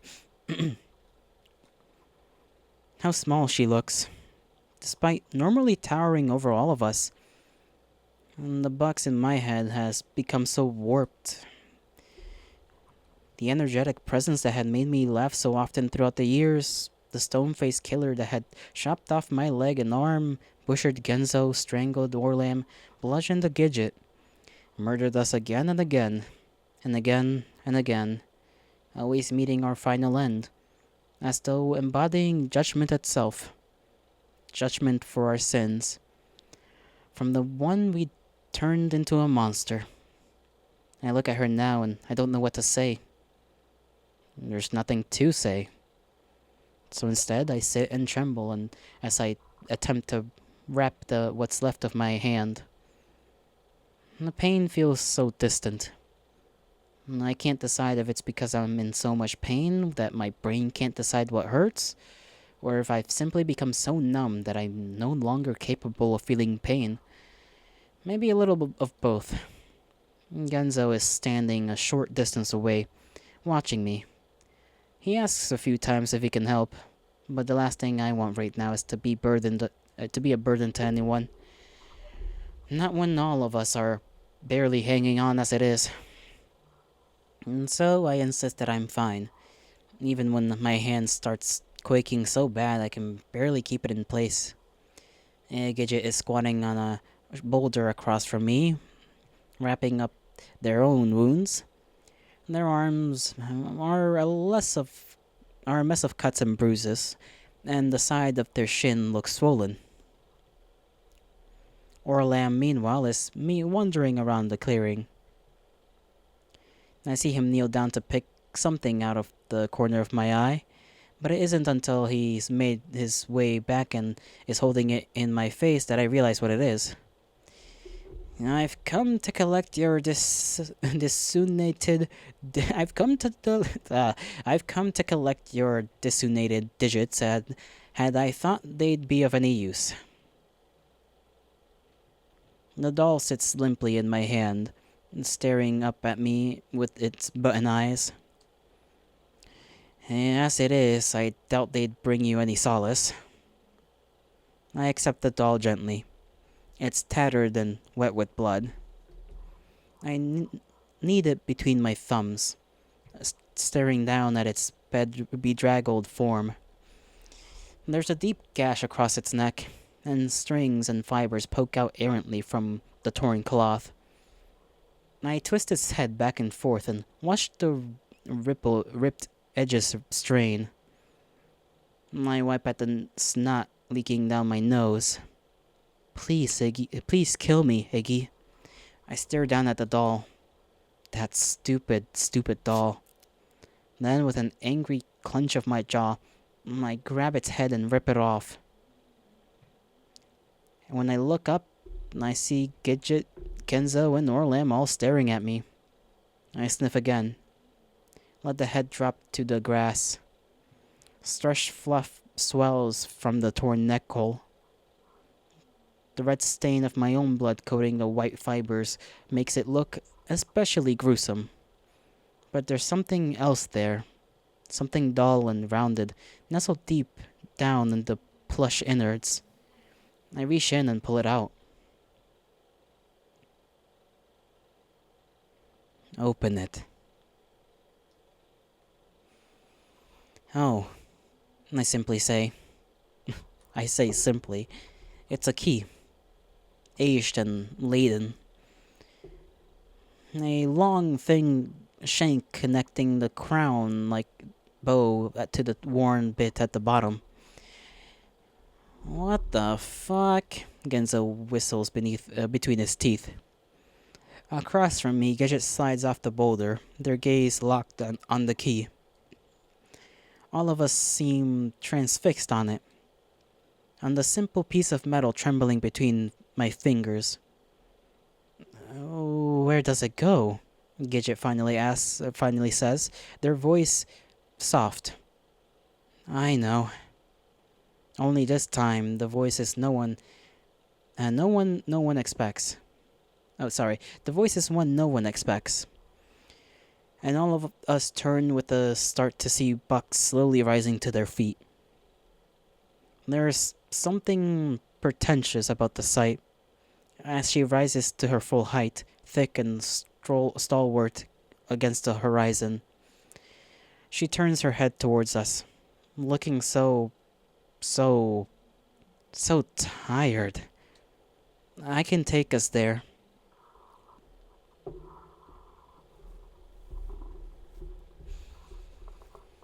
Bucks leads us towards the end of the clearing. I need to readjust myself in this chair. My ass kinda hurts. If end is even the right word. Because the further we walk, the farther the clearer seems to extend. On and on. I glance behind us and see our small resting spot, now nothing but a tiny trio of dots on the horizon. And yet the trees in front of us never get any closer. Am I going completely mental, or does it feel like we're not getting anywhere? Genzo grumbles. I'm not sure if he's addressing the group or talking to himself. Either way, no one responds. I instinctively walk just a bit closer to the group as I let my gaze travel and back and forth to either side of the clearing. Something's different. Something's changing. Are the trees growing closer together? Suddenly it feels like I can barely tell one from another, like they're becoming one wooden mass. The sky overhead, had it always been this cloudy? Giant dark thunderheads have formed out of nowhere, pushing and shoving each other in their race to climb up towards the heavens. I glance back again, blink, rub up my eyes. Wait, didn't we... The line of trees behind us is only a few meters away. Where'd the rest of the clearing go? My chest grows tight, my mouth dry. I turn back. But now the trees are even tighter and twisted. And I can see their branches contort and curl, wrapping around neighboring trunks like coiled snakes. More and more of them, blocking any and all gaps between the trees, forming an impenetrable wall that seems by leaps every second closer and closer, a pack closing in. Bucks, I try to whisper, but my throat is so dry it comes out as a barely audible wheeze. I bring a shaky hand to my forehead, wiping at the veil of sweat. Why does it feel like the trees are moving? Flickers of movement in the corners of my eyes, but every time I turn my head, everything is static still. Left, right, left, and each time something has changed. More coiled branches, more warped roots protruding from the ground. Or is it my imagination? My emotional and physically weary mind playing tricks on me? The sheer pain plaguing my body, making me hallucinate. I let out a soft, shuddered gasp and retched my gaze downward. Don't look at them. Don't look left. Don't look right. But most importantly, don't look back. My heart's beating so fast now, like it wants to beat straight out of my chest. Don't look back. Left foot, right foot. One after the other. My breath trembles on my lips. Don't look back. Where are the others? I need to see the others, but I can't bear to look up. Not when I can hear the trees moving, twisting, grinding around us. Guys? I reach towards them, but my fingers quivering. Guys! Stretching my arm out. I'm desperate. Don't leave me, don't leave me, don't leave me, don't leave me. In a panic, I dash forward, only to immediately ram straight into Buck's back when she stops walking. I let out a stifled gasp and immediately jerk my head, only to see everyone staring straight ahead, at the gate standing in front of us. No, not gate. More like a barrier built from warped, knotted trees.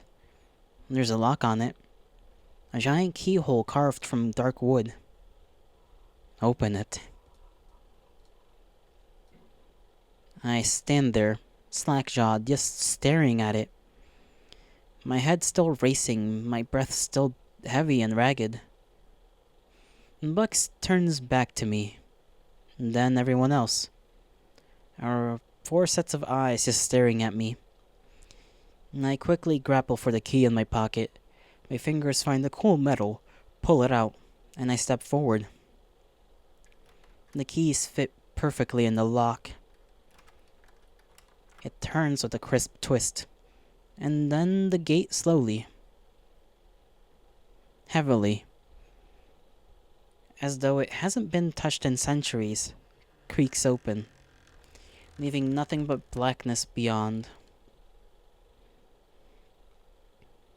I turn back to the group, my face grim.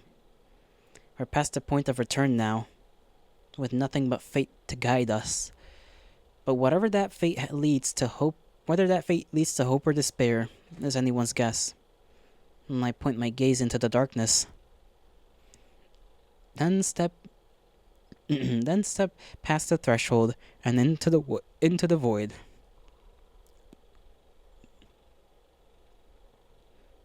And it's dark and strangely warm. An odd sort of humidity clinging to the air. A visceral moisture. We walk, surrounded by nothingness. No feeling of grass underfoot. No breeze brushing past our cheeks. Nothing but the heavy veil of warm swelter. And dull, unceasing thump. It buzzes in my ears. Thump, thump, thump, thump. Making the cilium thrum. Itch. Like something crawling around inside my ear canal. It gets louder as we walk, slowly opening out to fill up the void. More and more incessant. Until my whole body hums with it. Thump thump. Thump thump. It appears in the blackness up ahead. A spot of green, like an oasis in the abyss.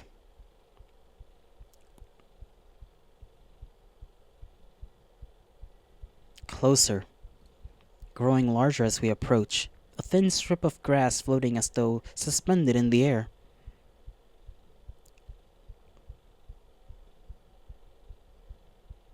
Closer, all of us gazing upon it in a surreal sense of homecoming as it takes form in our eyes, in our hearts.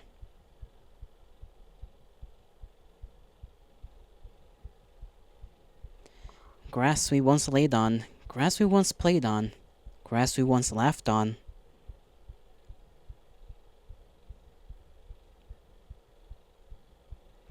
And at the center of all that green, a single enormous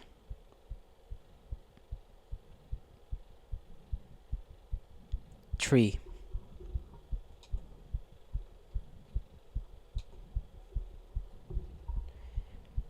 We reach the edge of the grass. Don't even hesitate as our feet stride onto its damp surface. As the blades of grass part for our steps, all of us just staring up at it, just staring up at it, at the big old willow, the tallest tree in the forest. Its trunk like a massive boulder covered in twisty, gnarled roots. Up and up and up. The thumping is restless now, my brain itself buzzing and whirring inside my skull, and my heart beating faster and faster. So fast I can feel my vision warp, because as my eyes travel upward, I see the branches twist and wrap and coil, or a horrific mass of winding shoots and springs. All of them pulsing and throbbing, squeezing and choking.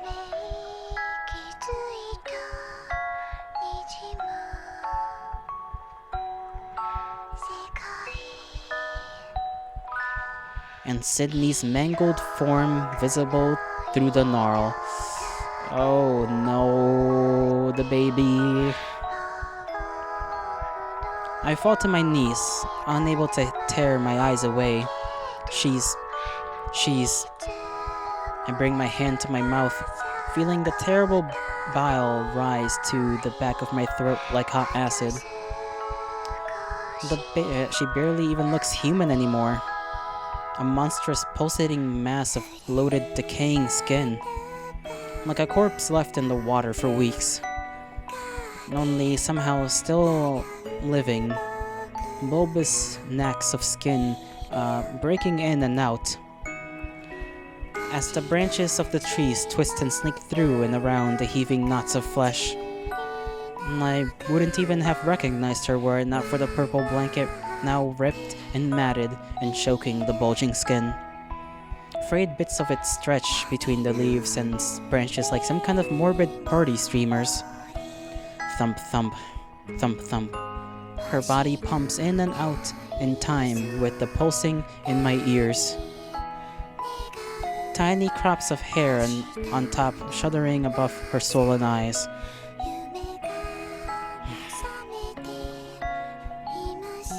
My children.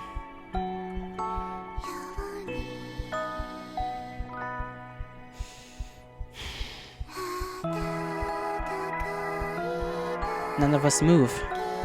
All of us rooted to the spot and staring at that twisted abomination in front of us. Welcome back. It's a voice I haven't heard in a long time, unlocking a core deep in the darkest recesses of my mind. That's Sydney? Genzo's voice sounds so warbled. Bucks takes a step forward, and I can see the tears shimmering on her eyes. What have you done to her?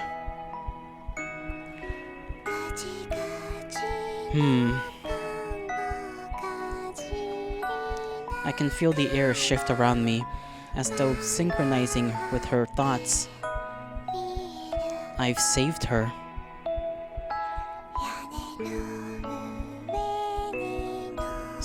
Saved her?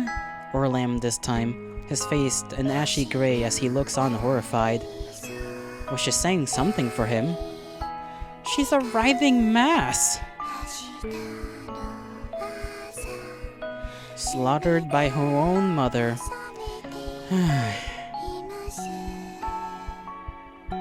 Such a horrible tragedy.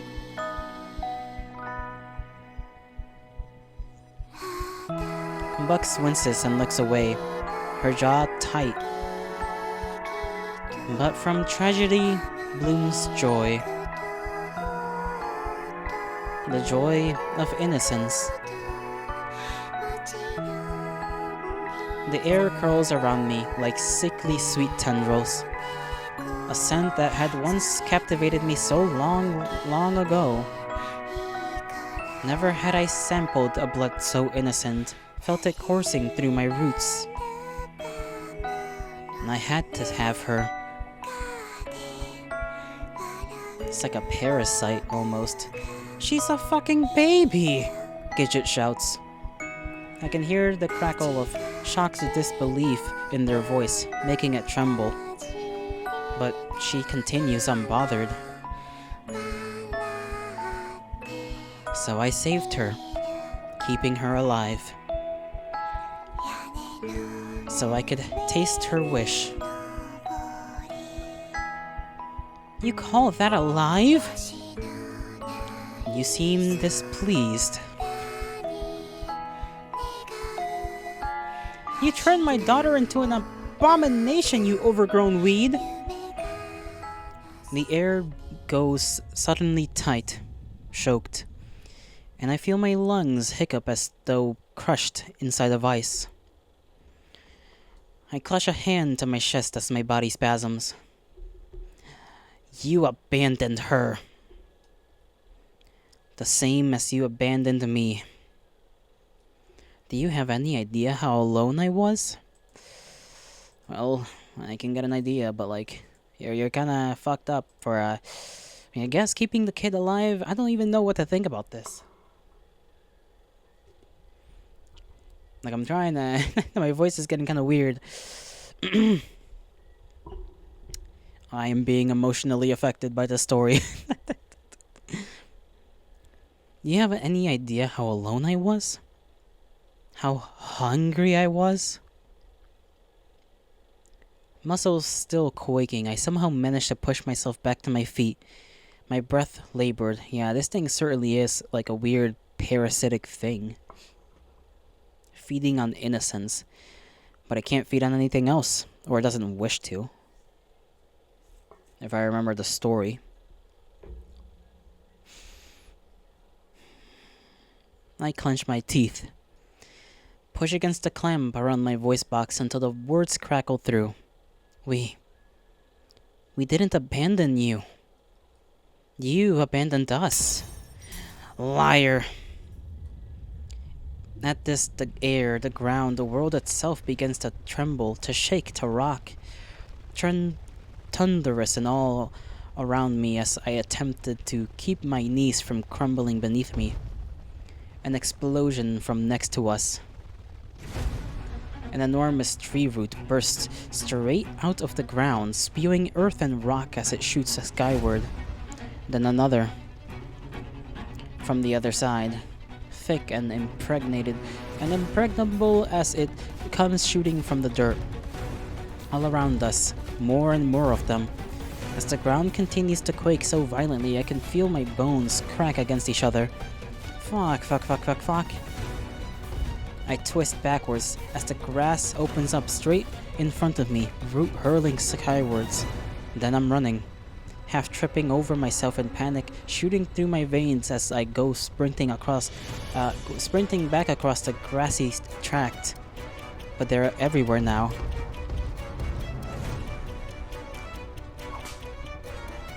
I see Genzo go flying as one of the wooden snakes launches itself at his feet.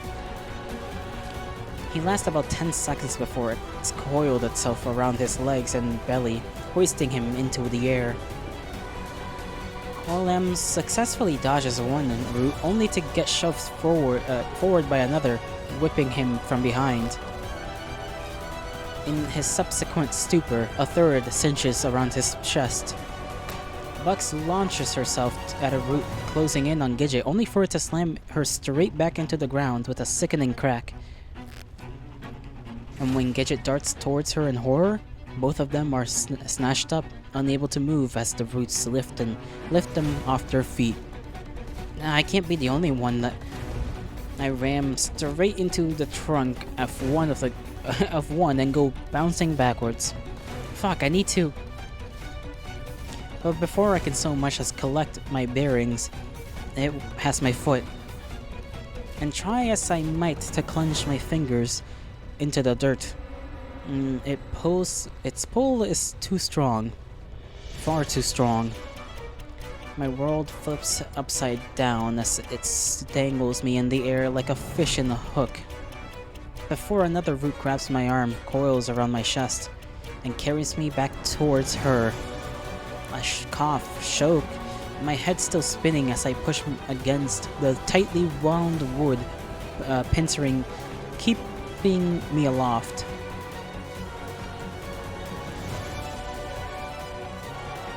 All five of us clenched in her grip and hanging there limply like toys awaiting their turn at play. I can feel her looking at us. The way the air shifts its focus on each of us in turn, tightening against our skin. I abandoned you? A shudder ripples through the air. Then the root holding Orlim twists and snaps, squeezing around him with an angry crunch. The homicidal urges. Orlim grunts against the pressure. I hear Orlim grunt against the pressure, one eye clenching shut. Wanting to kill your own father. Then she goes to Genzo, the roots digging into his belly and forcing out a gasp choked. Erections in the locker room? Genzo's eyes go tight. Can't you control yourself for one moment? Then to Bucks. Sending another shout to the hospital. The roots shakes her so hard it sends her arms and legs flailing. You broke his jaw. Then to Gidget, lifting them up as though taking a better look at them. And you, constructing genitals out of toilet paper. It gives them a shake, rocking their head backwards, hiding them in your pants as you went about your day. No, I never abandoned you. I never abandoned any of you. You abandoned me the day you abandoned your innocence. The air snaps around us like a shimmer of electricity ricocheting across the void. You think I would soil myself with your dirty, tainted wishes? I push against the hard bark, constricting my chest, my legs kicking fruitlessly beneath me. Kids grow up. Nothing stays innocent forever. That's life. The air shifts back to me so quickly and so sharply that I let out a gasp. You. Then softens, melting into sickly sweet tendrils that caress my shin and cheek. My child of nihility, void and intemperate. Before reeling back with a slap with that, whips my head to the side. I couldn't bear the thought of your betrayal most of all. Not with the sins of your companions still fresh on my tongue. So I cut you off before I could see what you'd become. You think any of us give a fuck about any of that, you freaky tree lady? This earns Genzo a rigorous shake, and I hear him let out a yelp. I cared for you! Let you play neath the shade of my leaves, granted you your every desire! I feel the air start to crackle, then the roots ensnaring us start to squeeze, tighter and tighter, until I feel my ribs start to crack. My eyes start to pop, squeezing and squeezing and squeezing, until it stops just as quickly. I gasp, suck in strangled hoarse breath as my lungs rattled in protest. I clutch at the bark and trapping me and simply try to breathe. But it doesn't matter. Once I have her wish, none of that will matter. Wish is why you're going to help me. I feel the roots slither around me, coiling up around my neck, forcing my shin upward. I tried so hard, you see. Again and again, each time this tragic play reenacted itself. I cared for her, fed her nutrients, tried to help her grow. A distressed murmur escapes my lips as I feel its tendrils curl up into my hair, slither across my neck. But babies can't speak. A chill runs up my spine. My body starting to tremble as goosebumps raise up along my bare arms. No matter what I do, no matter how I nourish her, she'll never be able to utter the words I so long to hear. My whole body is quaking, a deep-seated frigidity racing through my veins. To feed me her sweet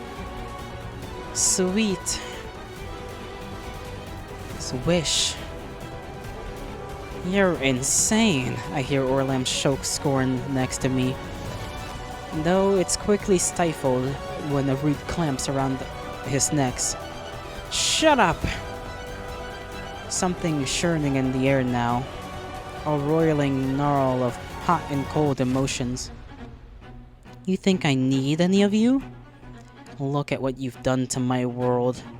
Poisoned it, polluted it, ravished it with your disgusting wishes and urges. I feel myself start to raise higher, and I kick my legs out on instinct, my body squirming helplessly in her coiled grasp. But I can fix that. I can fix it. You'll help me fix it. The air shudders, almost as though she's tisking in the back of her non-insistent throat. Iggy, Iggy, Iggy. My empty husk of a child. Doesn't even know what he wants. That's not true. Suddenly, my world flips upside down as the roots turn over me. Turn me over, sorry. I let out a startled cry, legs scrambling above me as the blood rushes to my head. You have zero sense of self.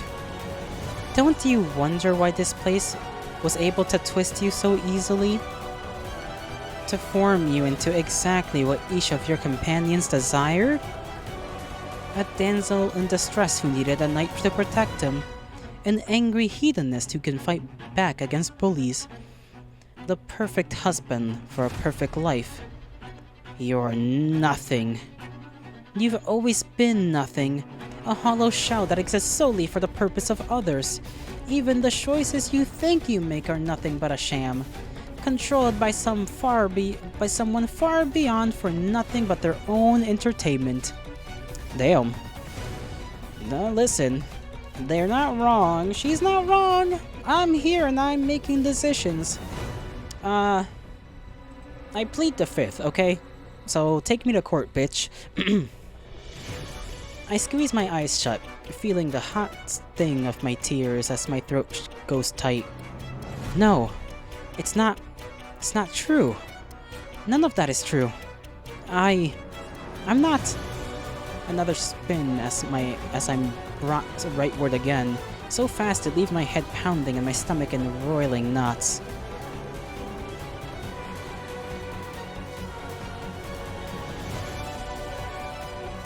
The perfect shell for the perfect wish.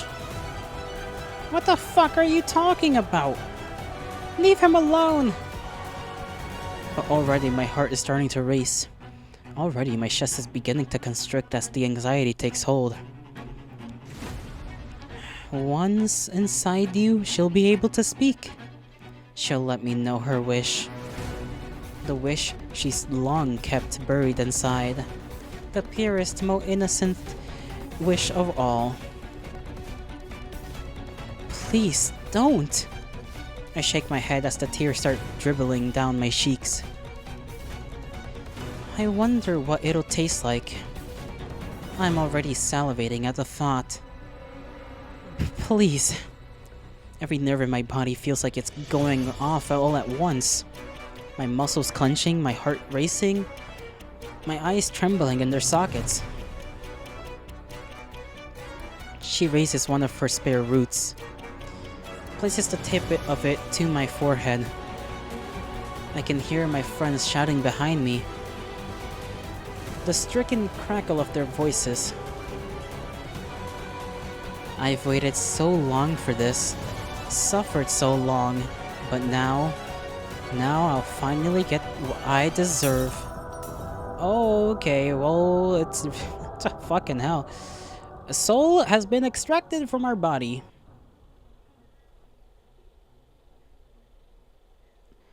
I mean, I guess she already knows I exist as a player. You know, someone far away controlling your actions, that's me at this moment. So I shouldn't be surprised that she can just, like, pull a freaking end game. Just, like, that just reminds me of, like, the Doctor Strange slash, like, I don't remember what that lady is called. The one that, like, passes down the role to him. And just like that one scene when the Hulk's there and it's like, lady, we need this. And he just gets his soul just fucking separated from him. Oh. I watched them get smaller and smaller. Watched myself get smaller and smaller. Falling into the void. I feel no wind. No air whipping past my cheeks. And I feel nothing. On and on and on and on. Until the green oasis with my friends is nothing more than a distant dot. Until it disappears completely. Until I'm swallowed by the void. Completely and utterly. Alone. And I fall and I fall. Will I keep falling forever? Is that it? Am I cursed to suspend in nothingness? The shroud of nothing returns to the nothing. There's something mildly ironic about this. I feel the corners of my lips turn upward when I close my eyes, surrendering myself to the emptiness of space.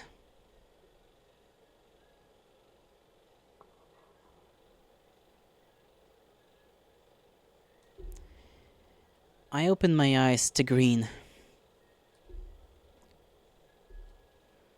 A soft green. A green that caresses my cheeks, tickles my shin. I push myself to see more of it.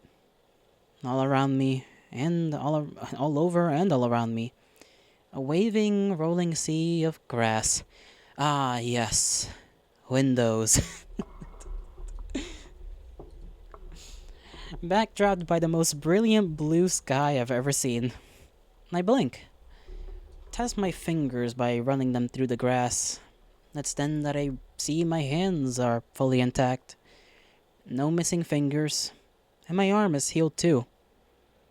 And I sit back on my haunches, just taking it all in and letting the breeze brush my face. Am I dead? But if I am dead, would I be able to feel the wind? If I were dead, would my heart ache at the beauty of the clouds in the sky? I race shakily to my feet, just standing there, swaying. The green is never ending, extending as far as the eye can see, all the way to the horizon in every direction, just rolling hills of further, except for a single tree. At the peak of the nearest hill, a large and lush and striking against the overhead expanse of blue. And I start towards it, because what else am I supposed to do? It's where I'm supposed to go. And it doesn't take long.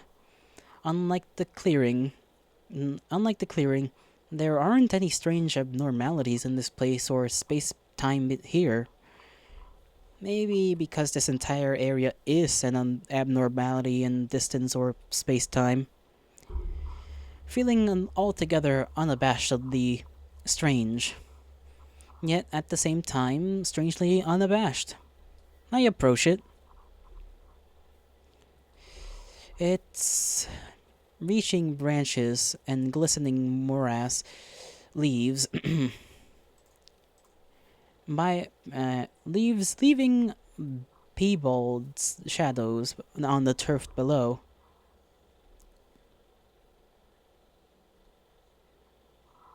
A girl sits beneath it. A young girl, reading a book.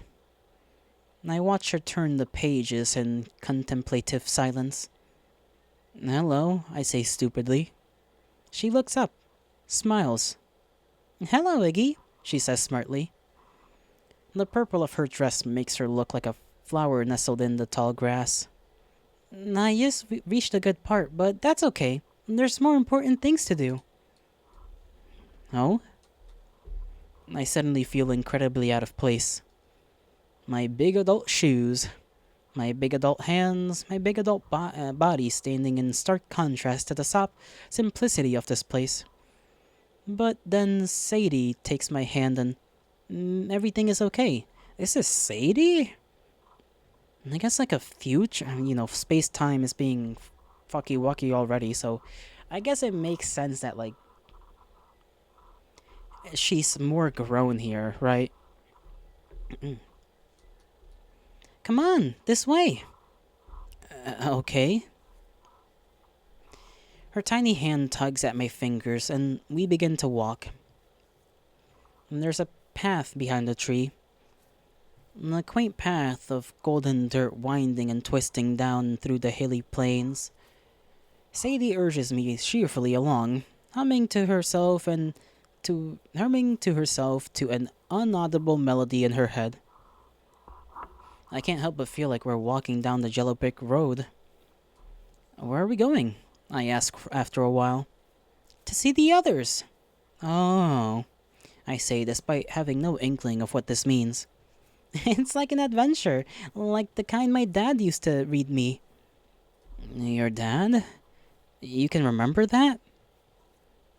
I could hear him, every night through the darkness, stories of courage and bravery.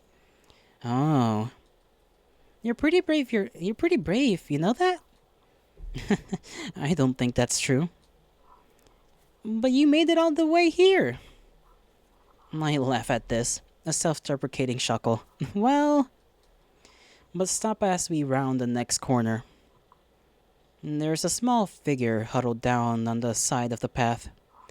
I recognize her brown pigtails. Big salty tears dribble down her cheeks as she hugs her dirty knees. Sadie cocks her head to the side. She's so sad. Something horrible must have happened. Bucks slams her tiny fist down on the ground with an angry wail. I wish she was dead. Sadie and I both give a jump, which must alert Bucks to our presence because she turns towards us, blinking in confusion. Huh? Sadie steps forward, holding out her hand. Why are you crying? Bucks eyes Sadie's hand. Her gaze goes skyward. She brings a finger to her mouth. I forgot. That's okay. Maybe you'll remember later. Yeah. Come on. We're gonna find the others. Okay, that sounds great. Buck's tears are gone. She grabs Sadie's hand, swinging it between the two of them as they start down the path once more. I follow behind in curious silence. Around the next hill, I spy a familiar patch of orange. Orlam is standing to the side of his path. His little fists clench as he glares at the ground angrily. Sadie and Buck stop in their tracks, wary. No one says anything, until Orlam stomps at the ground, tiny tears forming in his eyes. I wish I could make the rules for once. It takes a moment for us to dust. Makes a takes a few moments for the dust to settle back around his foot. Then he pops open his eyes open first. Then he pops open first one eye, then the other. Sees us watching him. He jerks back. Don't hurt me. I didn't.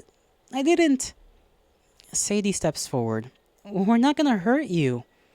We're on an adventure. An adventure? Yeah. Come help us find everyone. Orlam picks nervously at his nose. Okay. He steps onto the path. And we start on our way once more. And I feel a tickle on my palm and glance down and see him clutching my hand. He glances anxiously from side to side as we walk around the next bend. I'm starting to understand what's happening. Maybe? But that doesn't make it any less weird when I spy Gidget's crop of blonde hair come into view. They've got their hands held out to their sides and are walking to the edge of the path like it's some kind of tightrope. It looks dangerous. That looks dangerous, I hear Orlam mumble. In front of me, Sadie and Bugs are silent, just watching. Gidget reaches a small incline in the patch and stops, then spins around with a flourish, raising their arms. Wish I was the most beautiful person in the whole world. They blink, look at us, then bring their arms down sheepishly. And I didn't know I had an audience. That was great, Sadie laughs. Yeah, you're like super cool, super cool. I didn't think it was that impressive. Gidget tilts her head down with a shy smile. You want to come with us? We're looking for everyone else. Yeah, just like the pirate and the princess. Pirate and princess? Gidget looks confused, but must not care that much because this quickly morphs into a wide grin. Sure, that sounds fun. And when we start forward again this time, Gidget takes my other hand, pulling me along happily. Come on, Iggy, don't fall behind. Don't fall behind. I try to pick up the pace. I don't want to let anyone down.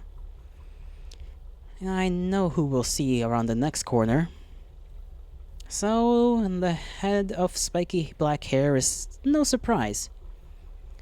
Genzo is squatted down, facing away from the path and drawing idly in the dirt with a stick. His knees are covered in scratches and dirt as just the way they always were. The five of us stand there and watch him in silence. Once he seems to finish his design, he mumbles something incoherent under his breath and starts up. He turns around and promptly jumps about 10 feet. Shit! When did all of you guys? But he hesitantly attempts to scrub out what he drew. It's okay. You don't have to be scared. I'm not scared.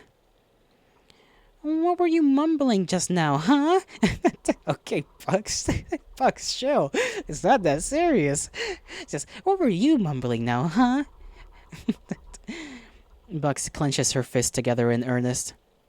I wasn't mumbling anything. Yeah, you did. I heard it too. You did not. We all had to say it. Who the fuck cares? Genzo? It's okay.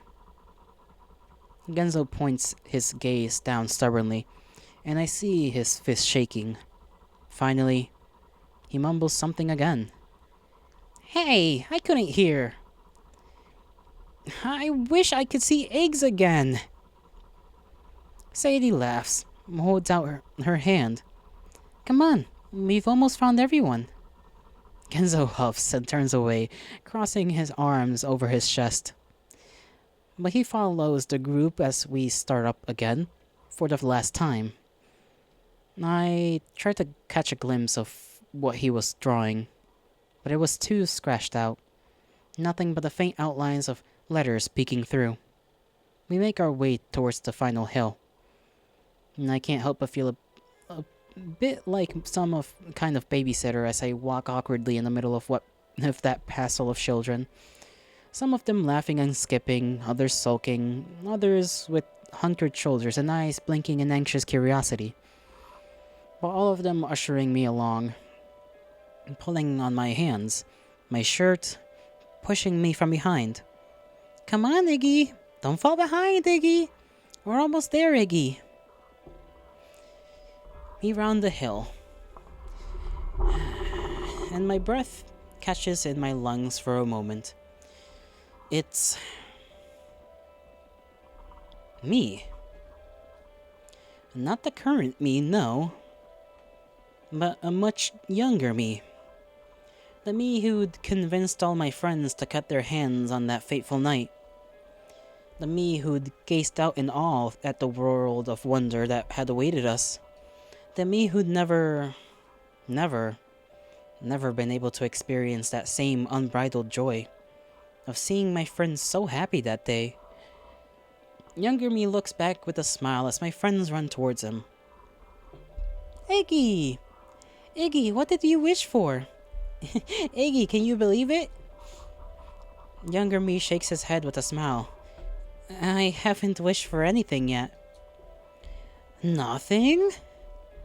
Eggs, you've gotta wish for something. Younger me laughs, scratches the back of his neck sheepishly. The rest of my friends go running past, into the land of magic and curiosity that awaited. And I can hear their laughter, their unadulterated elation as they seem and feel and experience everything for the first time. Younger me watches this too.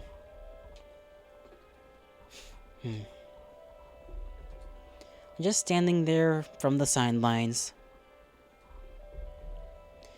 Then he turns back to me and Sadie, and I can see tears shimmering in his eyes. I wish... Now the tears are forming in my eyes too, because I know exactly what he's going to say. I wish I could make my friends this happy forever.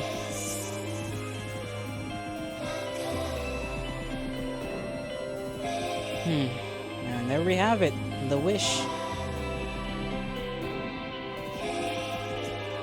A genuinely innocent wish. Yes, an innocent, like, I mean, all of the wishes were in a weird way innocent, but, you know, this is like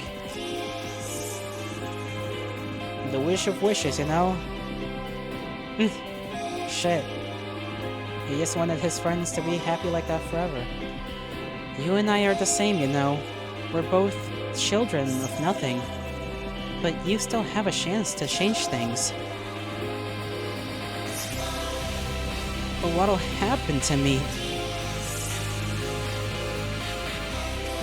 I don't know. But wouldn't you like to find out?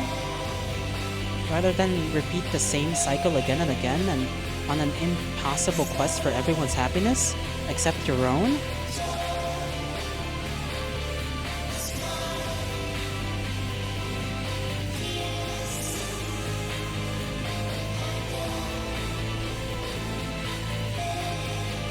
It's your choice, Iggy.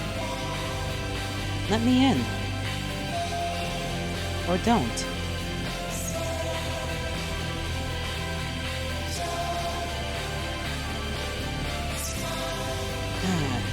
We can't even say no. This is my choice. I'm doing this. For me.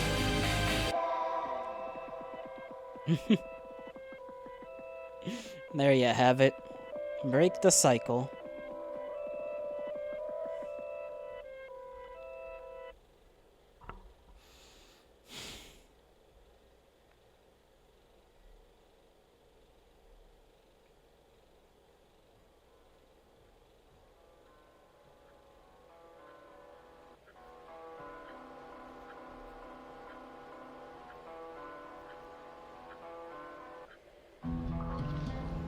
Sadie.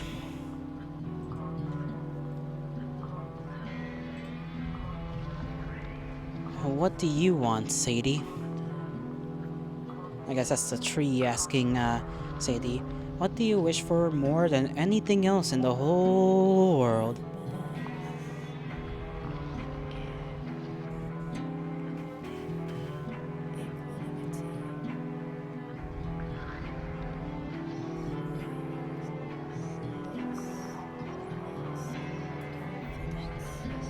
Yes, there she is. I can feel her.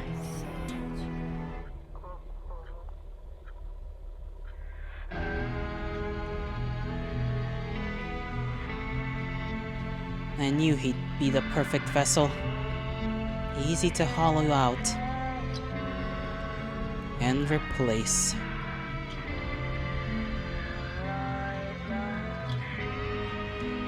Eggs is gone?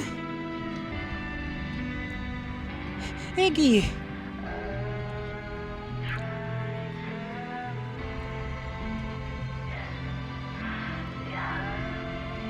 Now, tell me, child. What is it you want?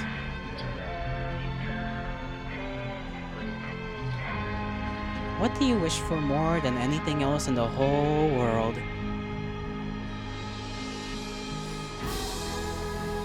Please kill me, Iggy.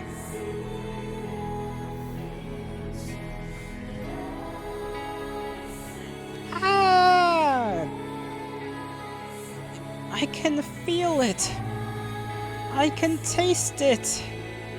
I can't tell if like the tree's going crazy or what.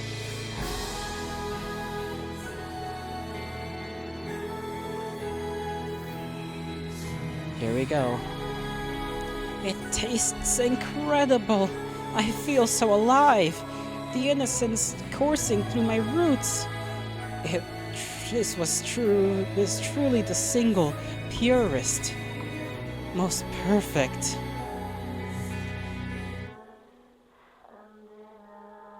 As you wish.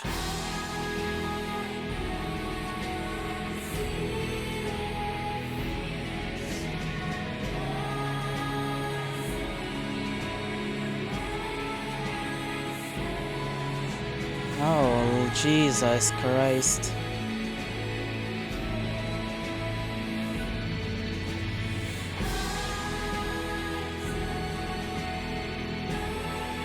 Stop. You can't do this. My wishes.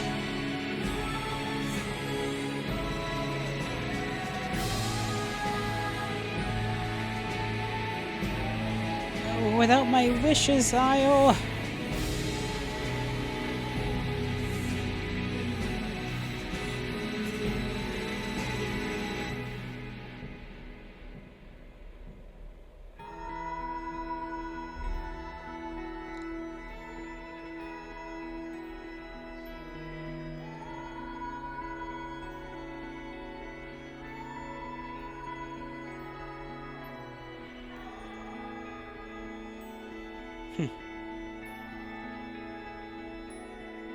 Why did they look cute here? But terrifying everywhere else. Hey, it's just a guy on the shore. Please kill me, Iggy. I wish I could see Iggy again. I wish I could see my mom again. I wish you were dead. I wish my mom were happier. I wish I had a bajillion video games. I wish I had tomatoes. I wish I could make all of my friends this happy forever.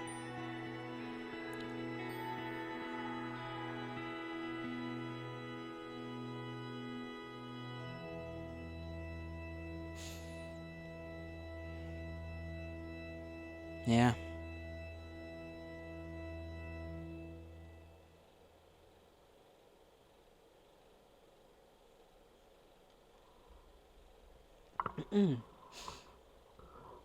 I'm trying to keep myself,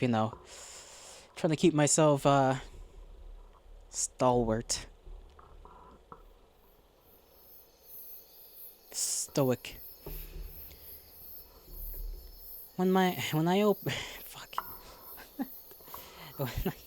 God damn it. When I open my eyes, it's dark. Dark and quiet. Quiet aside from the distant buzz of cicadas, the soft whistle of wind through trees. I rub at my eyes, my head pounding, feeling like I've just woken up from the strongest nap I've ever had in my life. Then groggily push myself up to a seat. I blink, taking in the sight around me. A sight, a sight incredibly familiar, yet unbelievably foreign. Around me are the forms of my friends, all of them lying in the grass, identical cuts on their hands. There's something heavy in my lap. A book. I look down at it curiously, but its pages are blank. Huh. Unsure what to make of this, I simply stare at it. A groan from across the circle. What the fuck? Genzo pushes himself up off the grass. He rubs rigorously at the side of his head, jaw clenched. Why the fuck do I feel like someone's been doing road work on my head? Repeatedly, with a jackhammer. His shoulders slump and he glances at me from across the circle. Then at the others, then down at his hands. Why do I feel a strange euphoria? Why do I feel a strange thrill of euphoria at seeing my right index finger? Movement to my left. I see Gidget start to come to. Then they sit up with a jolt, their eyes wide. What? They sit there for a moment, just staring straight ahead. Then seem to relax. They look to me, then Genzo, then out across the surrounding forest, not saying a single word. Then finally, what happened? What happened? What did happen? I pass a finger to my temples, face scrunched. We tried to do some kind of ritual? No. There was a tree floating in the black of space, in pain. And I'd been in so much pain. My prodding thoughts are cut short when Orlam sits up across from me, his orange hair strangely prominent against the black backdrop of the woods. I don't feel so good. Yeah, and what else is new? The day something's not wrong with you is the day we all bow down and call you king. I.e. ain't happening. Phew! But they're both cut off by a loud wail from my right. Bugs sits up, tears dribbling down her cheeks as she sobs so loudly I have to momentarily plug my ears. Ooh, why do I feel so sad? She lets out a hiccup as her shoulders continue to tremble. Hey, it's okay. Gidget gets to their feet instantly and moves over to Bucks. I watch as they tuck Bucks in against their shoulder and begin rocking from side to side. It's okay now. Everything's fine. Bucks sniffles, hiccups again. But my head hurts so bad. The rest of us grow silent, just watching. Then, the tears start. First Dorlam. I look over and see big salty pools from beneath his eyes.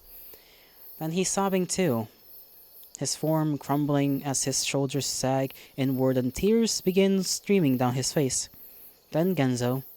I see him trying to be tough, but it lasts for all of 5 seconds. Then his face crumples in on itself, and snot and tears are running rivers down his cheeks. This is enough to set me off. I hug my arms around my face. I hug my arms around my legs, face buried in my knees as I let the waterworks flow. I can't stop them.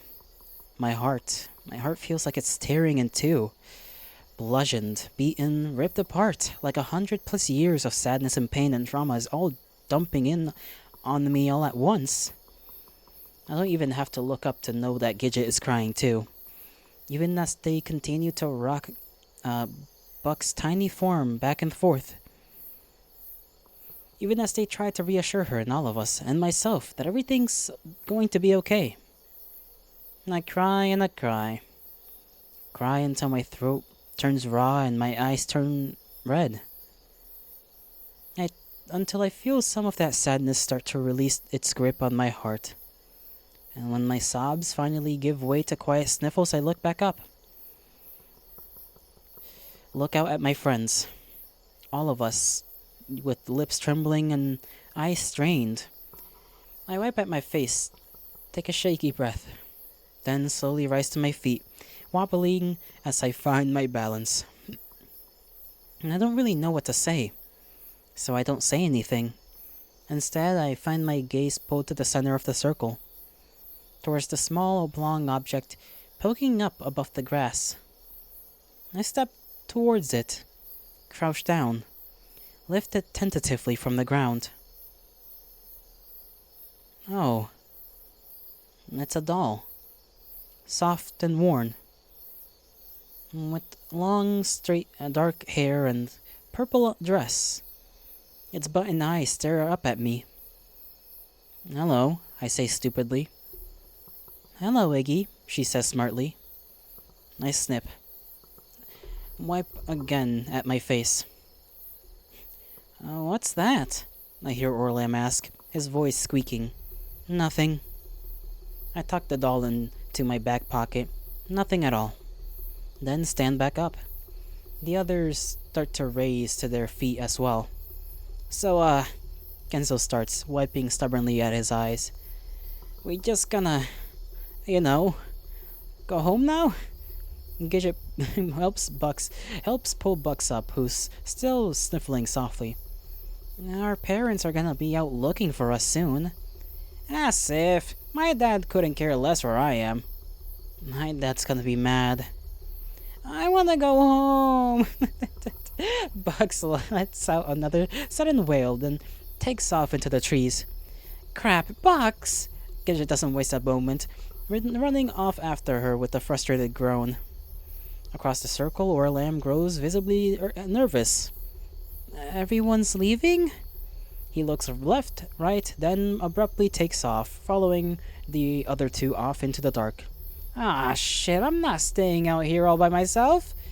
Genso huffs before following the others off in the dark, leaving just me. I stand there a moment, gazing off into the darkness, then pull the doll back out of my pocket. "What do you want, Iggy?"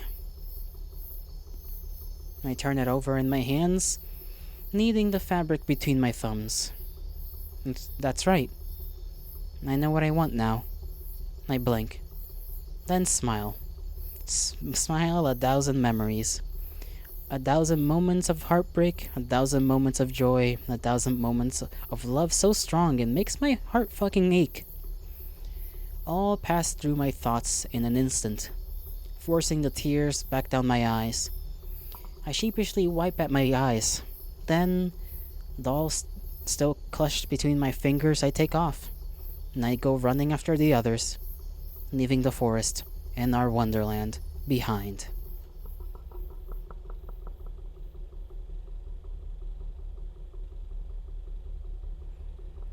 I'd like to tell you that everything was perfect for us after this.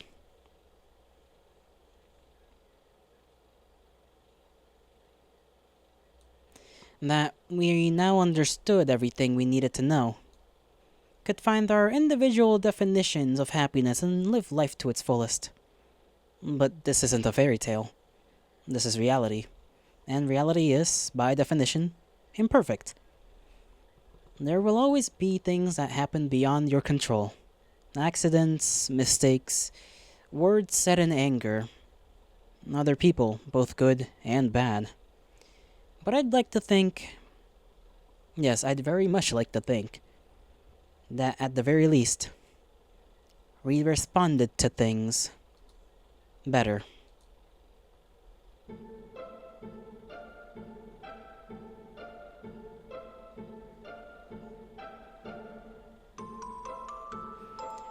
So they kind of went back in time to the first night that they freaking, were there and went to Wonderland. And I guess restarted, I guess. Like, just restarted, simply put.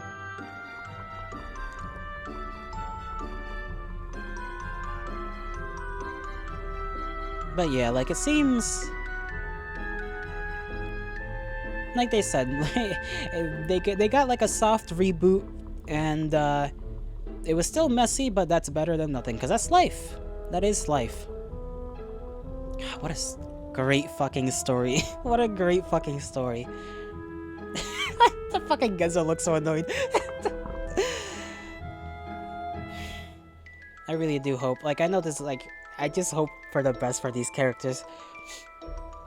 And, like, similar things still happen, obviously. Like, the timeline didn't inherently deviate, but it's like they dealt with things better. Which is the best you could hope for. Like, you know, Buxley still married Hanar. Orlam probably was still getting bullied around a little. After running out on their wedding, Bux and Hanar took a break. Not because they didn't love each other.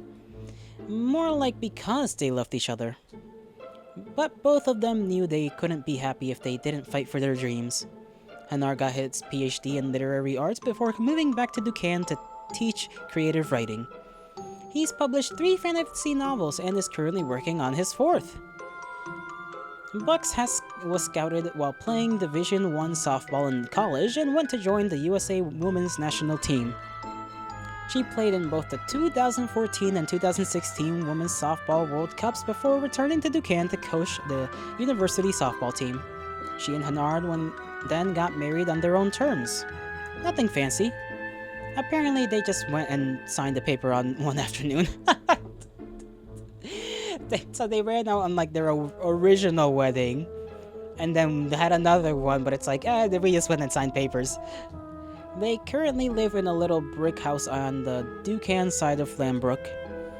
They've got a D&D group they keep running every week, and Bucks volunteers to coach for leisure services in the summer. I hear had been entertaining the idea of a kid, and that they'd even entertain. Gosh, I hear they've even been entertaining the idea of having a kid in a few years.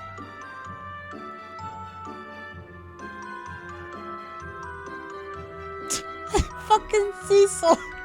What are you doing here? You're not supposed to be here. Gidget bloomed after high school upon finally leaving the prying gaze of their mother. After winning a scholarship to Springwood, they go on to get a double major in software development and graphic design. They also use this time to really find themselves, attending more and more LGBTQIA events on campus and eventually volunteering for Campus Pride, where they first meet Cecil, an exchange student from the UK, and it's funny how he has that smiley face pin on his damn sweater shirt thing. They became fast friends. After graduating, the two of them would move around a bit, living in queer-friendly group houses to save on costs as they interned for small startups and volunteered for local queer organizations. They were finally able to afford rent for their own place in Landbrook after securing a junior design role at a nonprofit, where they'd eventually go on to rise up to senior product designer. Nice. I haven't heard much about their love life aside from the occasional gripe about an annoying ex or two, but they seem content to living with Cecil for now and attending a variety of local events to support the community.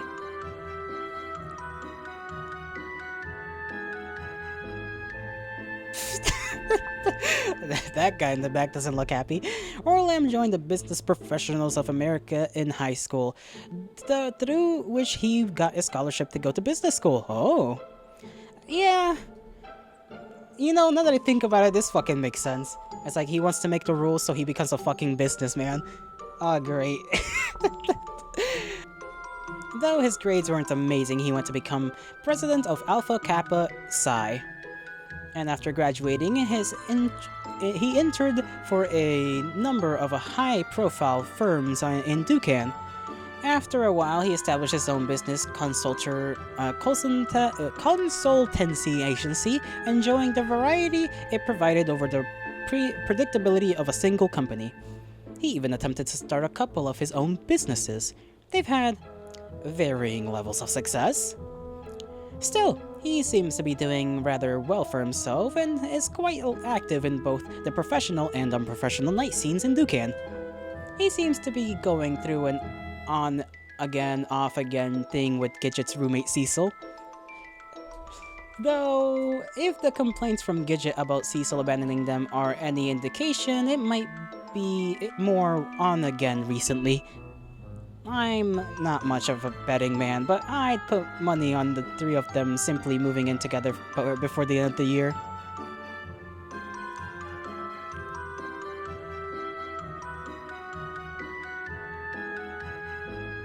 Genzo started taking mechanics courses in high school, then went to vocational school for bike repair after graduating. A bit less brusque to his fellow peers, he managed to make a few friends along the way. Besides all of us, I mean. And he had a decent turnout at his grand opening once he'd finally made enough money to open up his own shop. He spends most of his days tinkering away on this and that. And has even started dabbling a bit in car repair too, if the busted up Lincoln parked next to his shop is any indicator. Having a few cars in rotation would certainly bring in a bit more cash. I wouldn't exactly call him a social bug, but he does get out on occasion.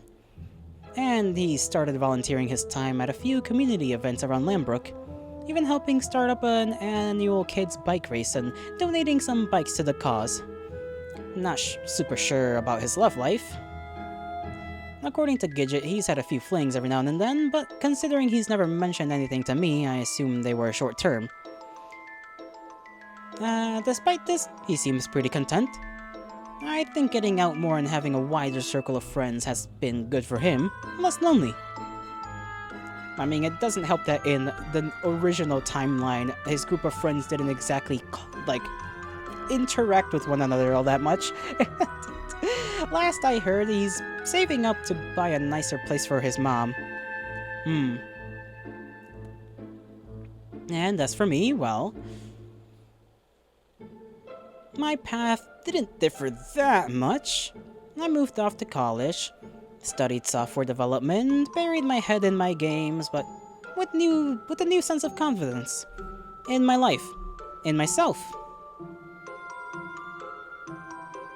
I spend more time trying to figure myself out, doing some soul searching online and on campus, figuring out that I'm ace, but also that I don't really have a preference when it comes to guys versus girls.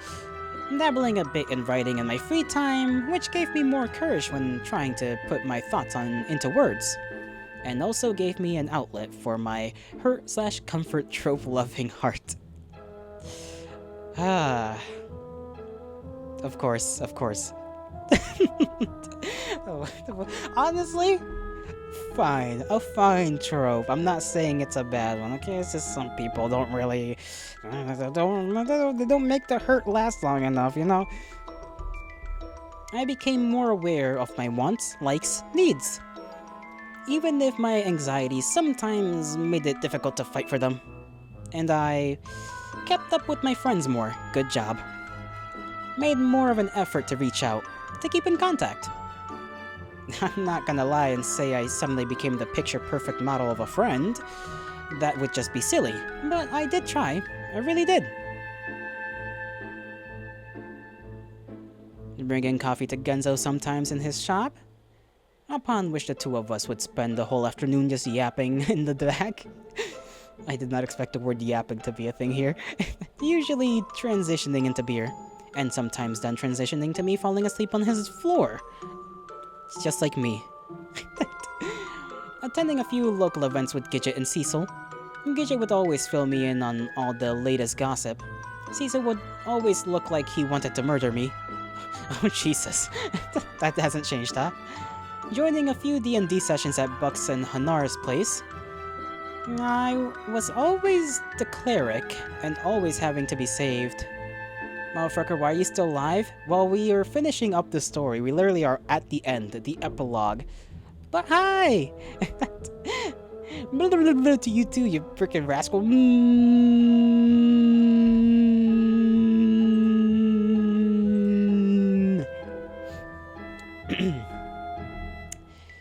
Heck, I even got up.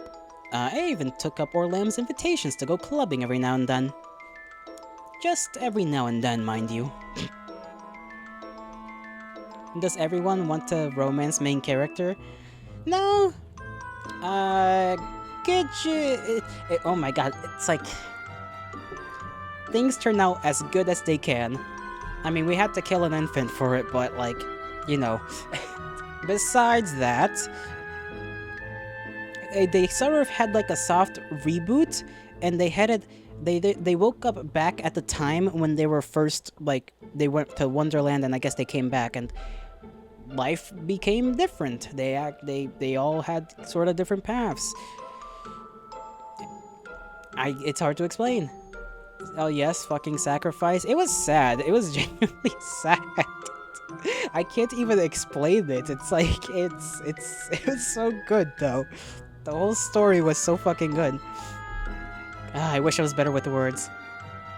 I wouldn't call it the most exciting life, nor an especially fulfilling life, and I still have plenty of my own challenges, but I do feel more at home in my own shoes, more at peace with who I am, and where I'm going. It's a life I've chosen for myself, and no one else.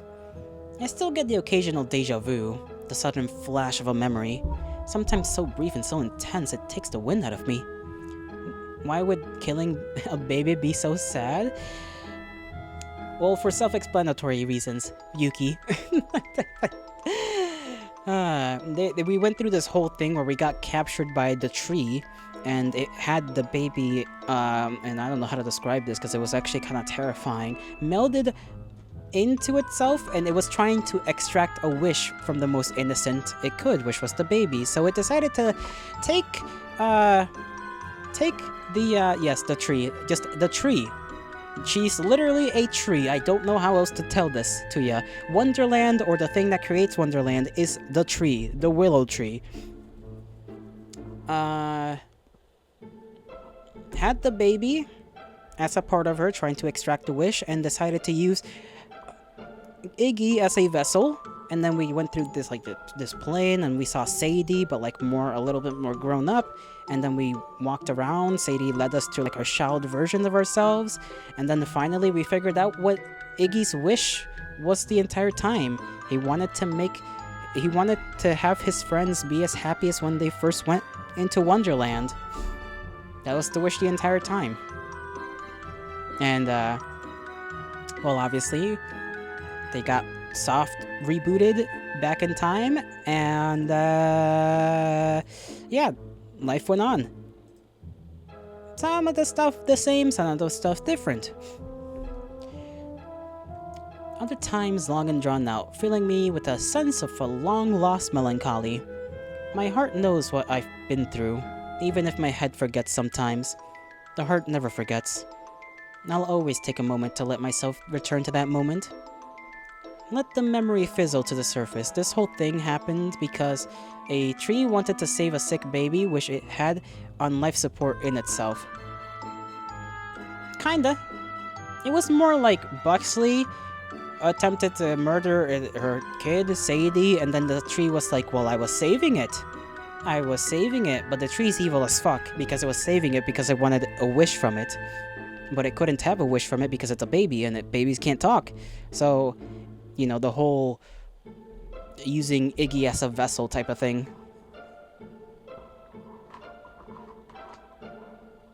Weird. It was very weird. Let the memory fizzle to the surface, or another life, another me. And I'll smile as I think about how far I've come and the path still left to tread.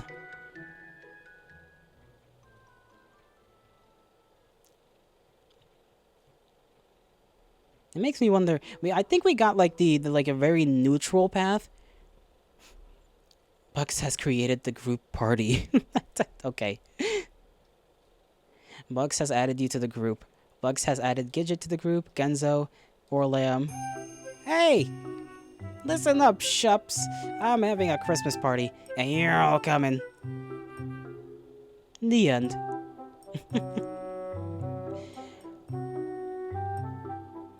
So the tree decided to wait for the baby to grow up and molded it inside itself? Or not? The end or not? How do I explain this? It was literally that every time loop, the tree would try to nourish it in different ways, to try to nourish the baby to grow in different ways, but it never could. It never could grow. So, Iggy got used as a vessel. It literally, the tree touched Iggy's head, his soul sort of fell out of him, then we just ended up in a green, hillish scape with just soft green grass. There was a tree, and then we just saw Sadie, but like, if Sadie was like 8 or something. So my point still stands? Yes, Yuki, your point still stands. Thank you so much for playing our Wonderland. This game is dedicated to all of those who have taken a long time to figure themselves out. And also my family dog, Casper. Gasper, the dog. What kind of dog is Gasper? I wonder. This game could never have been created without all the encouragement and support of my fans. Thank you so much for everyone for following me and on this long journey. And especially thank you to all the beta testers as well as to all the composers whose music helped bring life to this game. The music did slap. I'm not gonna lie, the music was pretty damn good. I liked it. The dog who gasps. Yes, Gasper. The gasping dog. Until next time. Ooh, joyous.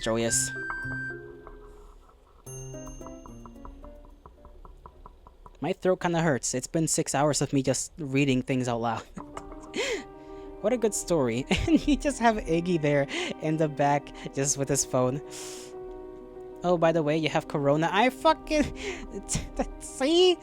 I told your ass you needed to go to the doctors. Damn it, Yuki. Why didn't you listen to me? You foolish dummy.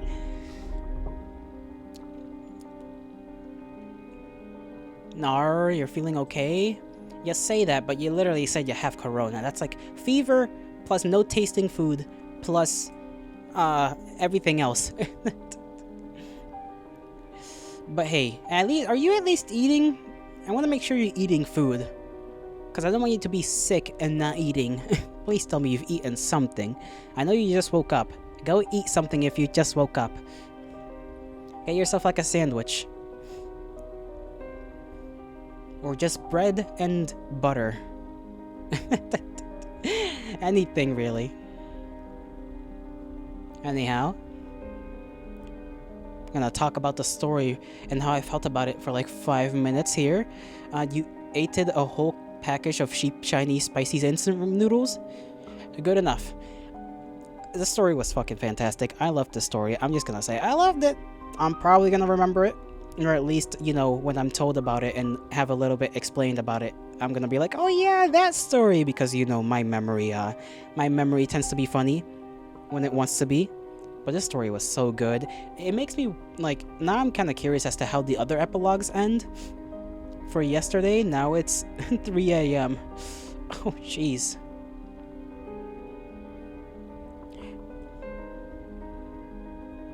It's 3 a.m. Yuki, where you are? Holy moly. And you just woke up too.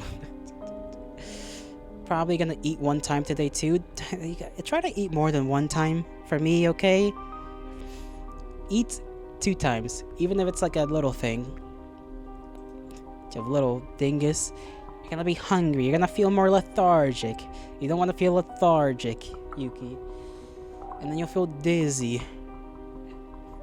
Does apple count? If you eat a meal and then you eat an apple, that's better than eating only one thing. So yes.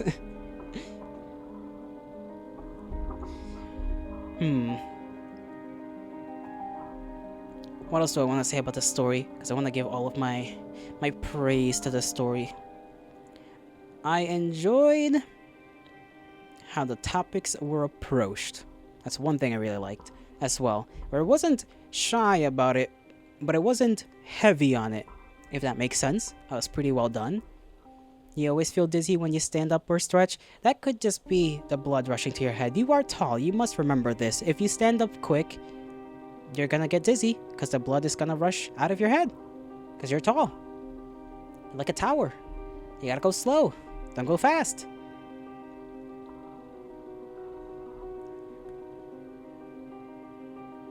I feel like recommending this to other people, but I don't know anybody that like reads visual novels.